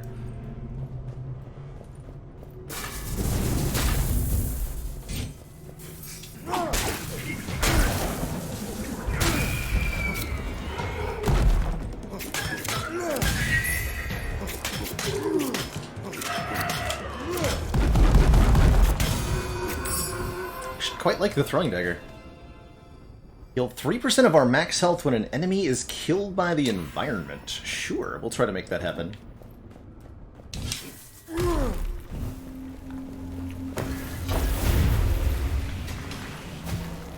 little bit of extra cash here, nothing special.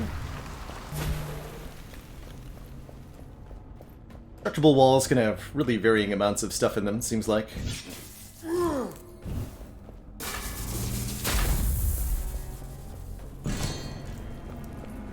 That's right, the gods are very picky about being re-gifted things. How dare you.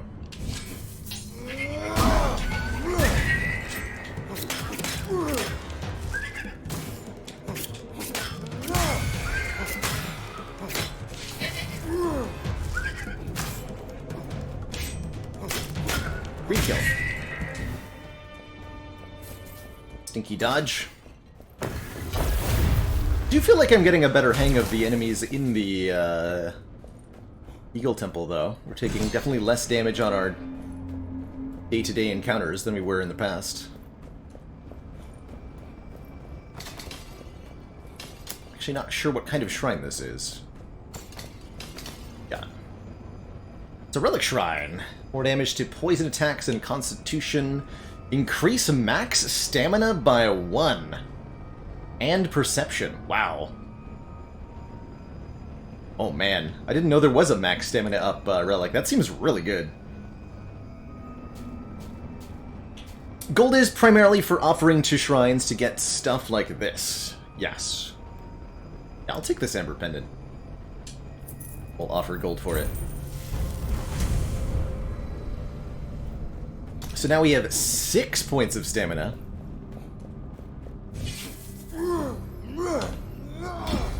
Now for lots of hammer swings or lots of dodges or what have you. Need more money.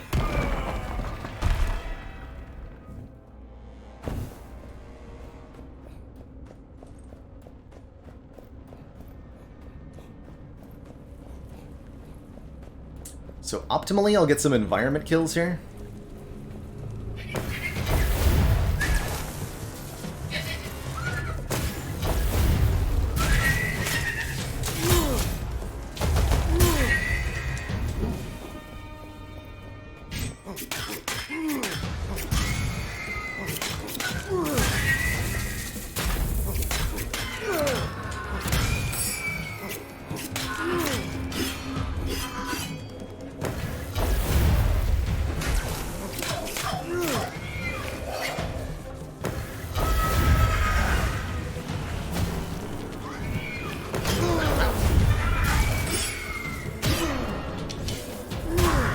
gained in healing, I lost in damage, but that's fine.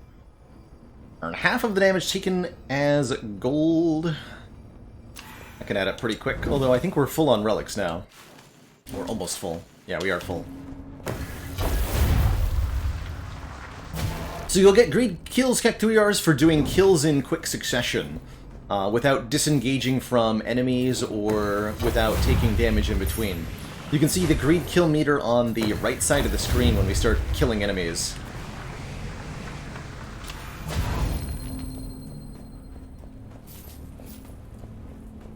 It is essentially intended as a way to reward you for staying engaged in the combat, not kiting, and getting a lot of kills in quick succession.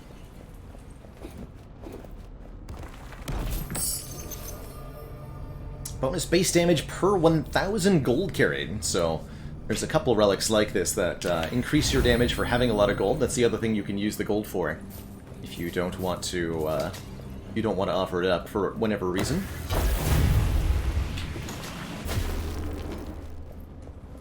Not the greatest chamber. We need more money. Although I'd like to take attributes again. I'll take another spot of gold, thanks.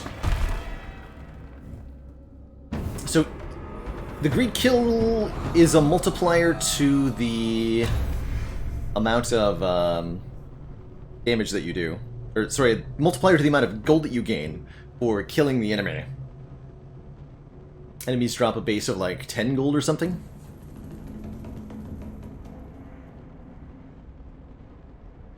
We get our first curse for filling up the corruption meter here. Belt to Luck favors those who shed their dependency on the frivolous. One of our relic slots is locked and may no longer be used, but we gain 3 divine favors, 3 rerolls that we can use to reroll outcomes at a shrine. Wait, before. Right, here we go. So what did we end up dropping? We ended up dropping the 50% of damage taken as gold. We'll lose the 3 decks for now. Don't mind losing a little bit of damage.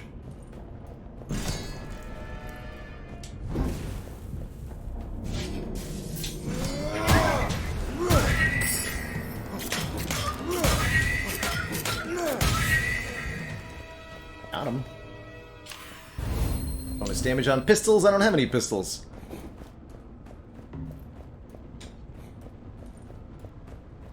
So 2 ways out, we can see by these big slats in the ground that our passage will be blocked if we choose one... Actually, not this way, right? No, not this way. Okay, one-way side passage for a little bit of money. This way will close behind us.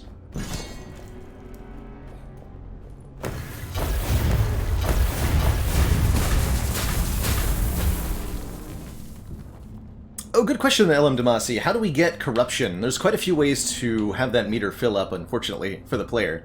You'll get 20 corruption by default for opening a door, for moving to the next chamber of the dungeon. You can also gain a varying amount of corruption for doing blood offerings at shrines, if you don't want to pay money.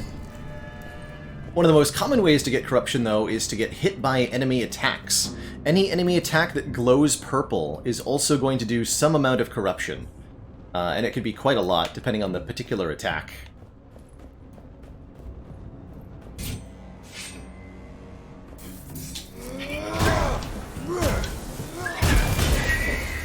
Wait, how did I kill that guy? Hello?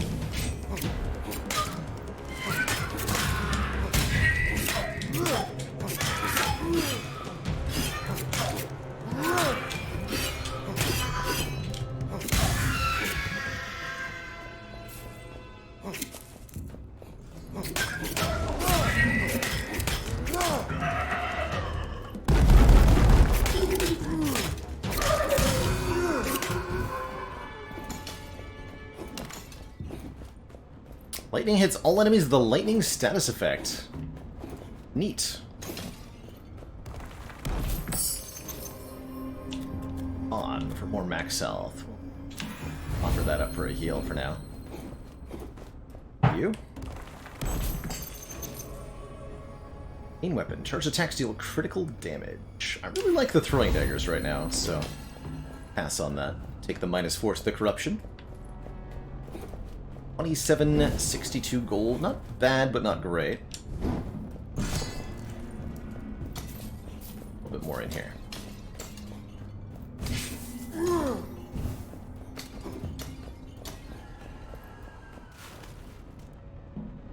We can get a weapon upgrade to upgrade one of our weapons. That's a good idea here. Yeah, we've had the misfortune of seeing the 5th and final curse. If you get 5 curses, as you can see that kind of blood-stained red slot, it's nasty. The 5th and final curse causes you to lose health rapidly until you reach 1. At which point, well, try not to die, really. So, for example, those arrows, they have a purple glow to them. That means we'll take corruption from them.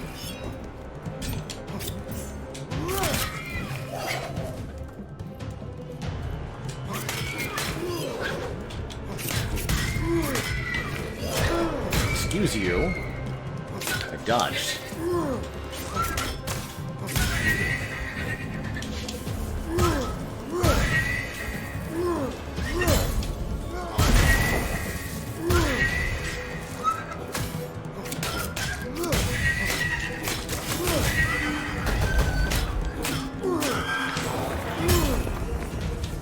Okay.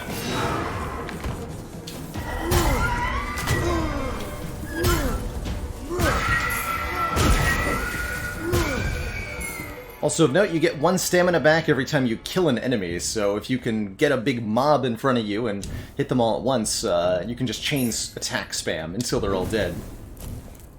Sometimes. That was almost a good room. Ultimately didn't take much damage.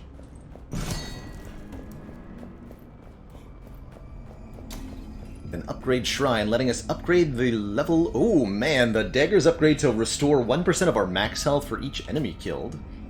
Stormlash does more base damage, or the hammer does more damage per point of dex. I will happily upgrade both the damage of our daggers and restore 1% of our max health every time we get a kill. That sounds great.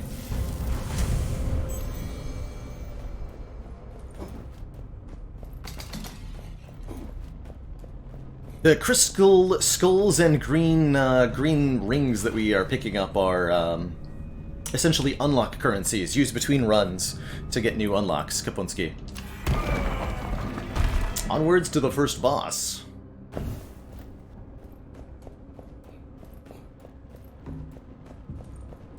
This is the... Oh yeah, the storm guy.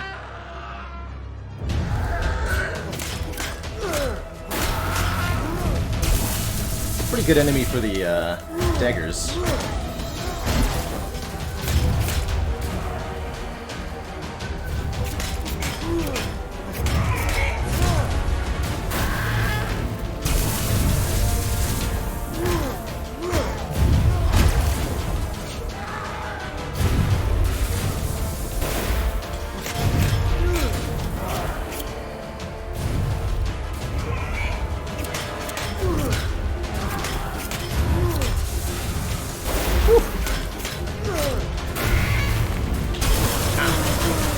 Well, thanks for the money.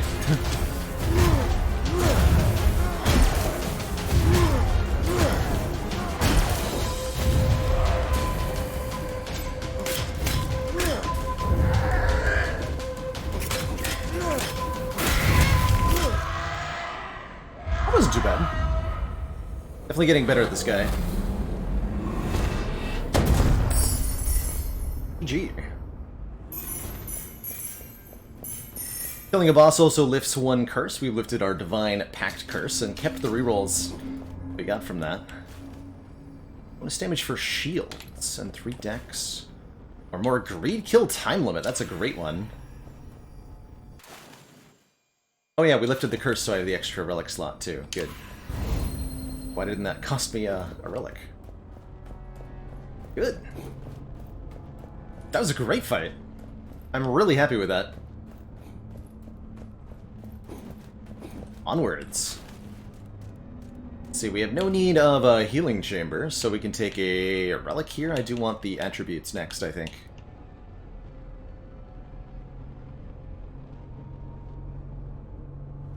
Relic. I've got lots of rerolls, so we can get a really good one.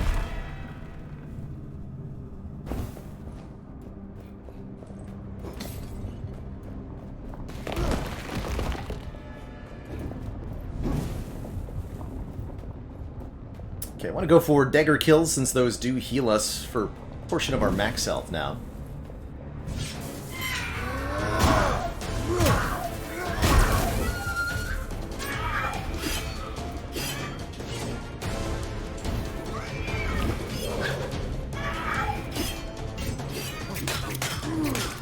These enemies are much tougher than the ones we faced previously.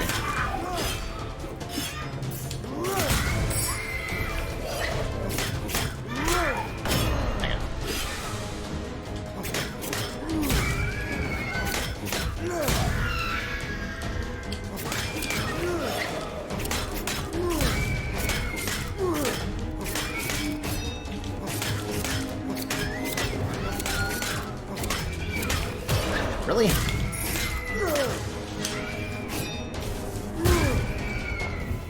Hang on. The better version of our other ancient censored, so I'll take the +2 dex.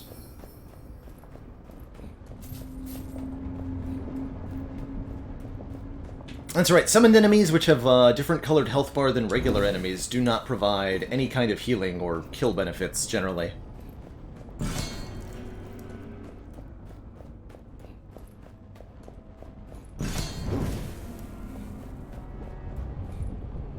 Am I still healing when enemies die to the environment? Yes. Okay. Not like that.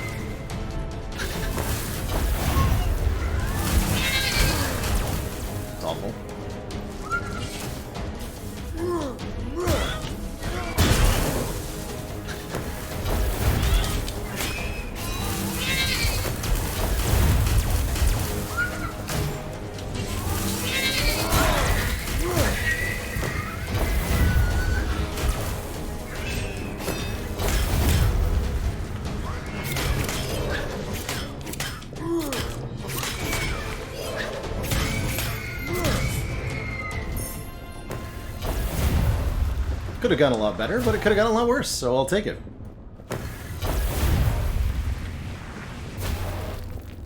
Homing shots are really easy, really difficult, excuse me, to hit enemies with, versus some of the other traps that are a lot easier to use to your advantage. Still, I'll take it. I'll take it.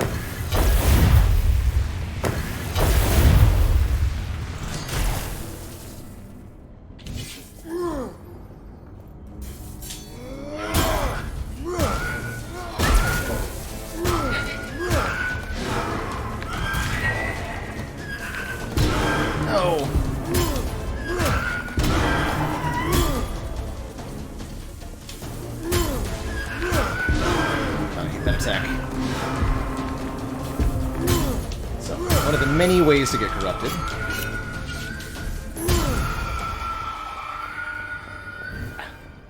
Brutal.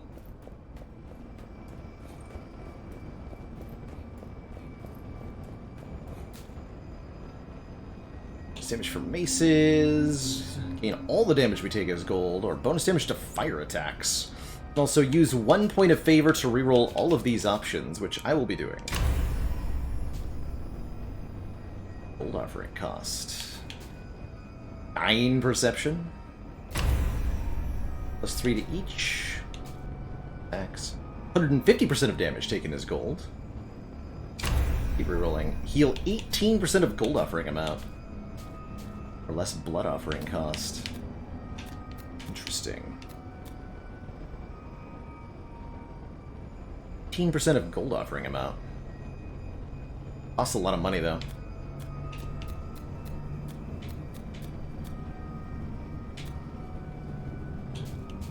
6 dex is also pretty good. Okay, we'll do that.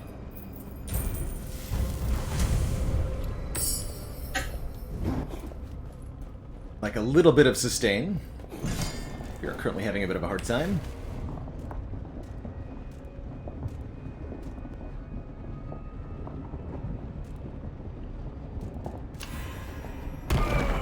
The number on relics is their level, Mirromorphic. Higher level relics have better values on them. Shadow Word. Regular enemies are concealed within the shadows. Concealed enemies are revealed by light and when attacking, but we do more damage in the darkness. So here's one of the curses that provides a positive effect for being in the dark. Someone was asking about that.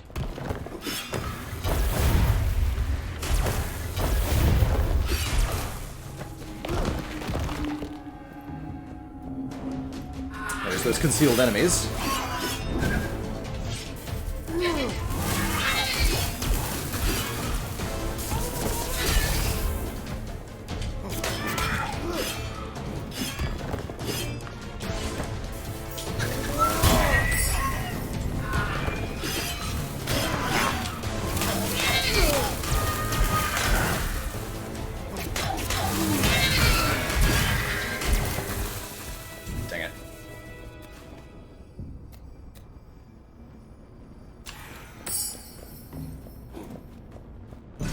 Losing health.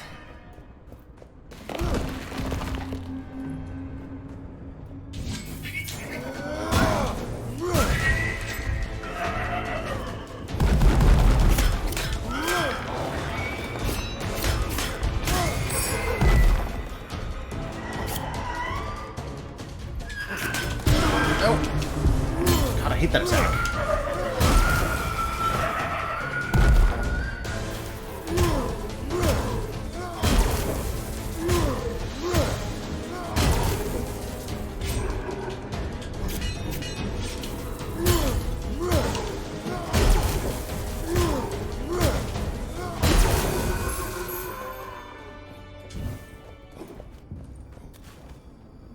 Six Constitution.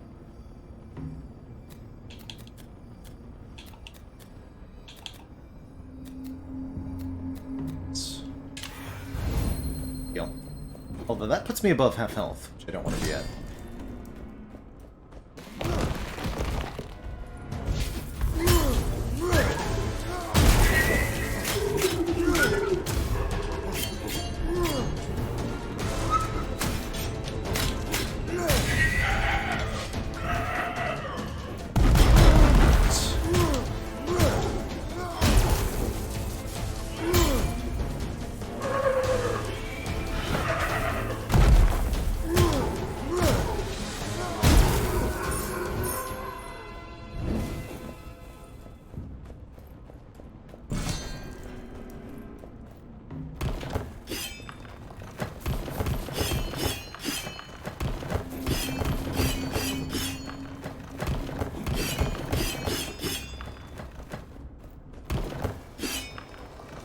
I'm going to heal based on the gold offering, actually, so this was foolish.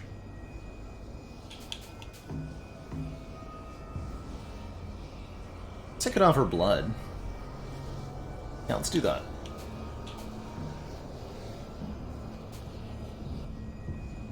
So I'll take 40 corruption instead of the regular price of admission here to get both of these attributes. Puts us more swiftly towards our next curse, but oh well.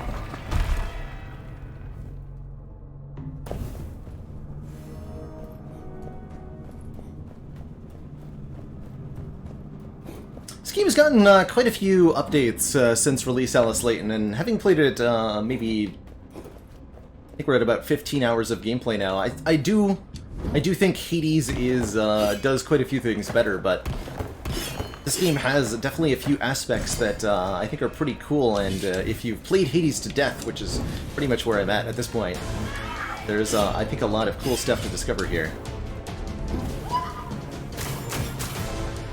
Alright, those elite archers do too many attacks.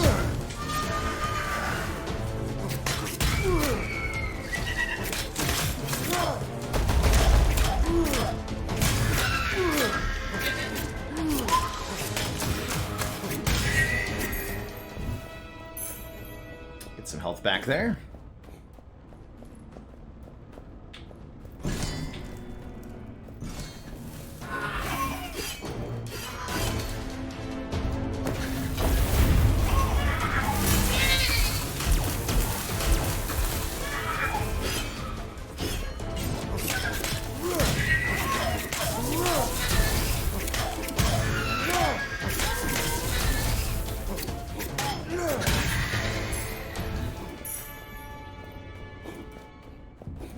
Gold.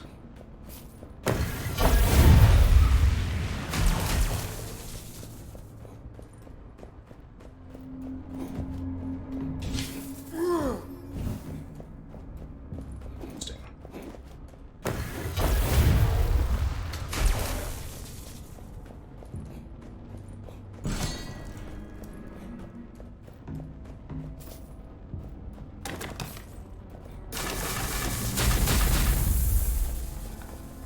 For example, something that Hades does a lot better than this game does is soundtrack.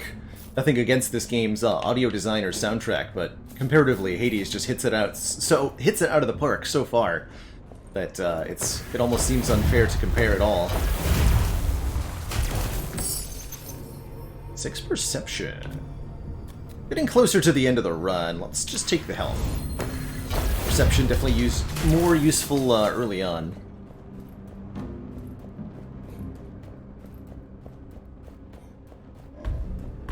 Oh, hello.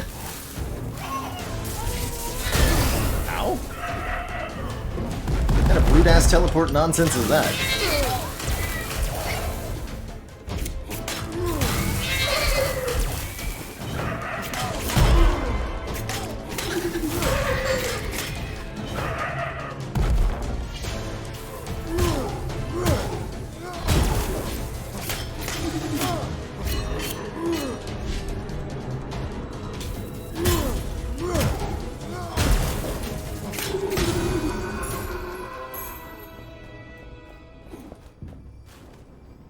Sacrificial Makana. Kuna Makana.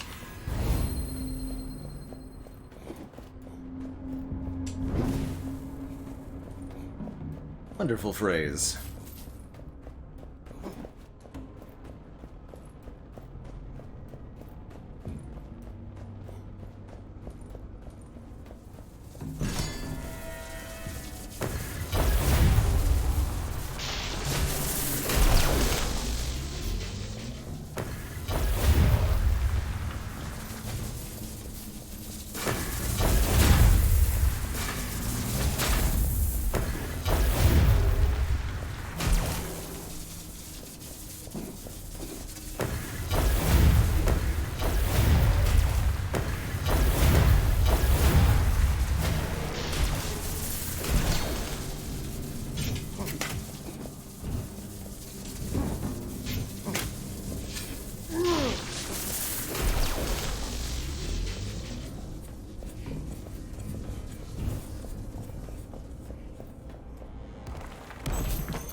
Loot! Ooh, a keen bow.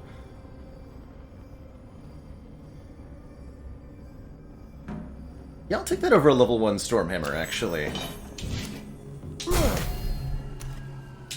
So the bow is a two-handed ranged weapon. Charges up attacks.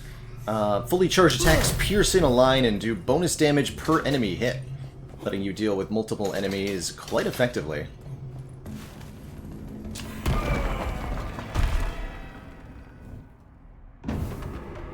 Our second, well, I guess our third curse, technically. Cadaverous Infestation.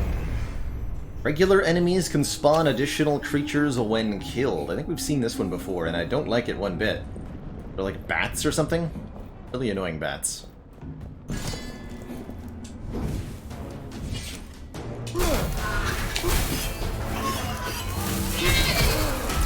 Excuse you.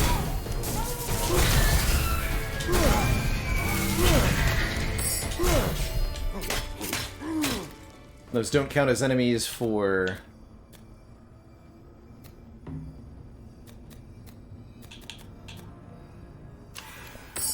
the purposes of getting kills off our dagger, for example. They're just annoying little bats.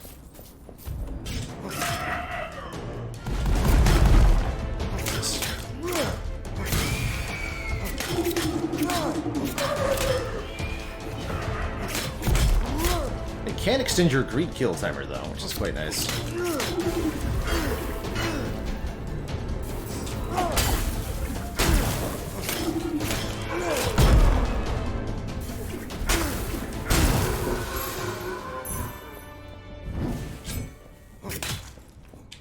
Whatever, we got a healing chamber coming up soon. We can get all of our health back there. Yeah, the bats run away from you if you have a torch in hand, but as soon as you put the torch away, they come back. So that's really annoying.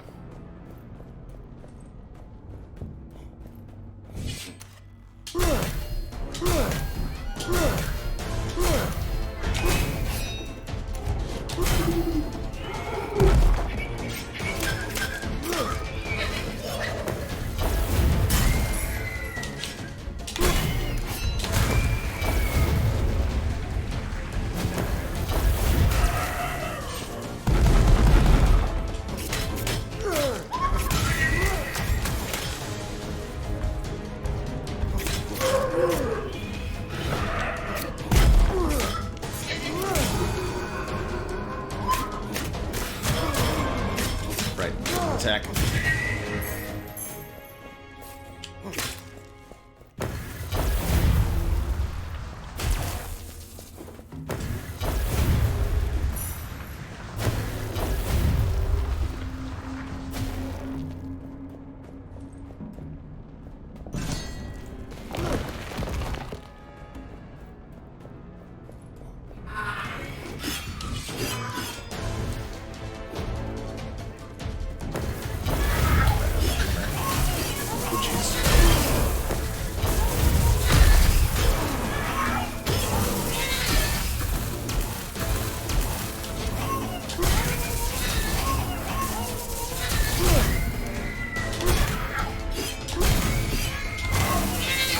Oh my god.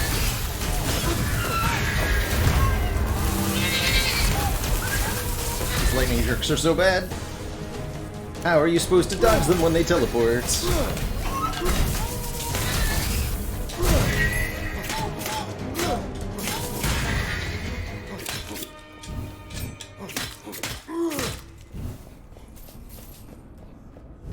Big yikes.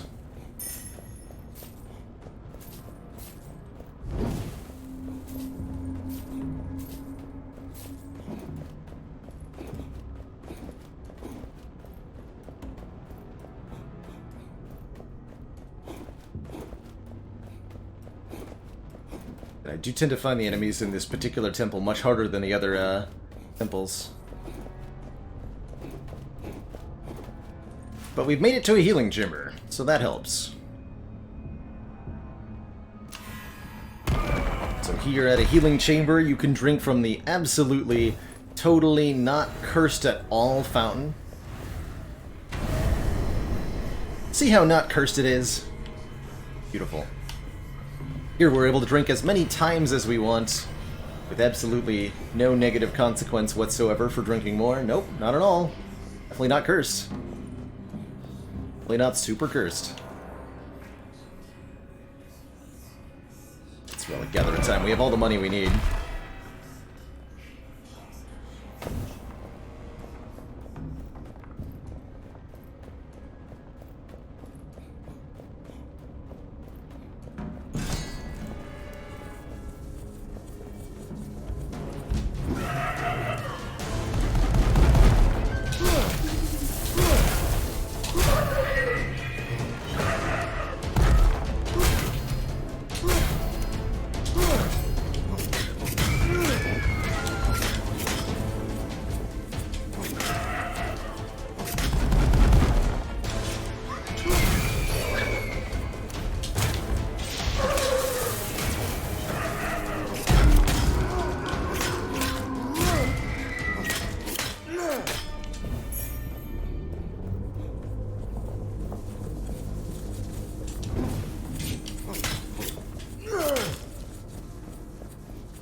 You can do quick shots with the bow, but the quick shots do relatively very small amounts of damage, and they do not pierce through enemies, so it's really not worth it to do anything less than a fully charged shot, I think.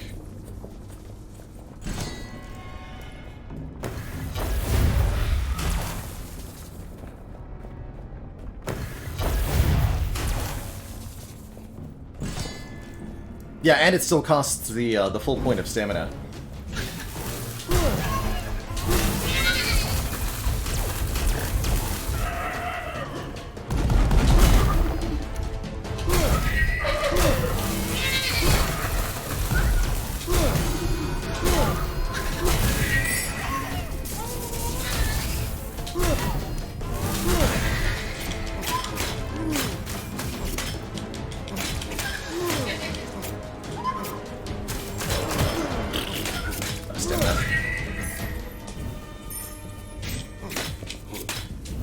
Stupid bats, man.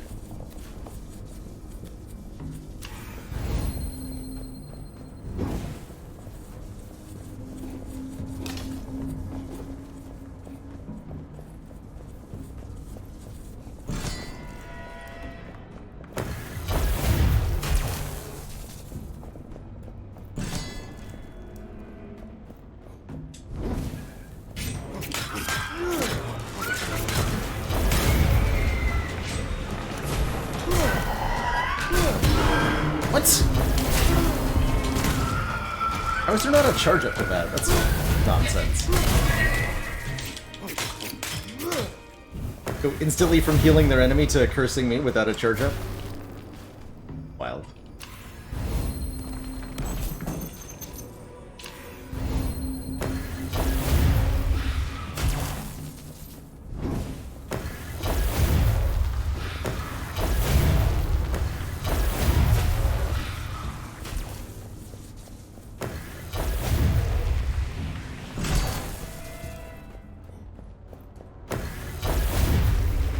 Still, I think this is officially the furthest we've gotten in this temple, so feeling good.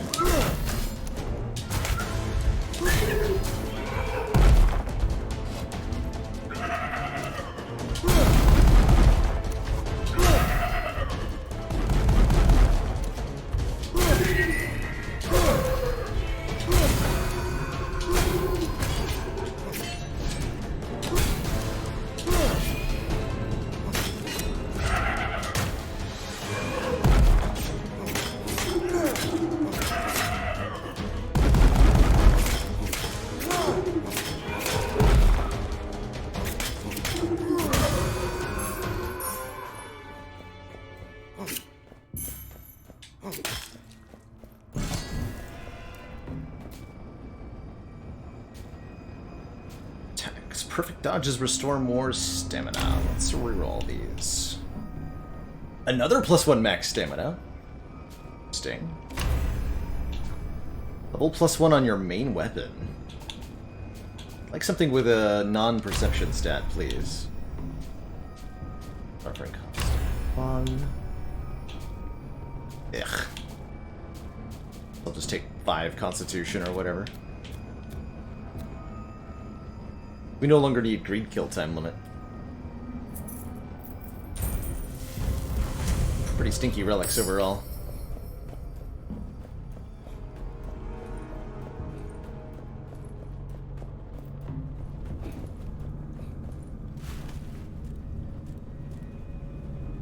Let's see if we can get a new weapon before the final fight.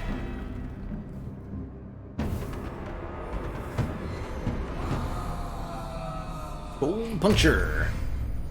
Each door imposes a payment of 300 gold, but each door restores 10% of our max cell. That's fine by me. Just one nice heal before the boss fight, really.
Oof.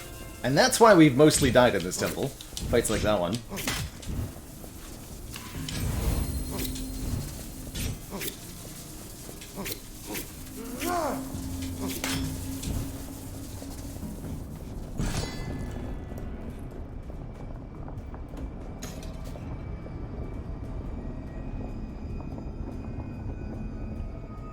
Just a...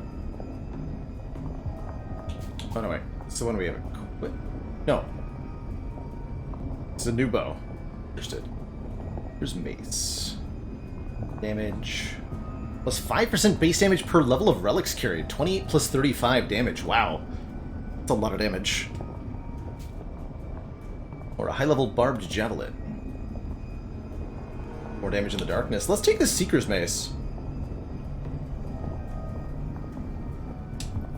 Seems like it's going to do a lot of damage.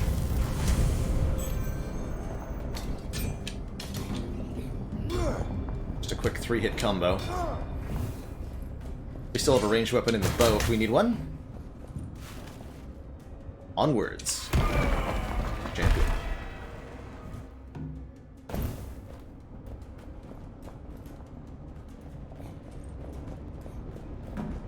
Fortunately, I've heard this boss is a bit of a pushover. Yeah, you look easy to dodge. Oh my god.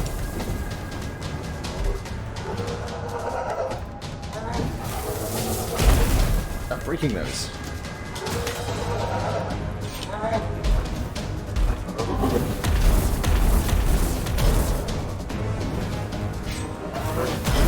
Oh. Yeah, teleport fists. It's kind of cool, actually. I like your gimmick, sir.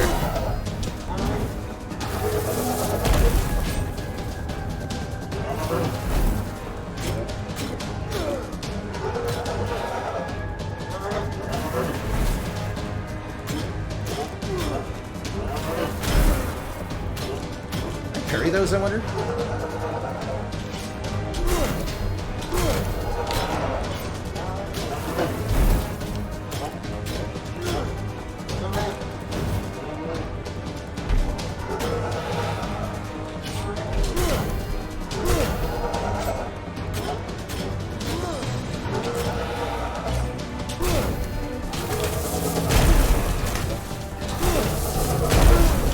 Excuse you.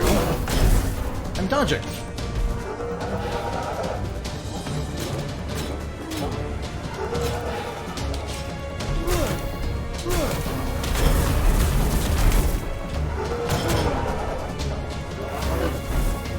We got him.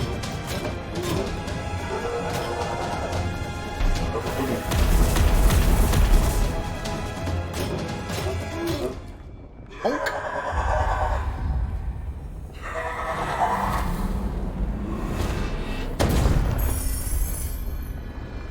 Gee.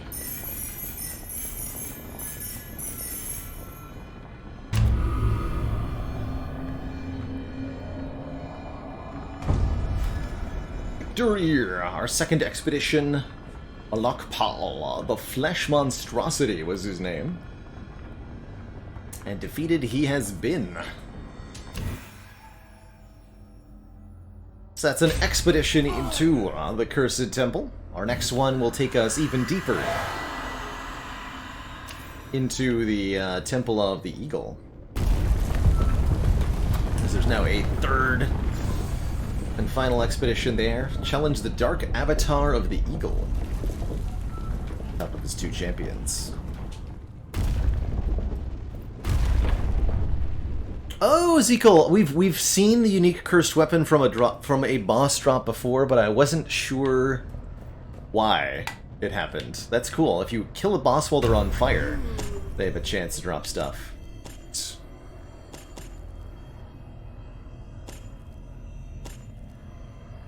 Somebody talked about the blessing that... Oh yeah, Reptilian Hunger. Your greed kill counter never runs out when you're out of combat and does not reset between rooms.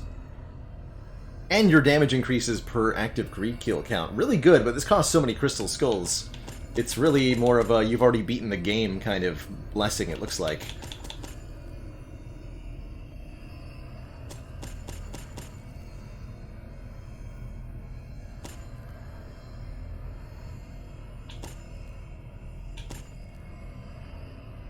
Currently, we start with the blessings, 1,000 gold and 5 perception.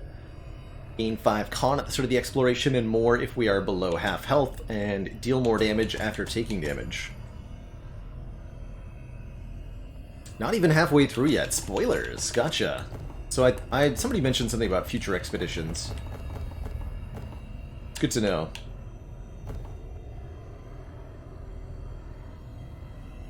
The number of divine favors available for each exploration. Now let's... I'll keep my skulls for now, and we'll unlock some new weaponry types.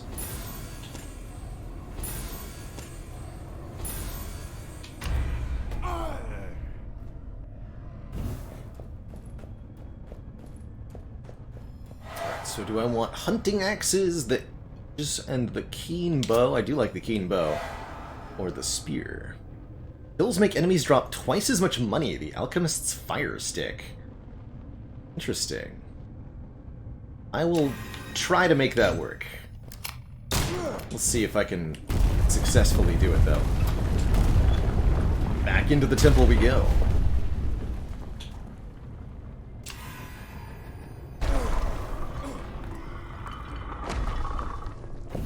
There are a lot of roguelites, Maniac and a Mask, where unlocking new things makes your runs harder by diluting the pool of items. Wouldn't surprise me if this is one of them. Alright.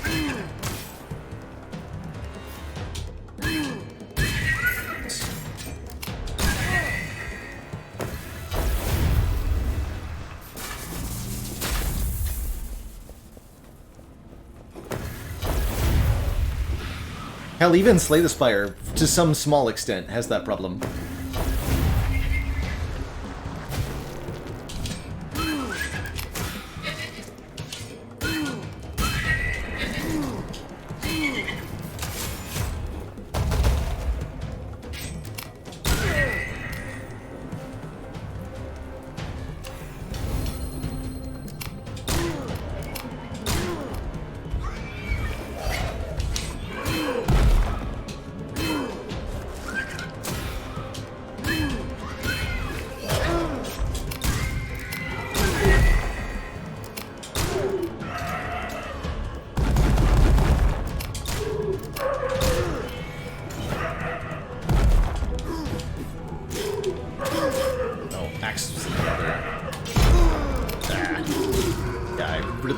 Pistol. I will probably not try to use that anymore. More time limit on the greed kills this early on is great. Oh yeah, there's like a combo attack with the gun that's not too bad. Probably try doing that. Just go for melee attacks and try to do finishers with the gun. Rather than trying to work the spear into it, which seems like a bad idea.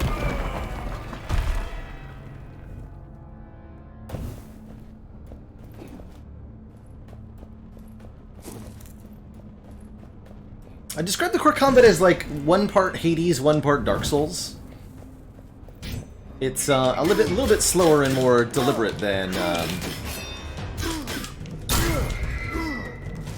Hades is.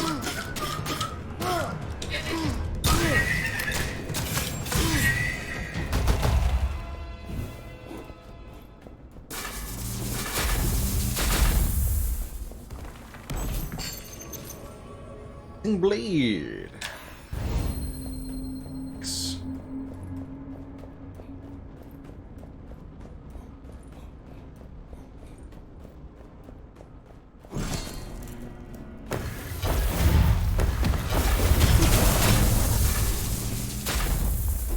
Good old stun lock. Not sure what hit me there exactly. One of the 5 traps.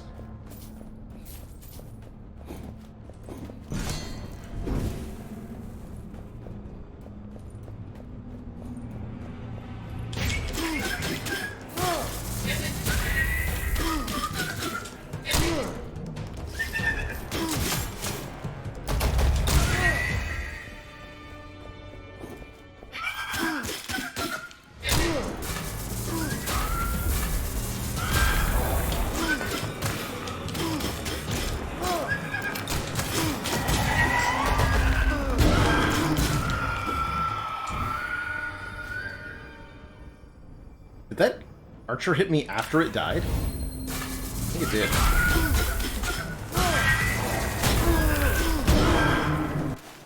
I'm gonna restart this run. I don't like where this is headed. So I abandoned.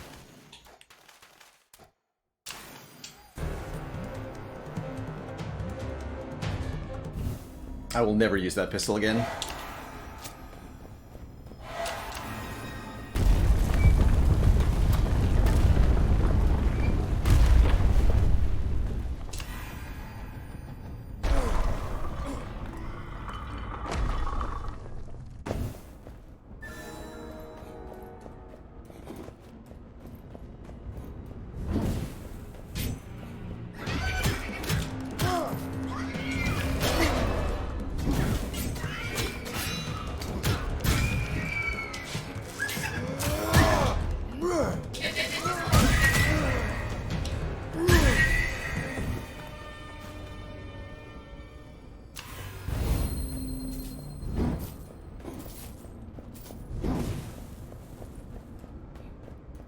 And if gravitating to the same 3 weapons, I think everybody's going to have a slightly different playstyle that works best with some weapons or the others.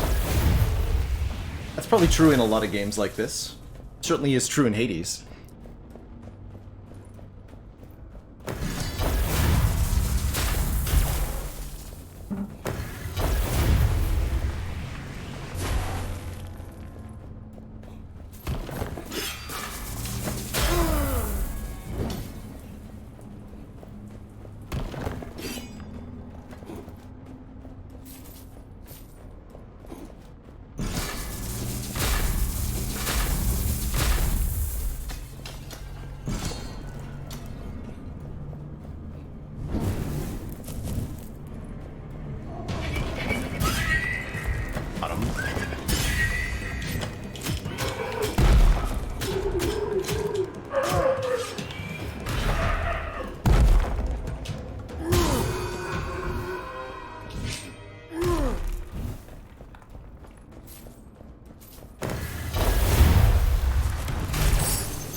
More damage to weakened enemies, that's good, because our hammer inflicts weaken with its special attack.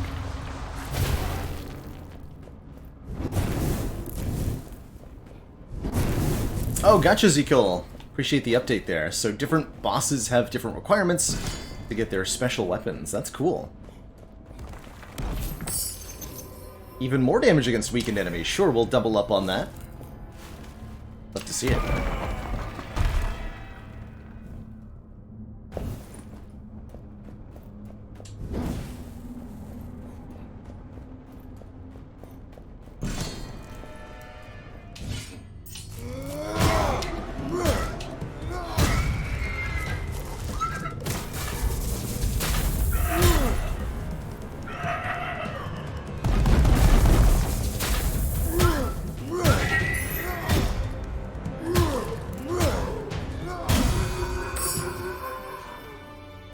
And some decks. And 2 bonus chests in a row just for having the hammer. Like that.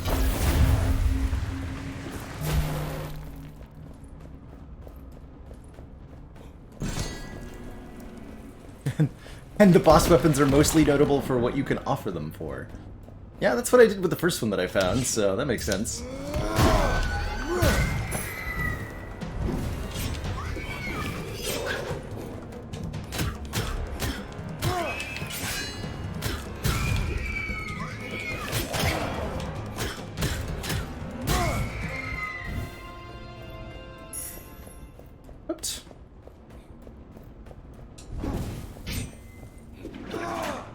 It's got good AoE.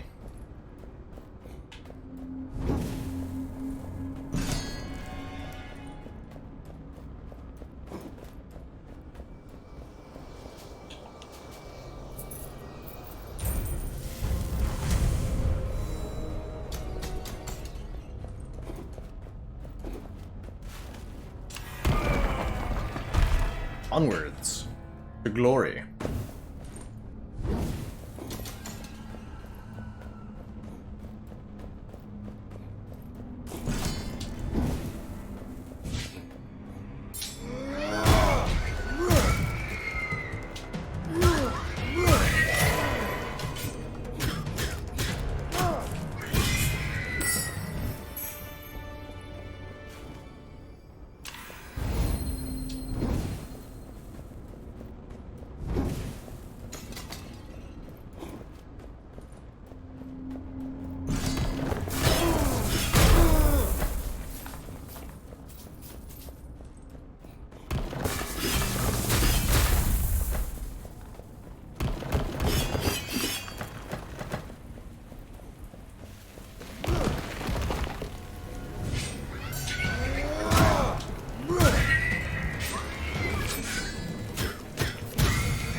Thanks, statue.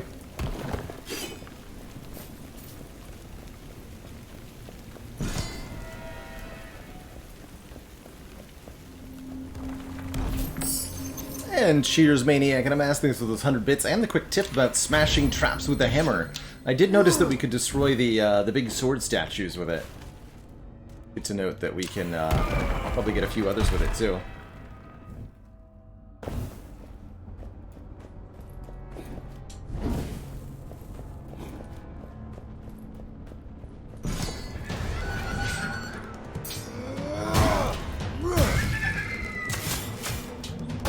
For example, yeah, that.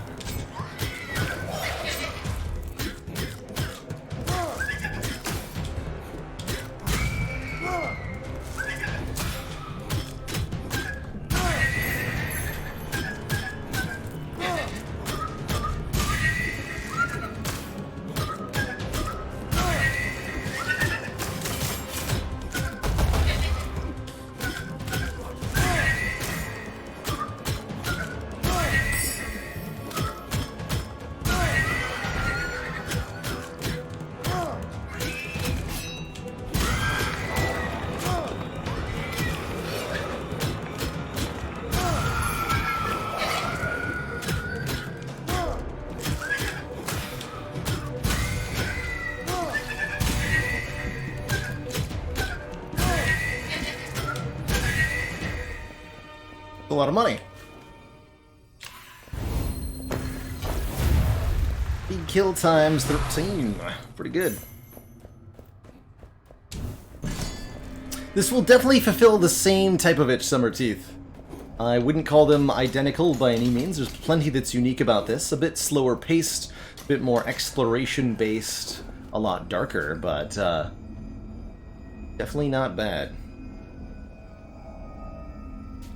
Blender Sword is just for spamming, chance for fire, or bonus damage from behind.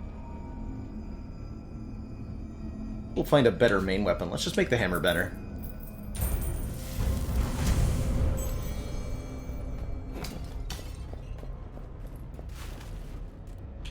Is it right time? No, it's time to get a better weapon.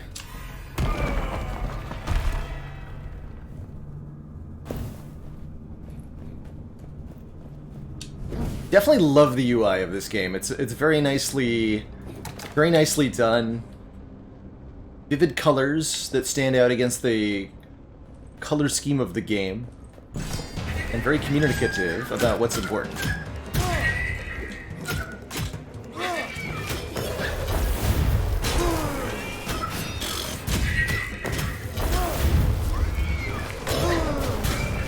Stupid traps, man.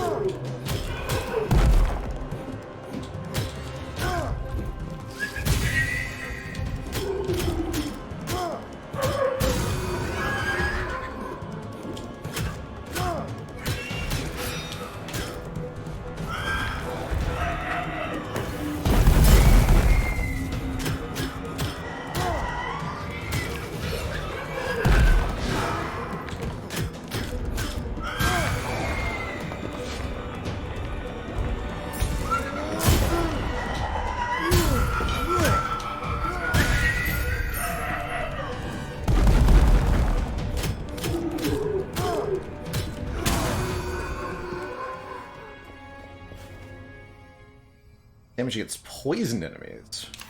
Thanks. How's it going, Zocker? We had 2 very good Spire runs and 1 very unfortunate Ironclad run today. The Gusting Glaive. Charge attacks into Wind Slash, damaging all enemies in the path. Interesting. Barbed Javelin. Let's reroll these. And these. Critical damage when only 1 enemy is nearby. Bonus damage in the light. Deal critical damage when stamina is depleted and do bonus critical damage. Wow. That's the winner right there. This thing is amazing looking. Look at all those crit bonuses. Yes. Absolutely yes.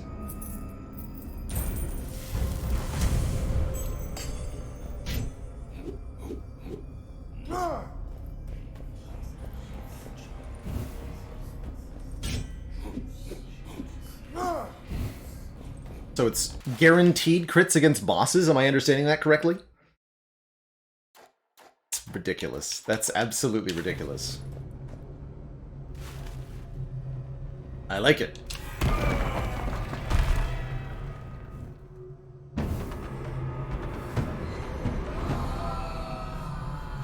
Auric Malediction.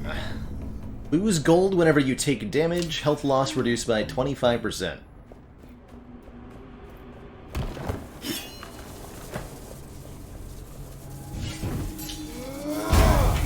Oh, that's right. There are definitely bosses that summon enemies.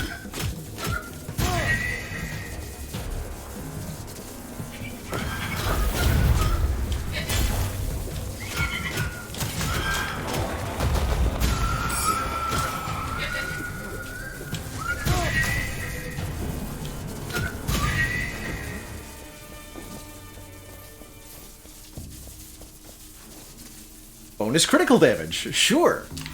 I will pick that up. That seems oddly... just a wild guess. That might be relevant to my interests.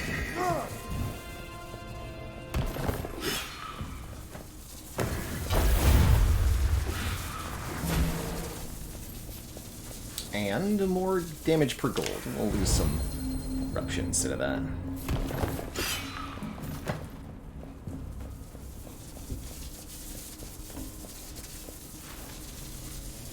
Is that everything already? Kind of a sad gold chamber. Ow. Alright, well I did that to myself. Oh, but I did miss the chest, so it's worth coming back for. I knew there was something else. Fair deal.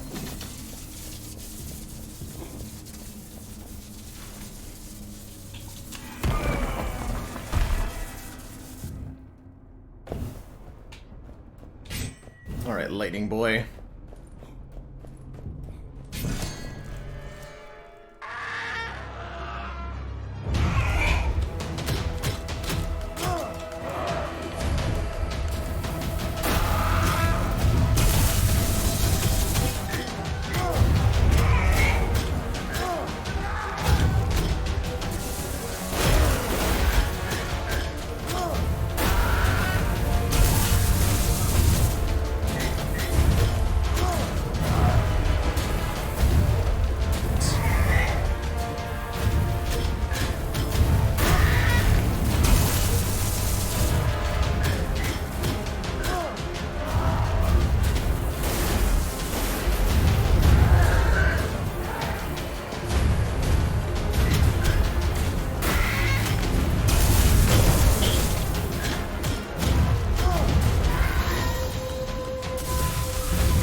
Boss one down.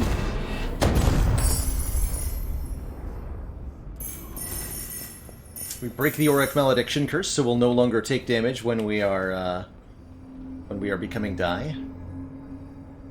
Keen Bow restores health for each enemy killed. Tempting, but no. This I'll take though. Minus corruption for gold offerings and a little bit of constitution. Onwards to the second part of this run.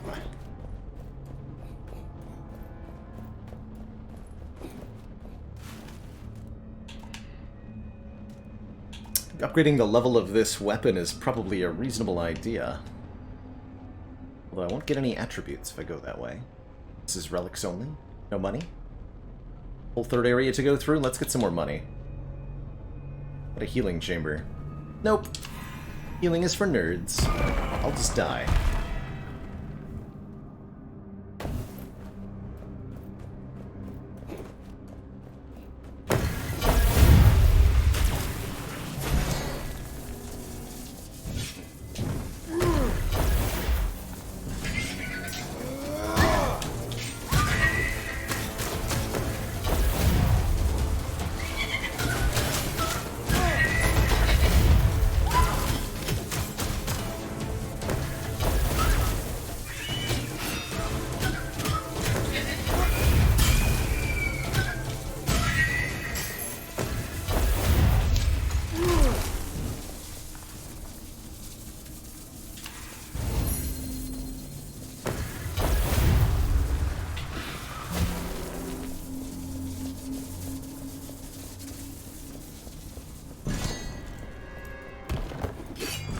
Traps work against the enemies, and they do it really, really well, too. It's definitely viable, if not even a good idea, to repeatedly lure enemies into your into traps.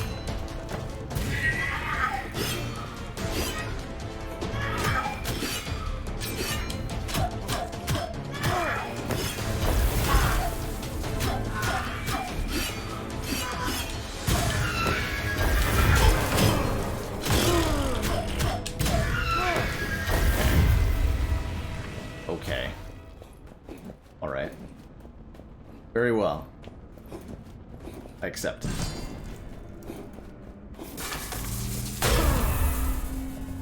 Oh, this is my fault.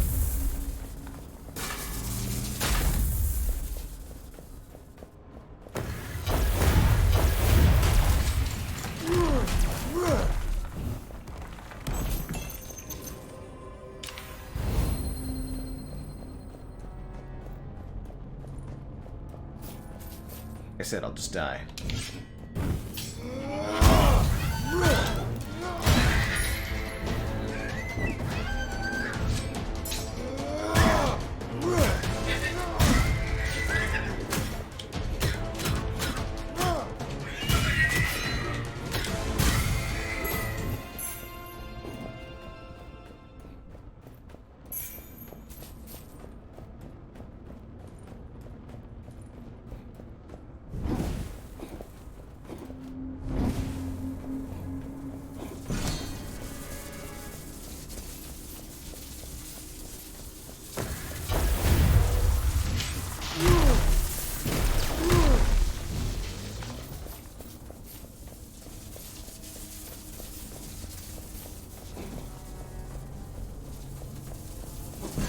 Smashy.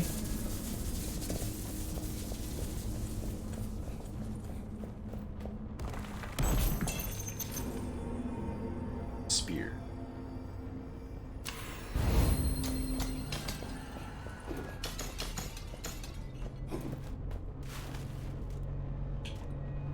We'll upgrade over to the challenge room. The challenge room. Will get me all the gold I should need for the rest of the run, hopefully. Not all the health.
Yeah, go for it. Spire questions are pretty much always welcome here, whether we're playing Spire or not. Usually not too hard to think about that while I'm also doing a different game.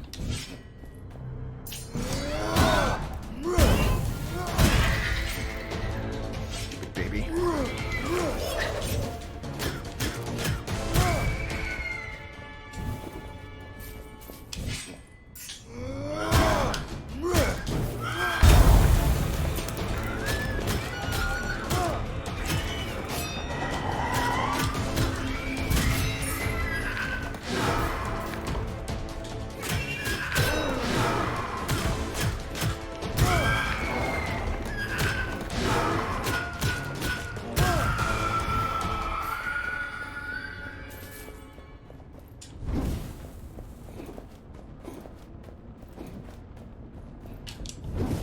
I'd love to do more Spire with friends on stream, Omni. Both myself and Tika are super busy with real-life stuff at the moment, which is making it a little bit difficult to get something together. So it might be a little while, but that'll definitely be something we do again.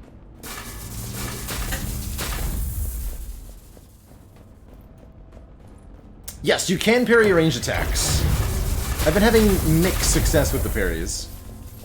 It seems a lot more reliable to dodge most of the time.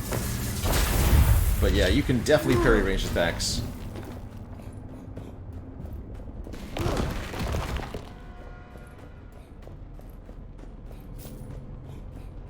Angry baby creatures. Die, foul baby.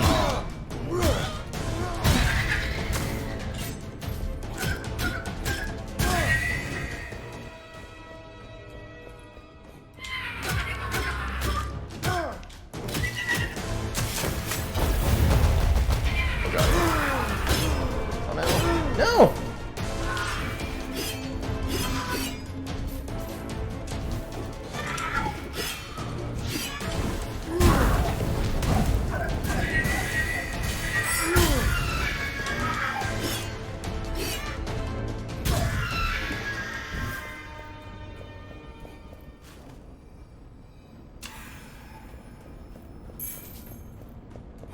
Need healing.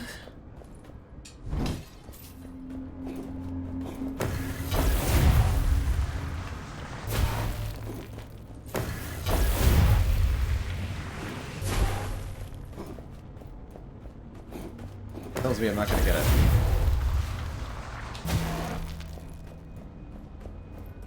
Not a chest in here? Like one of those rooms where there should be.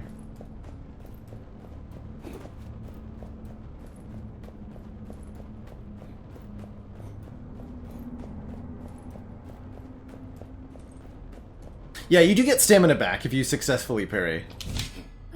Keyword successfully. Hey. I kinda doubt I'm gonna make it to the boss, but we'll see.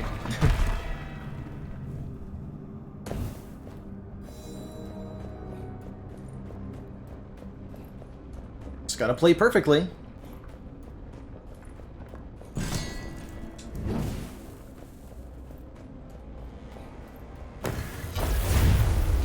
Definitely destroy these before we activate the challenge. Light all the torches. Okay.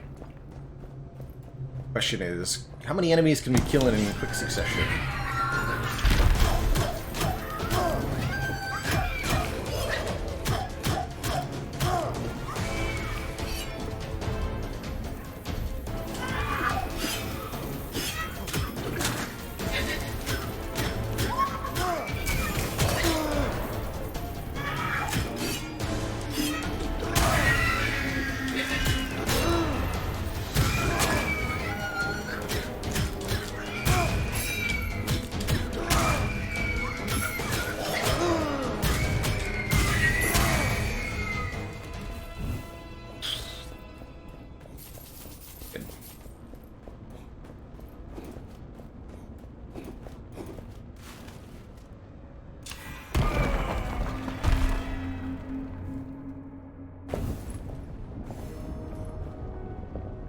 I've ever had to draft a ton of fire breathings. Yeah, especially if you're fighting Hexaghost or Slime Boss in Act 1, you can absolutely get through with like 2 or 3 copies of fire breathing, putting in a lot of work.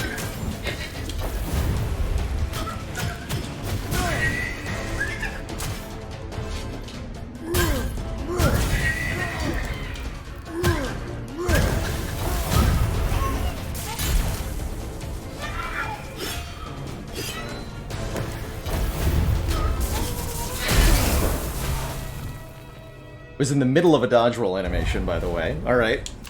That's fine. That run mostly died to lack of healing. We just couldn't keep our health up. Irreversible trauma! Thank you so much for the 5 months. Let's go again. Use the blunt claws, I guess. Oh well. Alright. Back in.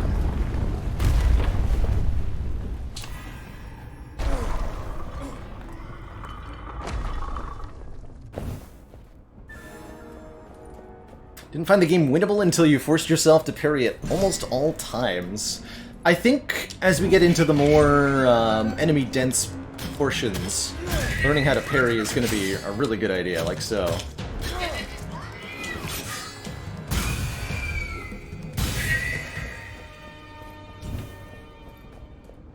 You can do it well, it'll be a real treat for you.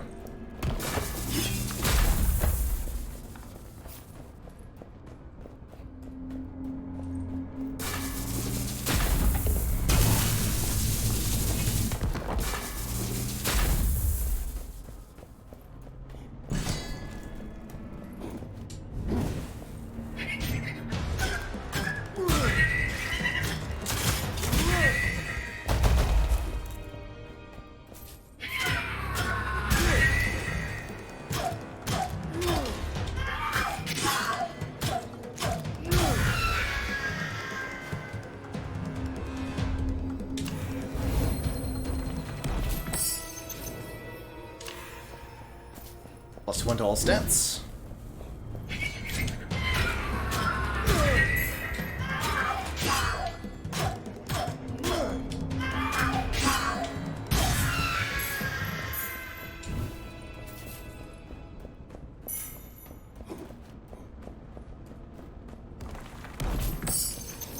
Ooh, 8% of our max health when we pass through a door. Literally, all I needed last run was this. And we would have been fine. Good stuff.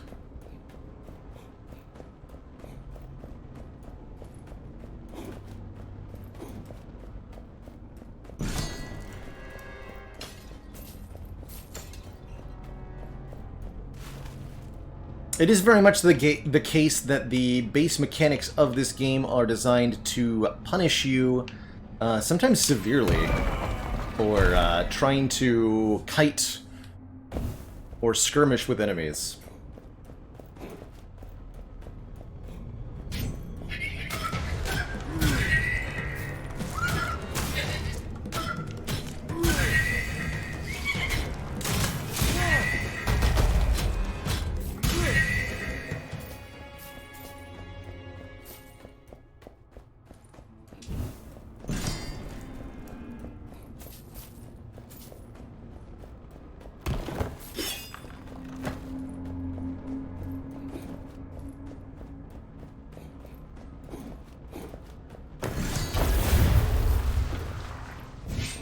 Hammer again? Good.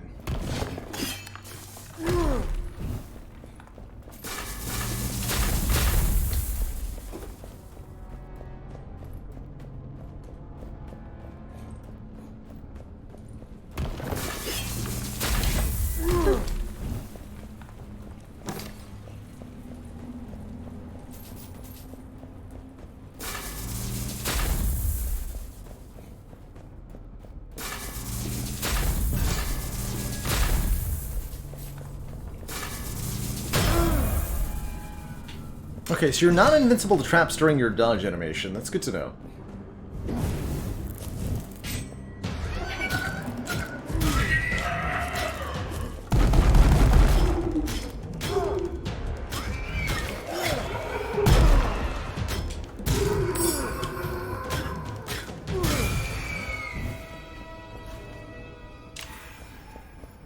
Perception's also good in the early game. More gold.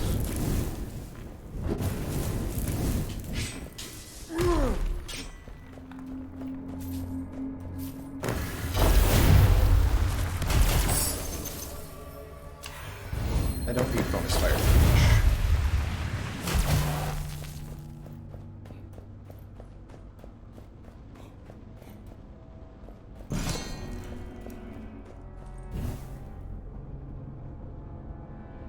In this game, Perception, the green stat in the bottom, the three stats are Constitution, Dexterity, and Perception. Constitution is more health, Dexterity is more damage, and Perception is more loot. More money, and a higher chance of finding items from enemies.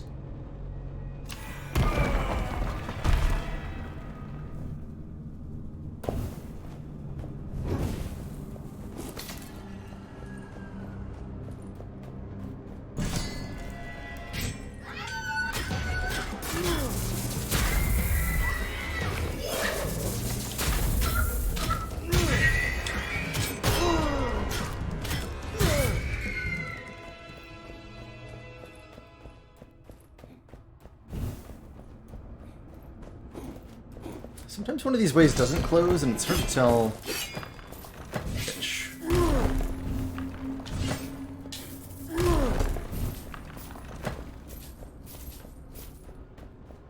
$50 health per point of con, that's right. And 2% damage per point of dex.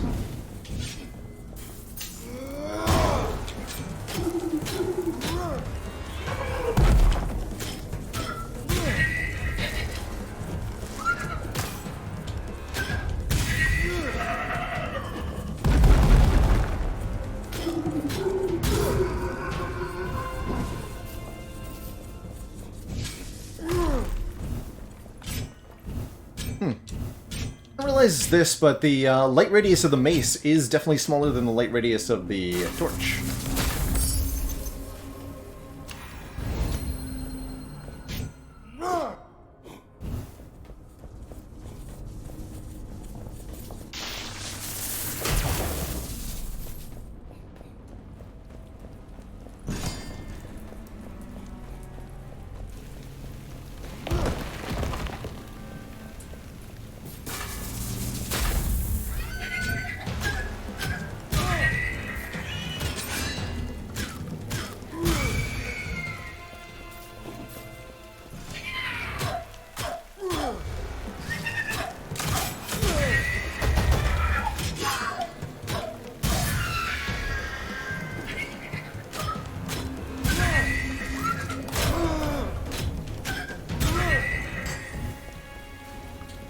Hammer. Critical damage against burning enemies.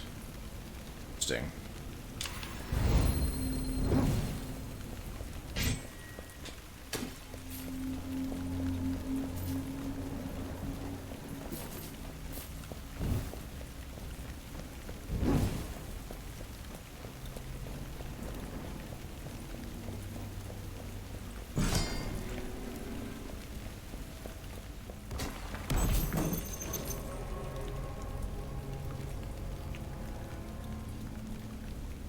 Buckler does critical damage after parrying, or the Whispering Aegis has a chance to parry on its own. We'll keep the Ancient Buckler, giving us weaken and critical when we successfully parry, and I would like to find a new weapon, please. Thank you. We'll replace this Jewel Hammer.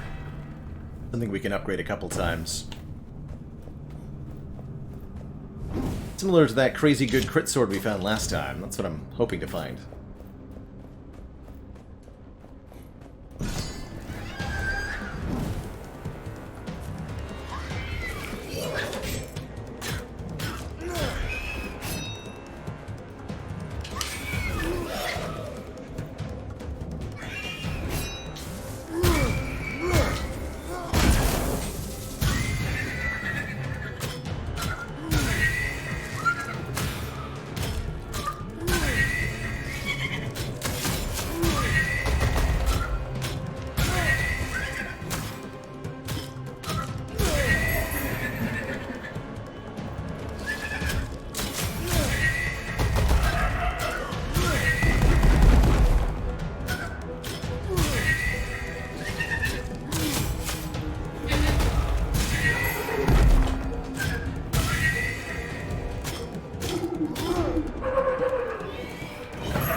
Man, it's a hell of a Sky Hammer. Bonus crit damage, bonus damage in the darkness, and attacks from behind do more damage.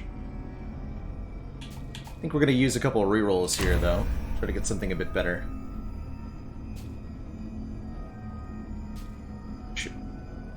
Ceremonial Dagger. Offhand combos deal critical damage, bonus critical damage, chance to inflict poison damage. This ain't bad, but I'm looking for a different primary weapon. I'm looking for a different primary weapon. Incandescent Claws. Fire attacks, bonus damage if secondary weapon is a shield. Bonus damage per point of perception. That looks like it'll be a winner.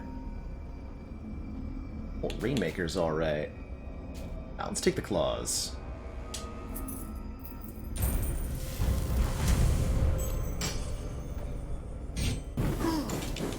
Oh, I like that.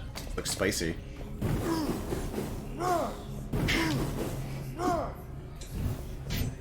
Also charge up a shield bash, don't forget.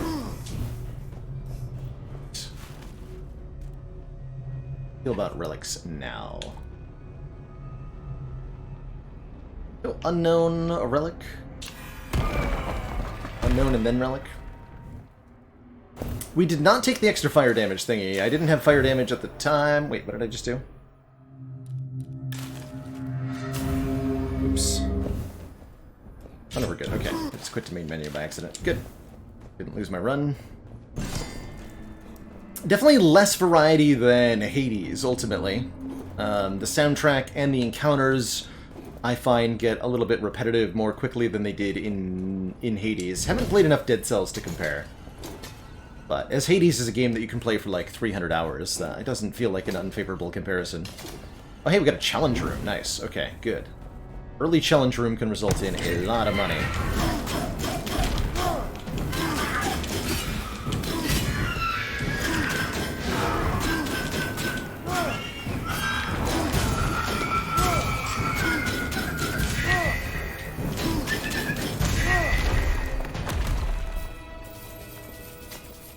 Cash money.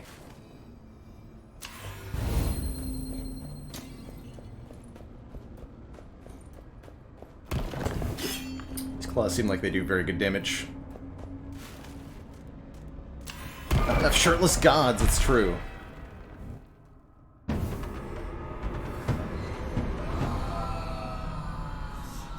Shadow Word. We deal more damage in the darkness. But enemies are spooky sneaky.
Smashy, smashy. Ow. My heat points.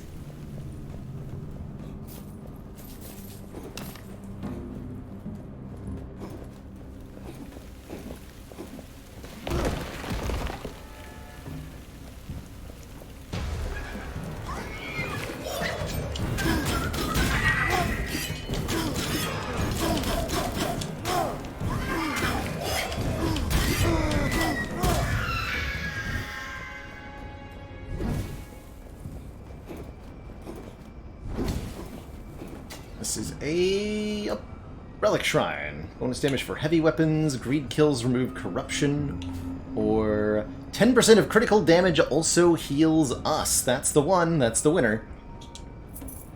Now we just need a way to crit. Before con ain't bad either.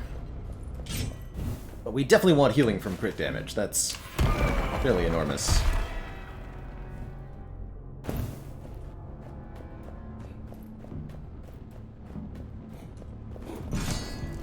Hello and welcome, Beanie Twitch TV.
This game is on PC and I believe also Switch.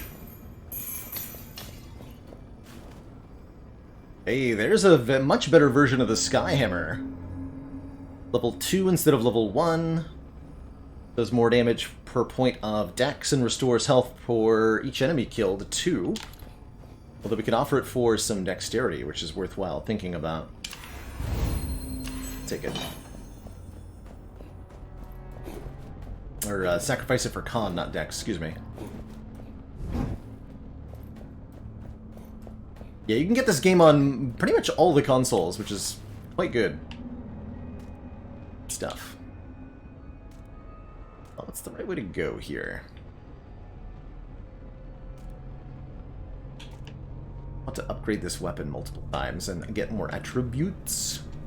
This will go this way. I should have enough sustain that we don't need a healing chamber.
A little too heavy in the attack spam.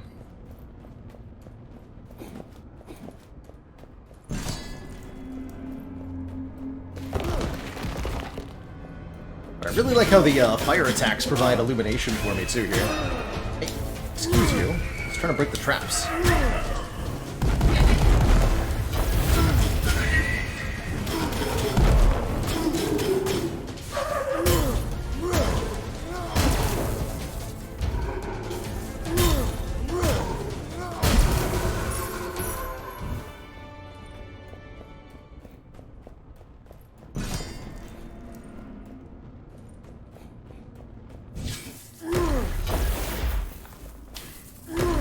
Parries on the shield give us crits, that's right, which will then heal us for 10% of the damage we deal. So landing parries seems pretty good. Third hit of the hammer is, yes, always a crit. Crits in Curse of the Dead Gods are not random. You achieve crits by meeting some kind of Whoa! Plus 100% to all healing effects? Hell yes. I accept. And we didn't even have the relic slots full, so we now heal for 20% of critical damage, and this heals us for 2% of max health whenever we kill an enemy with it. And we heal for 16% of our max health every time we go through a door. 240 currently. And the perception before 2 gold rooms is just icing on the cake.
parry. There we go. That's a parry.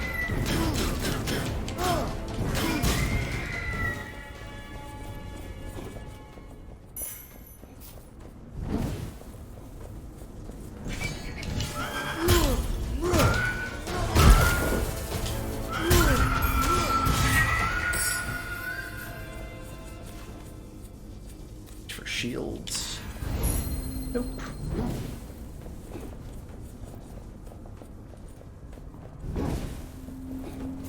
Oh, interesting, Omni. You were able to recreate a wound from the exhaust pile.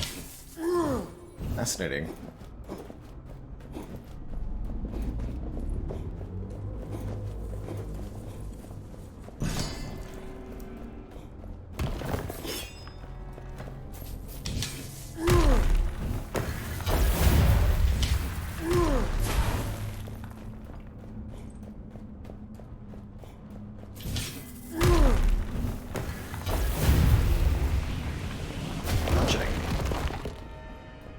How do shields deal damage? You bash your opponent with them. There's a shield bash you get to do. This. Ow.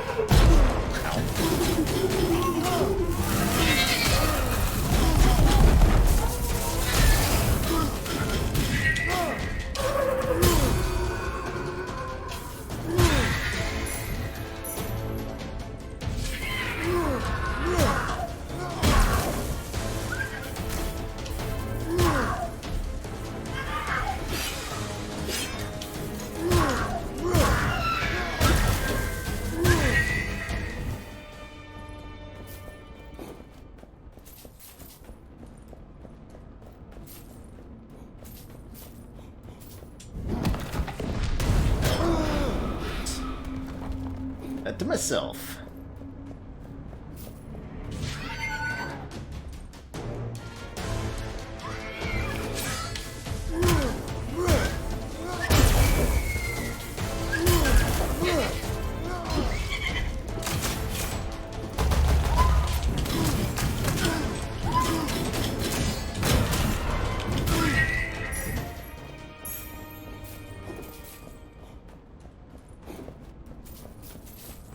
Archers are trouble, man. No chests.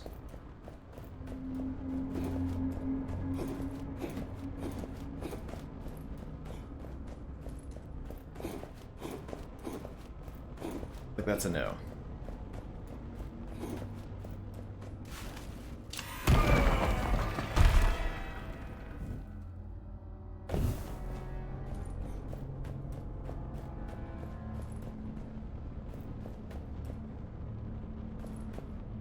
Oh no, Fluffy Mittens. Some funny stuff you can do by saving and quitting at the right or wrong time, as the case may be.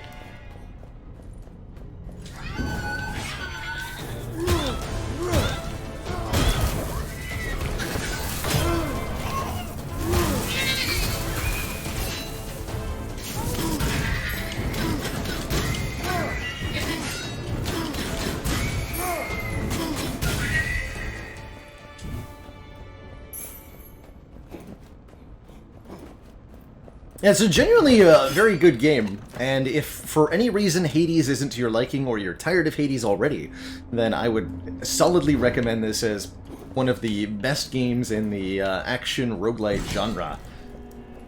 It's got really well done, tight and balanced combat.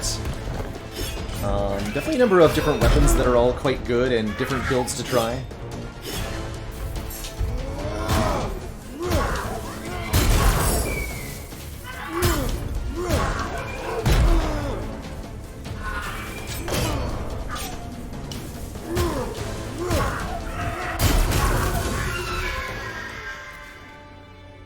Six Con. Take that over Timok's pendant. Actually, no, I'll take that over Sichal's pendant. Reperception. The more health we have, the more we'll heal every time we go through a door, too. And the more we'll heal every time we kill something with a hammer. So more max health is a really good way for us to scale.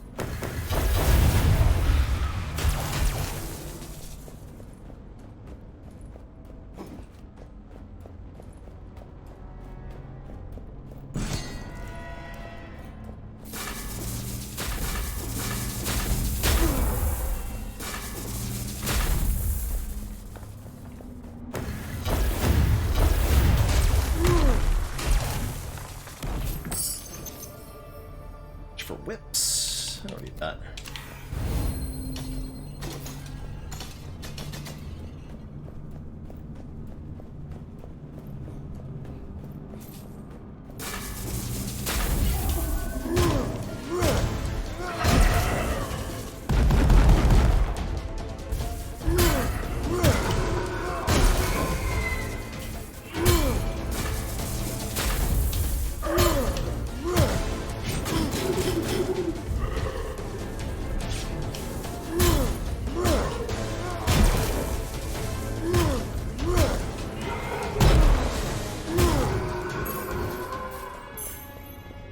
Almost. And a new and improved Ancient Buckler, sure. Improve the base damage of that and get a chance for fire damage.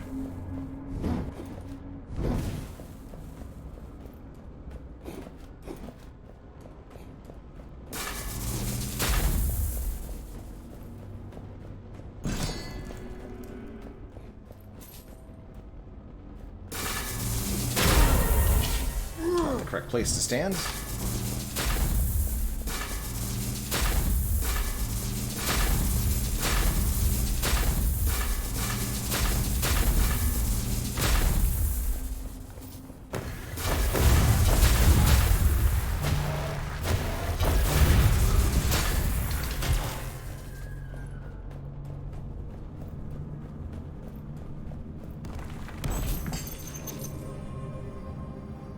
I like my claws, thanks.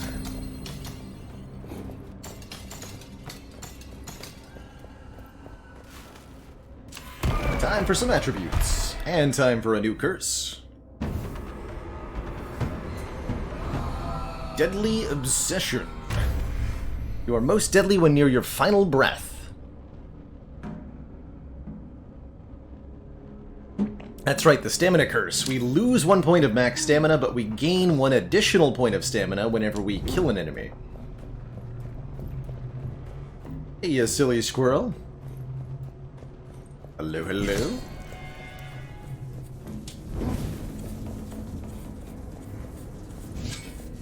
That's what, 2 recharge attack? Yeah. I can't dodge attack the archers do.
Whoa.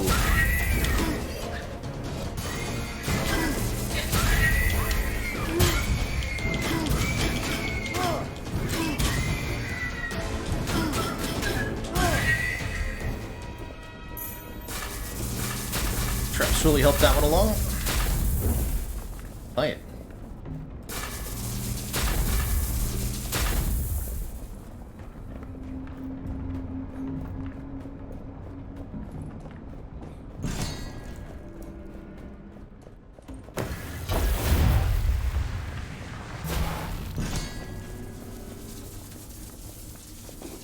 A lot of enemies in this area.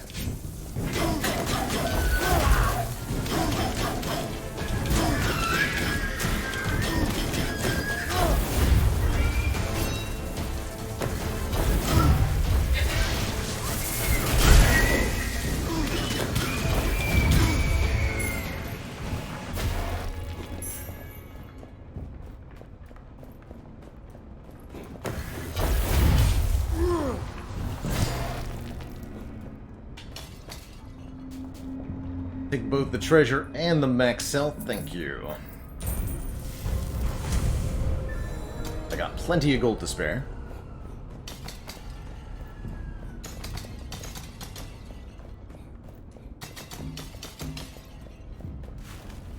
More attributes.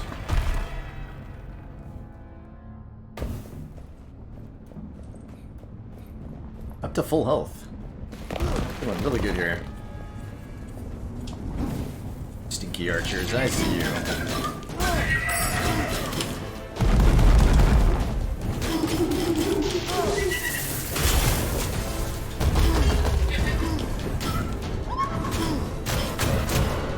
Ow.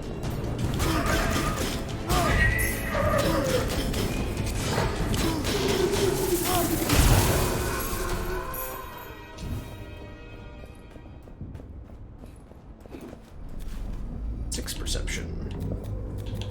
6 perception's better than 3 dexterity, I imagine.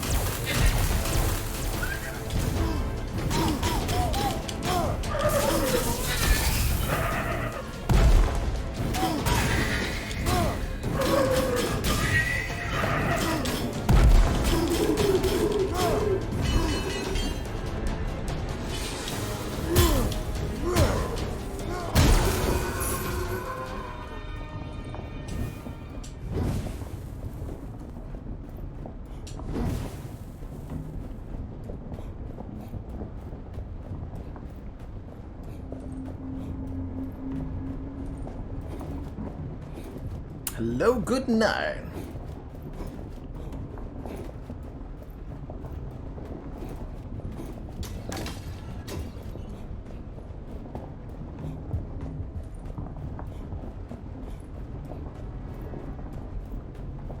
And just to clarify, I do generally request that the English room remain chat only, just so that it is easy to moderate.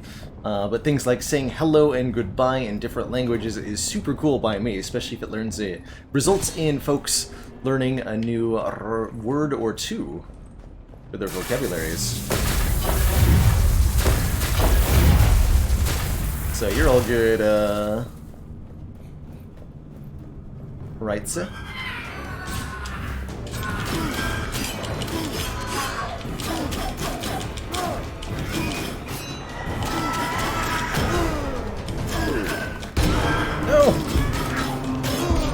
Oh, this is all wrong.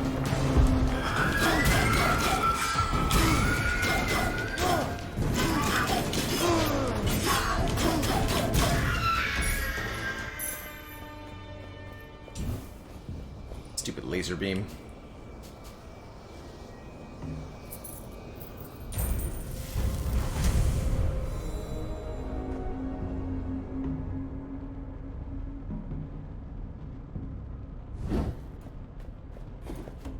Why did the auto mod take issue with the statement, "That is French"? I have no idea why the auto moderator decided that was a bad... Hello? Auto moderator with an anti-French bias, apparently. What?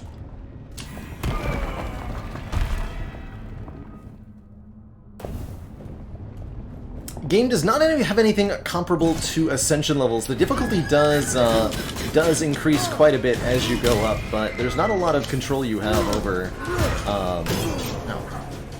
over the difficulty level at any given moment.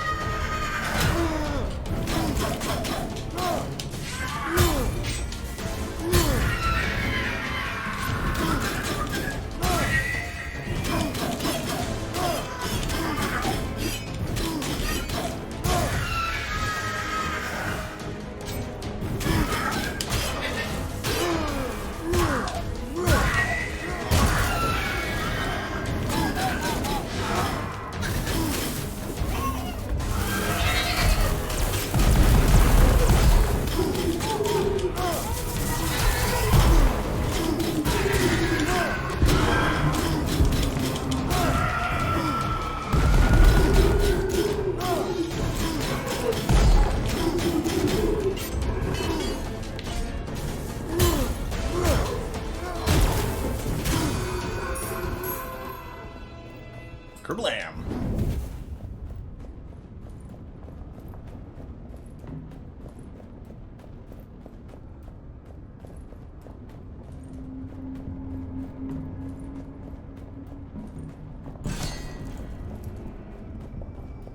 Here's our upgrade.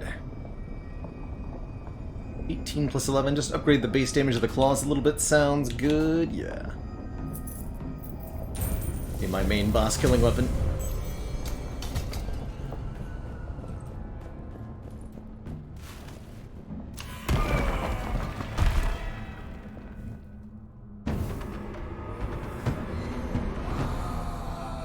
Oh, Auric Malediction right before the boss. Well, I guess we'll take less damage here, but if we take any damage, we're going to be losing money. Careful about that. Alright, Mr. Golden Boy.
Seems the cadence the game wants you to have is do one combo, avoid an attack, do one combo, avoid an attack.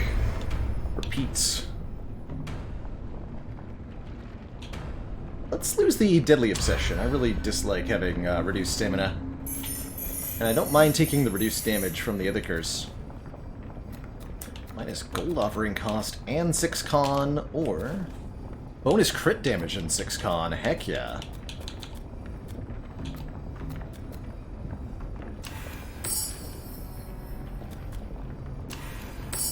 Better for these two. Yeah, that was a boss, one of the easier bosses the game has had, but for the most part the bosses seem like once you have their patterns down, they're not too hard. That was boss 2 of 3 for this run.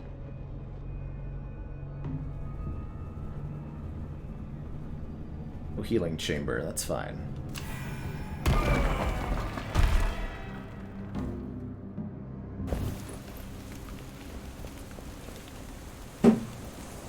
Seems like we're in much better shape than we were last run.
Ouch.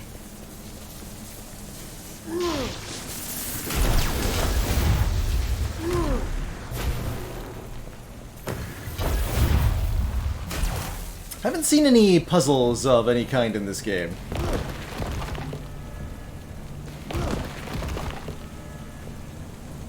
Don't think there are any.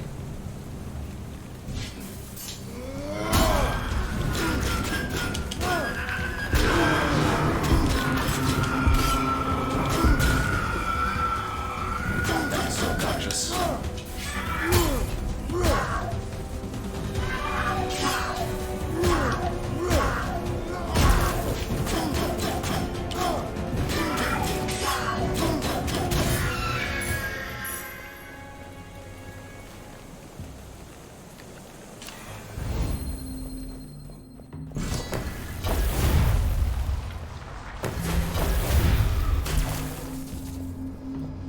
Attribute Shrine, 1500 for 250 max health, 10% more damage, I'll take it.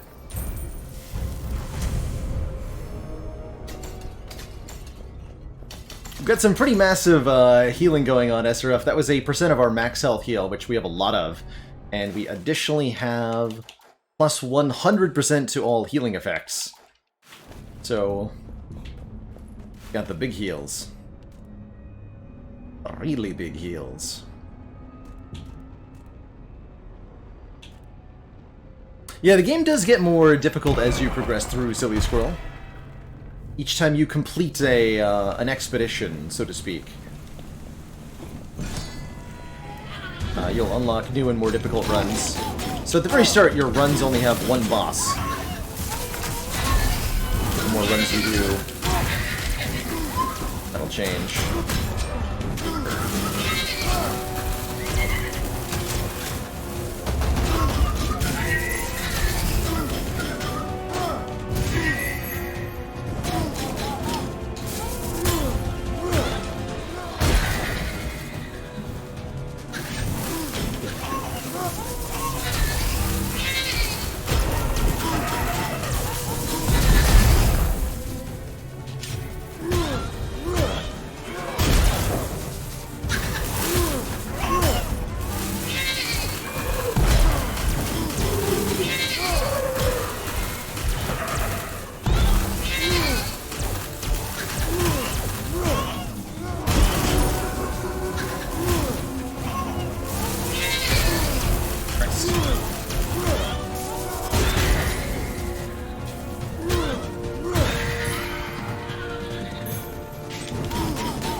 Oh, you can parry that.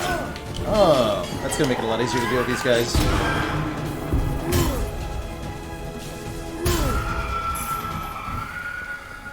Got a lot of unnecessary curse there, but that's manageable.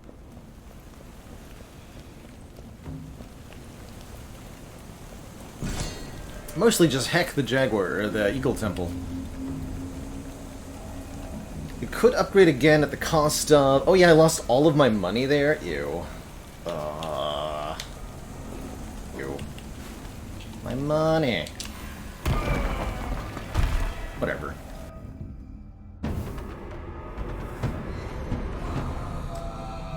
Vine Pack's good, we get some additional rerolls, but we lose a relic slot, which hurts a bit.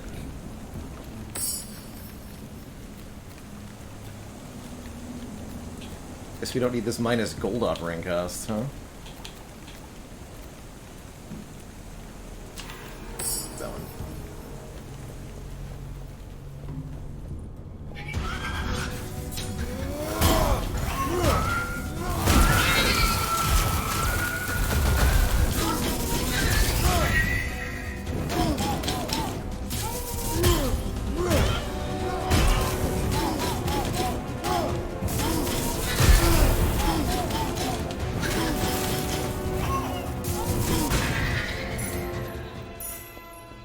I mostly just think I need to stop doing more than one combo.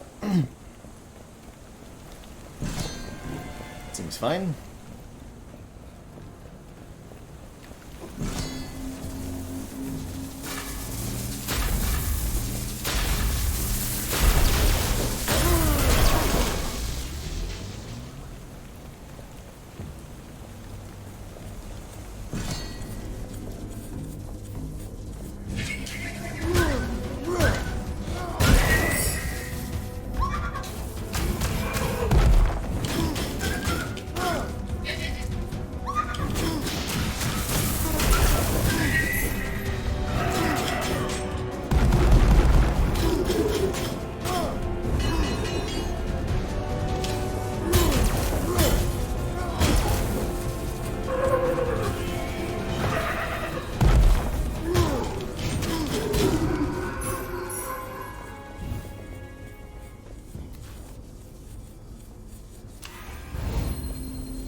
12% of our max health plus healing modifiers equals 672. That's a lot of health.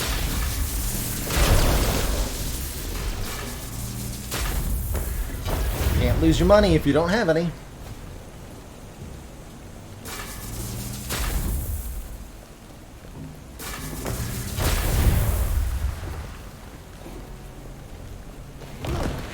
Gotta change that command.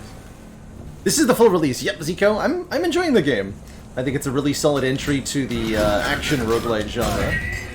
There's a lot of good times to be had.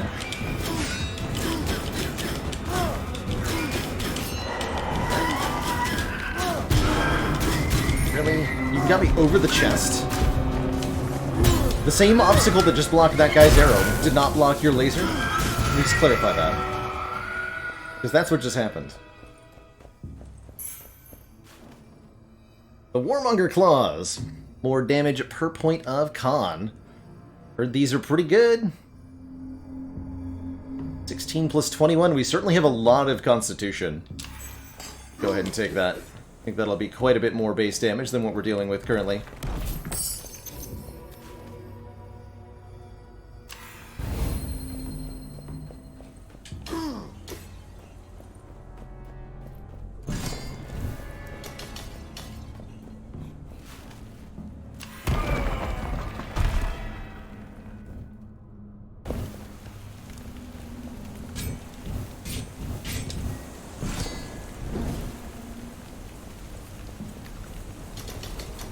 Those are useful traps.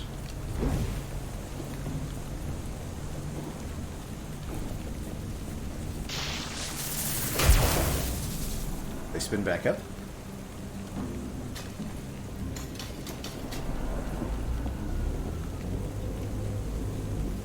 Yes.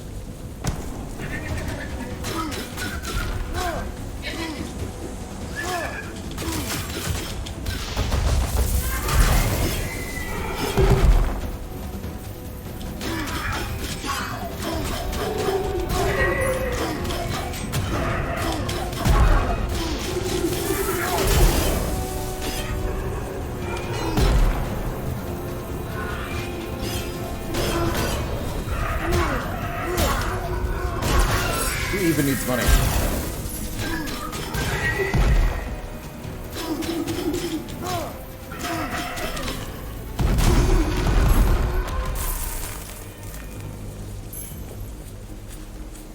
Plus 12 to the single highest attribute. You guessed it. That's a lot more Constitution. In fact, all of our items pretty much give Constitution here. 3,400 health. Anybody?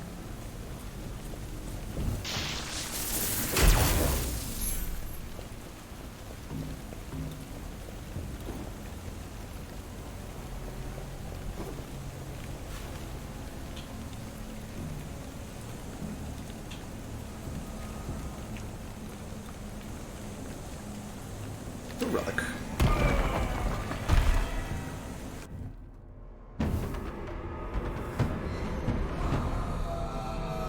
Vision. Parts of the map transform into unknown rooms. Not a problem since we're at the end of the run. It's a really good curse.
Parries, though.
Perception, 45% damage in darkness. We got 3 rerolls here.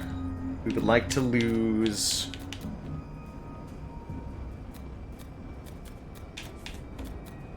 probably the Worshipper's Cloak.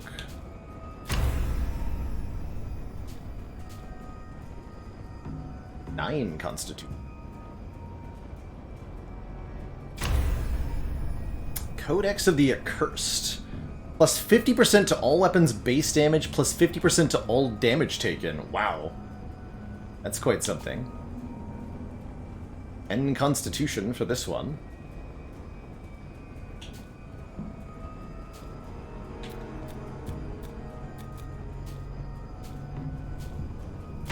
Their last reroll here.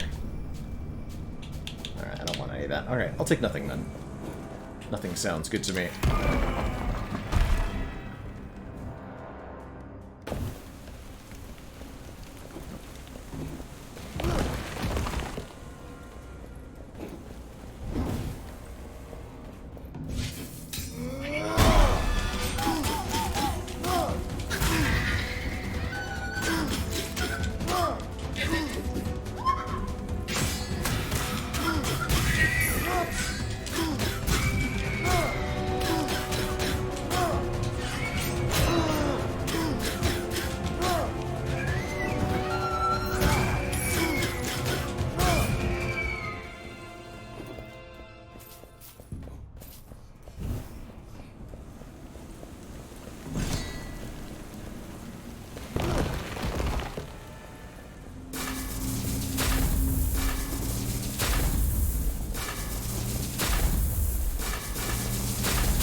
Sure why I'm getting all the money, but I feel compelled to.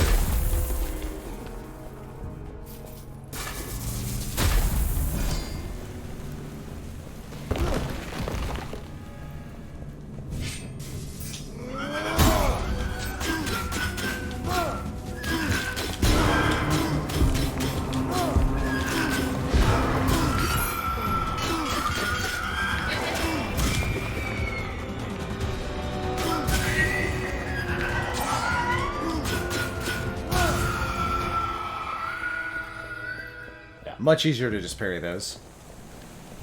Good to know.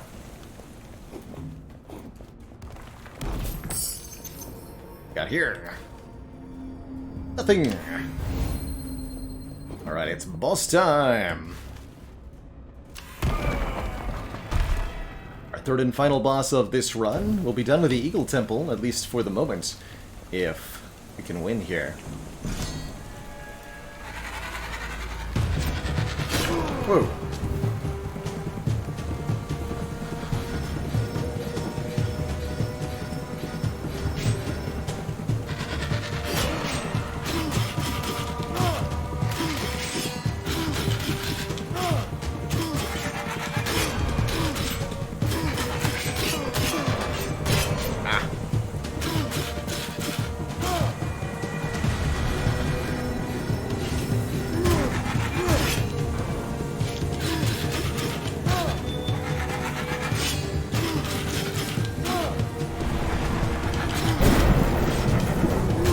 Whoa. Boss can heal.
Not even close.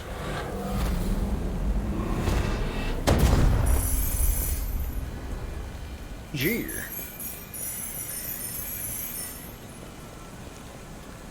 GG, everybody.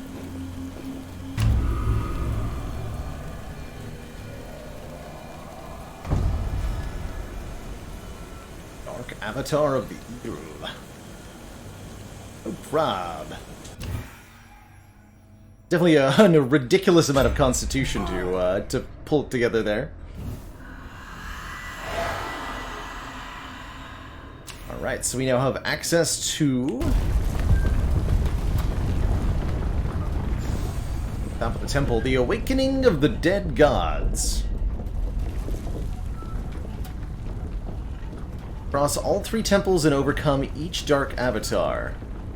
Door corruption is increased, reach the tombs of the dead gods, and prepare for the final battle. Sounds pretty wild. Before I do that, though, it's bathroom break time. Gonna take a break, refill my water, stretch my legs, and when I return, we'll make at least one attempt at the final temple here. Don't go nowhere, everybody. I'll be right back.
Alrighty, everybody, we're back. Thanks for the patience. Alright, we're definitely gonna try this never-ending greed counter nonsense. I like the bonus damage after taking damage, so we're gonna lose the bonus constitution, which I hopefully won't regret.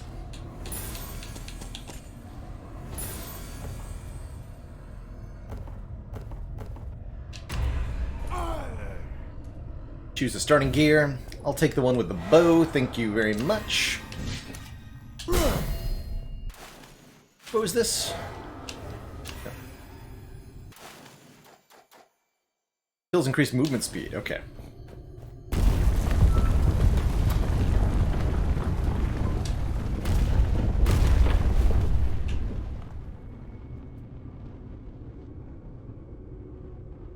So I think this is a normal length expedition. Wait, what are these? Boss icons? Interesting.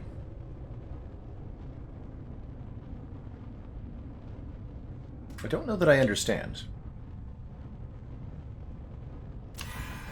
And we got 30 corruption for going through the front door. Interesting. Normally it's only 20.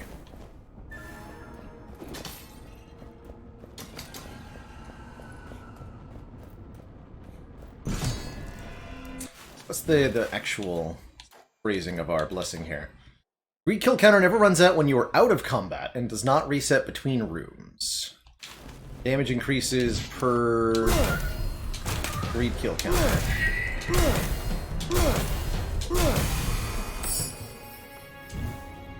So normally, our greed kill counter would expire here, and our next kill would be normal money, but now we can carry it over from room to room to room. Okay, so those are champions, or mini-bosses, whatever you might want to call them. Understood.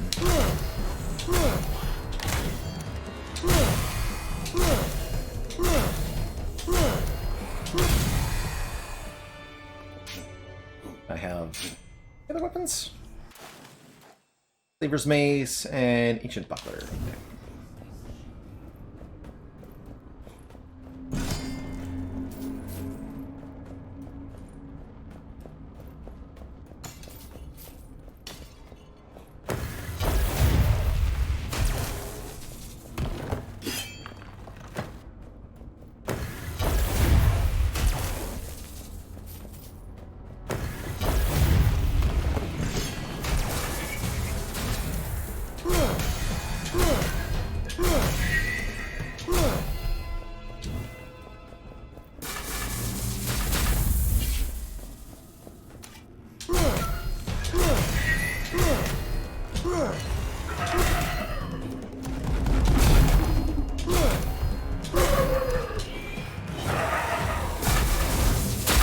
Ah, dang it. Ran out of stamina.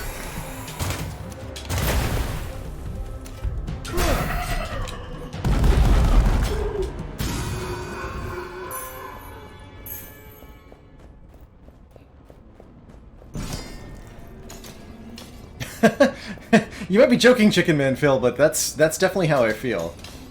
Is that the lack of Eagle Temple, or relative lack of Eagle Temple, is going to be very helpful. Do I want a Humble Tiara? No, I want something different. Yes, 66% to all healing effects. That's what I want. Old Chalice of Vigor. Vigor.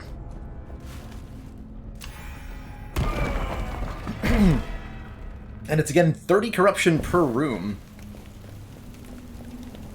Difficulty is really ramping up here.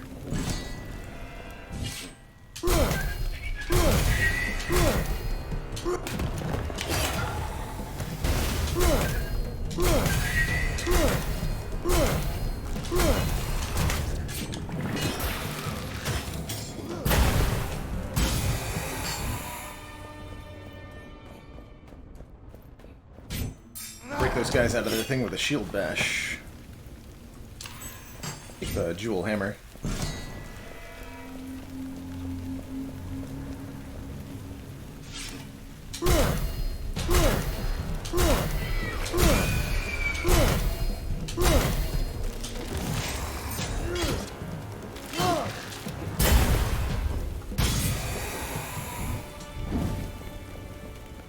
Hello, Desert Fox.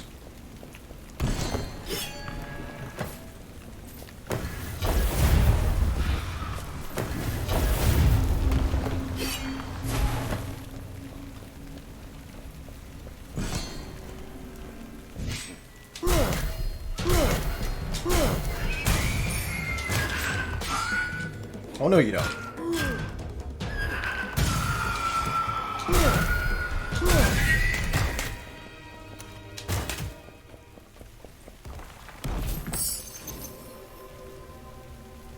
Five % of our max health when an enemy is killed by the environment. Sure.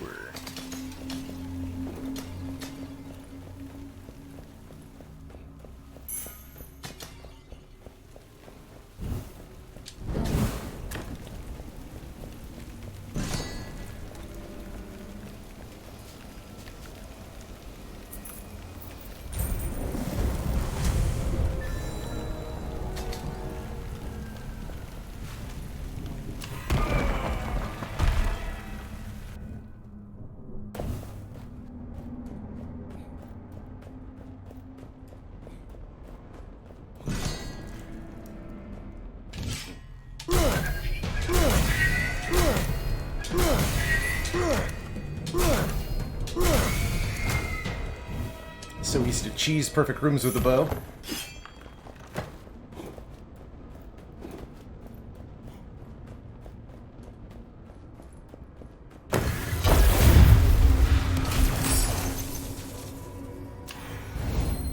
Spears, so I don't need bonus spear damage.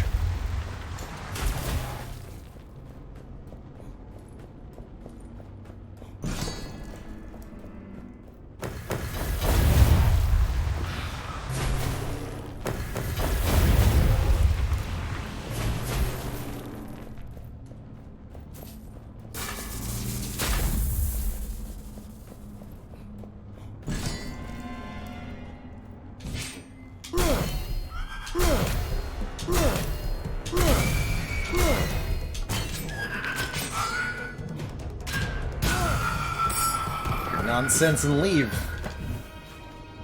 +4 to our highest attribute. That'll be perception, so gold find, I'll take it.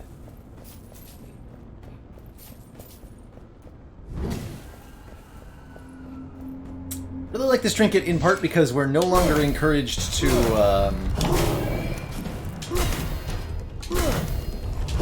fight multiple groups of enemies at the same time.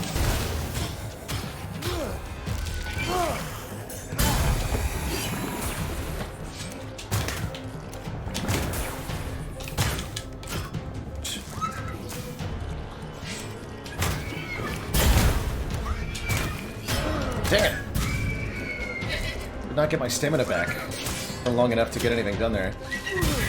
So we reset the greed kill counter, unfortunately.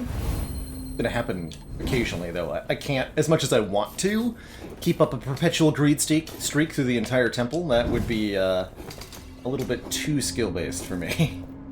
Just play perfectly forever. Not gonna happen.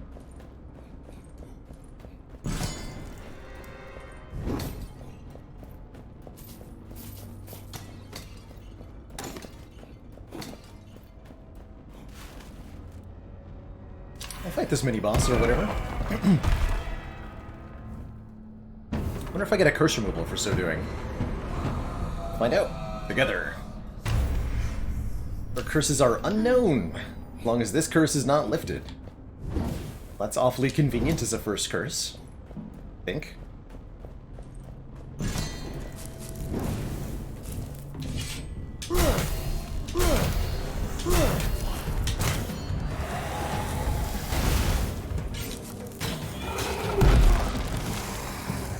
Please break this wall. Oh, wait.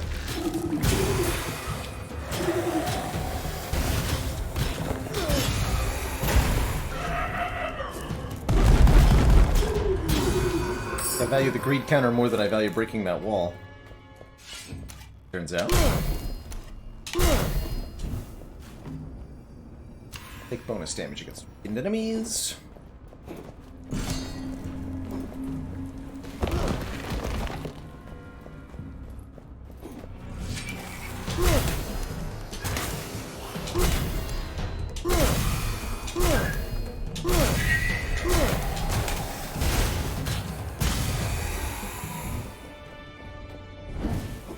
Hey, so glad you're liking it, Miss McBobby. Have a good time with this game. Good jam. On and gold find. Yes, to both.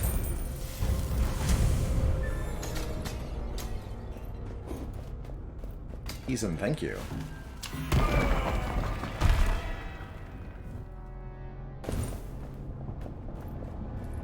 Here's the real question. Can I keep my greed streak going during the champion fight? Oh, it's you. Interesting. Just like fighting random ones?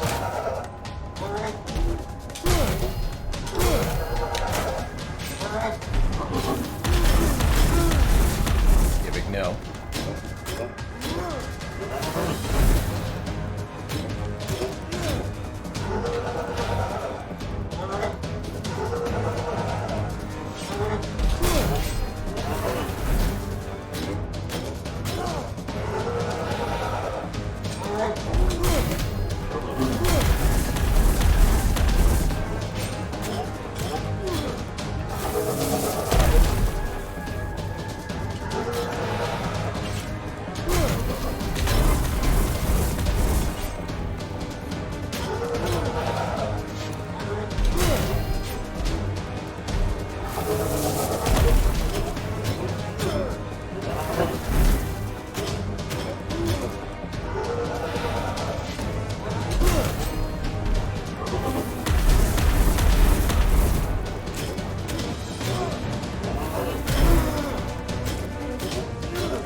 Not bad.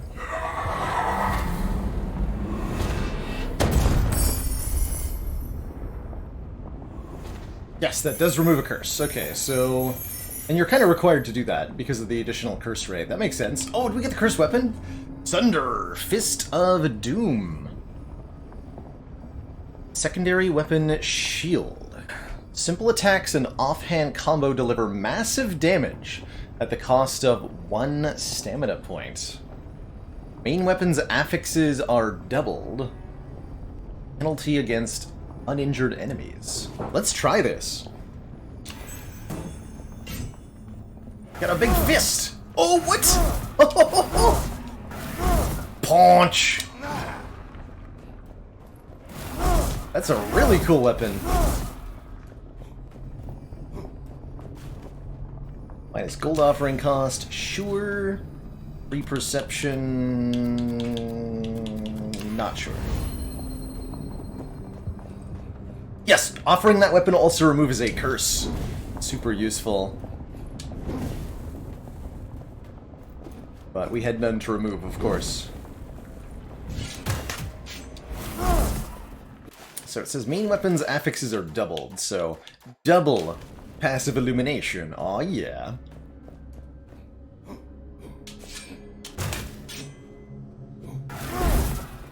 It's the combo. It's another punch.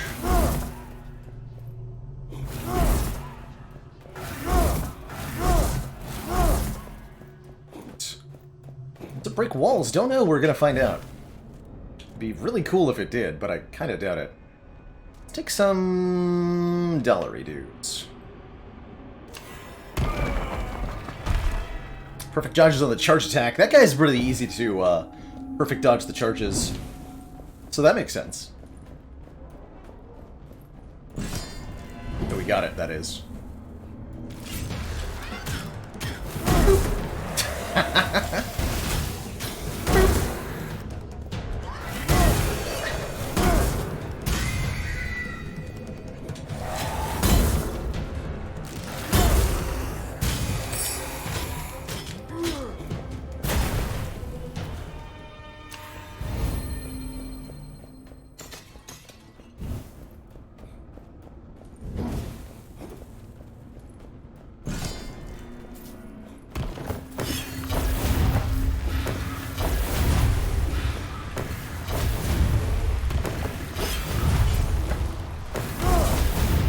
If I can break statues with it, I can almost certainly break walls.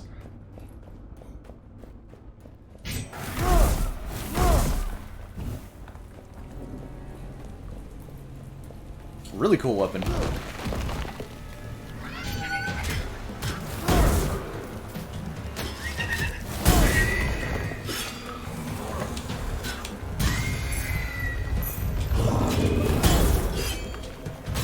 Oh, and it interrupts just like a hammer hit, too.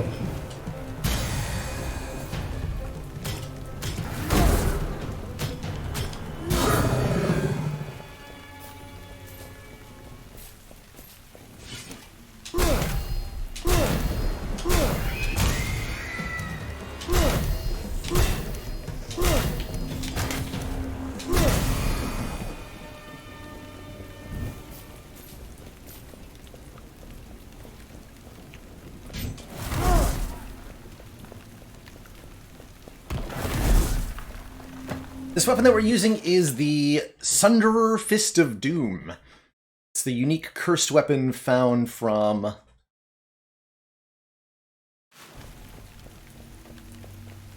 one of the champions.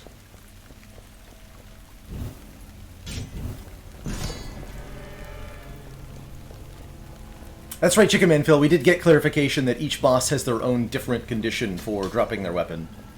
A flesh construct, that's right. It's the same weapon as the one we have. The debuff this weapon provides is doing less damage to uninjured enemies, but for the most part doesn't seem to have a big debuff on it.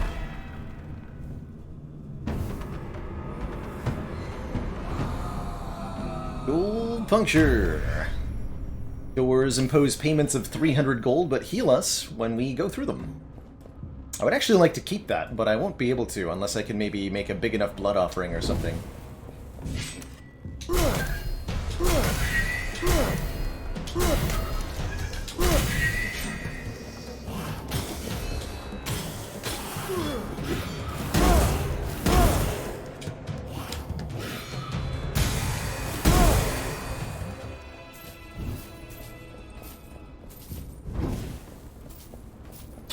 Uninjured enemies do not stay that way for very long.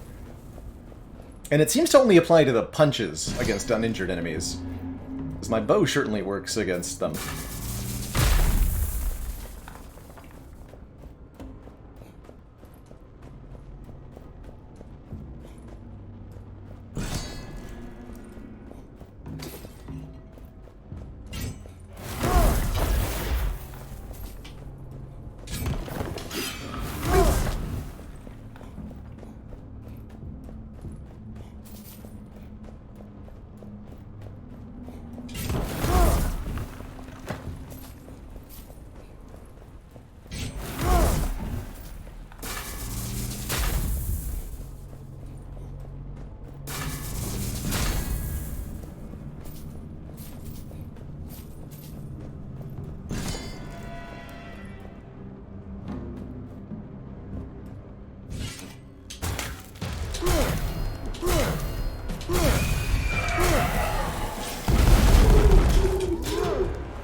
Oh, double teamed by the trap there.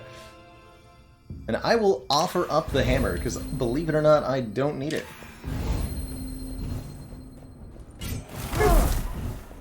Punch through walls.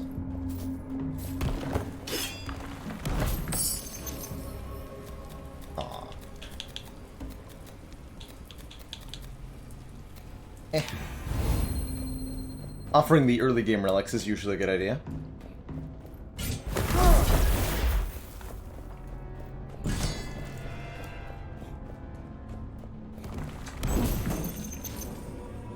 We're not going to take a shield over the Cinderer here. Right, time for our first boss, and they are a proper boss. Good luck to me.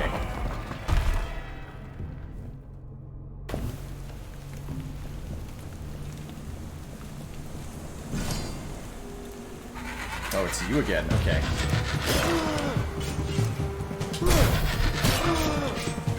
Right, got a parry.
GG. It's a whole different ballgame with this last one. What was the end boss of our previous run is the first boss of the next run. And wow, that is tough.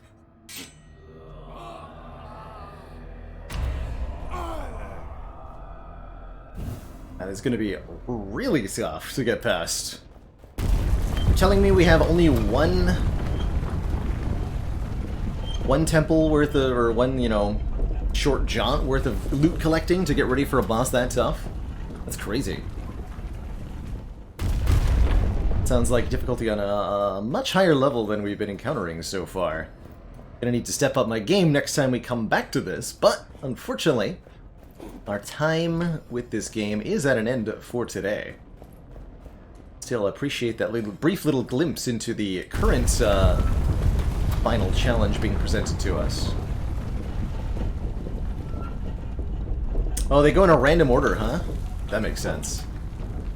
Yeah, that makes a lot of sense. Boss is mean. Super mean. Anywho, that's going to be it for me tonight. Wanted to say a big thank you to everybody for tuning in for both the Spire content and the Curse of the Dead Gods. We'll be back tomorrow, not later than noon Eastern Standard Time. Some more streamy action. Looking forward to it.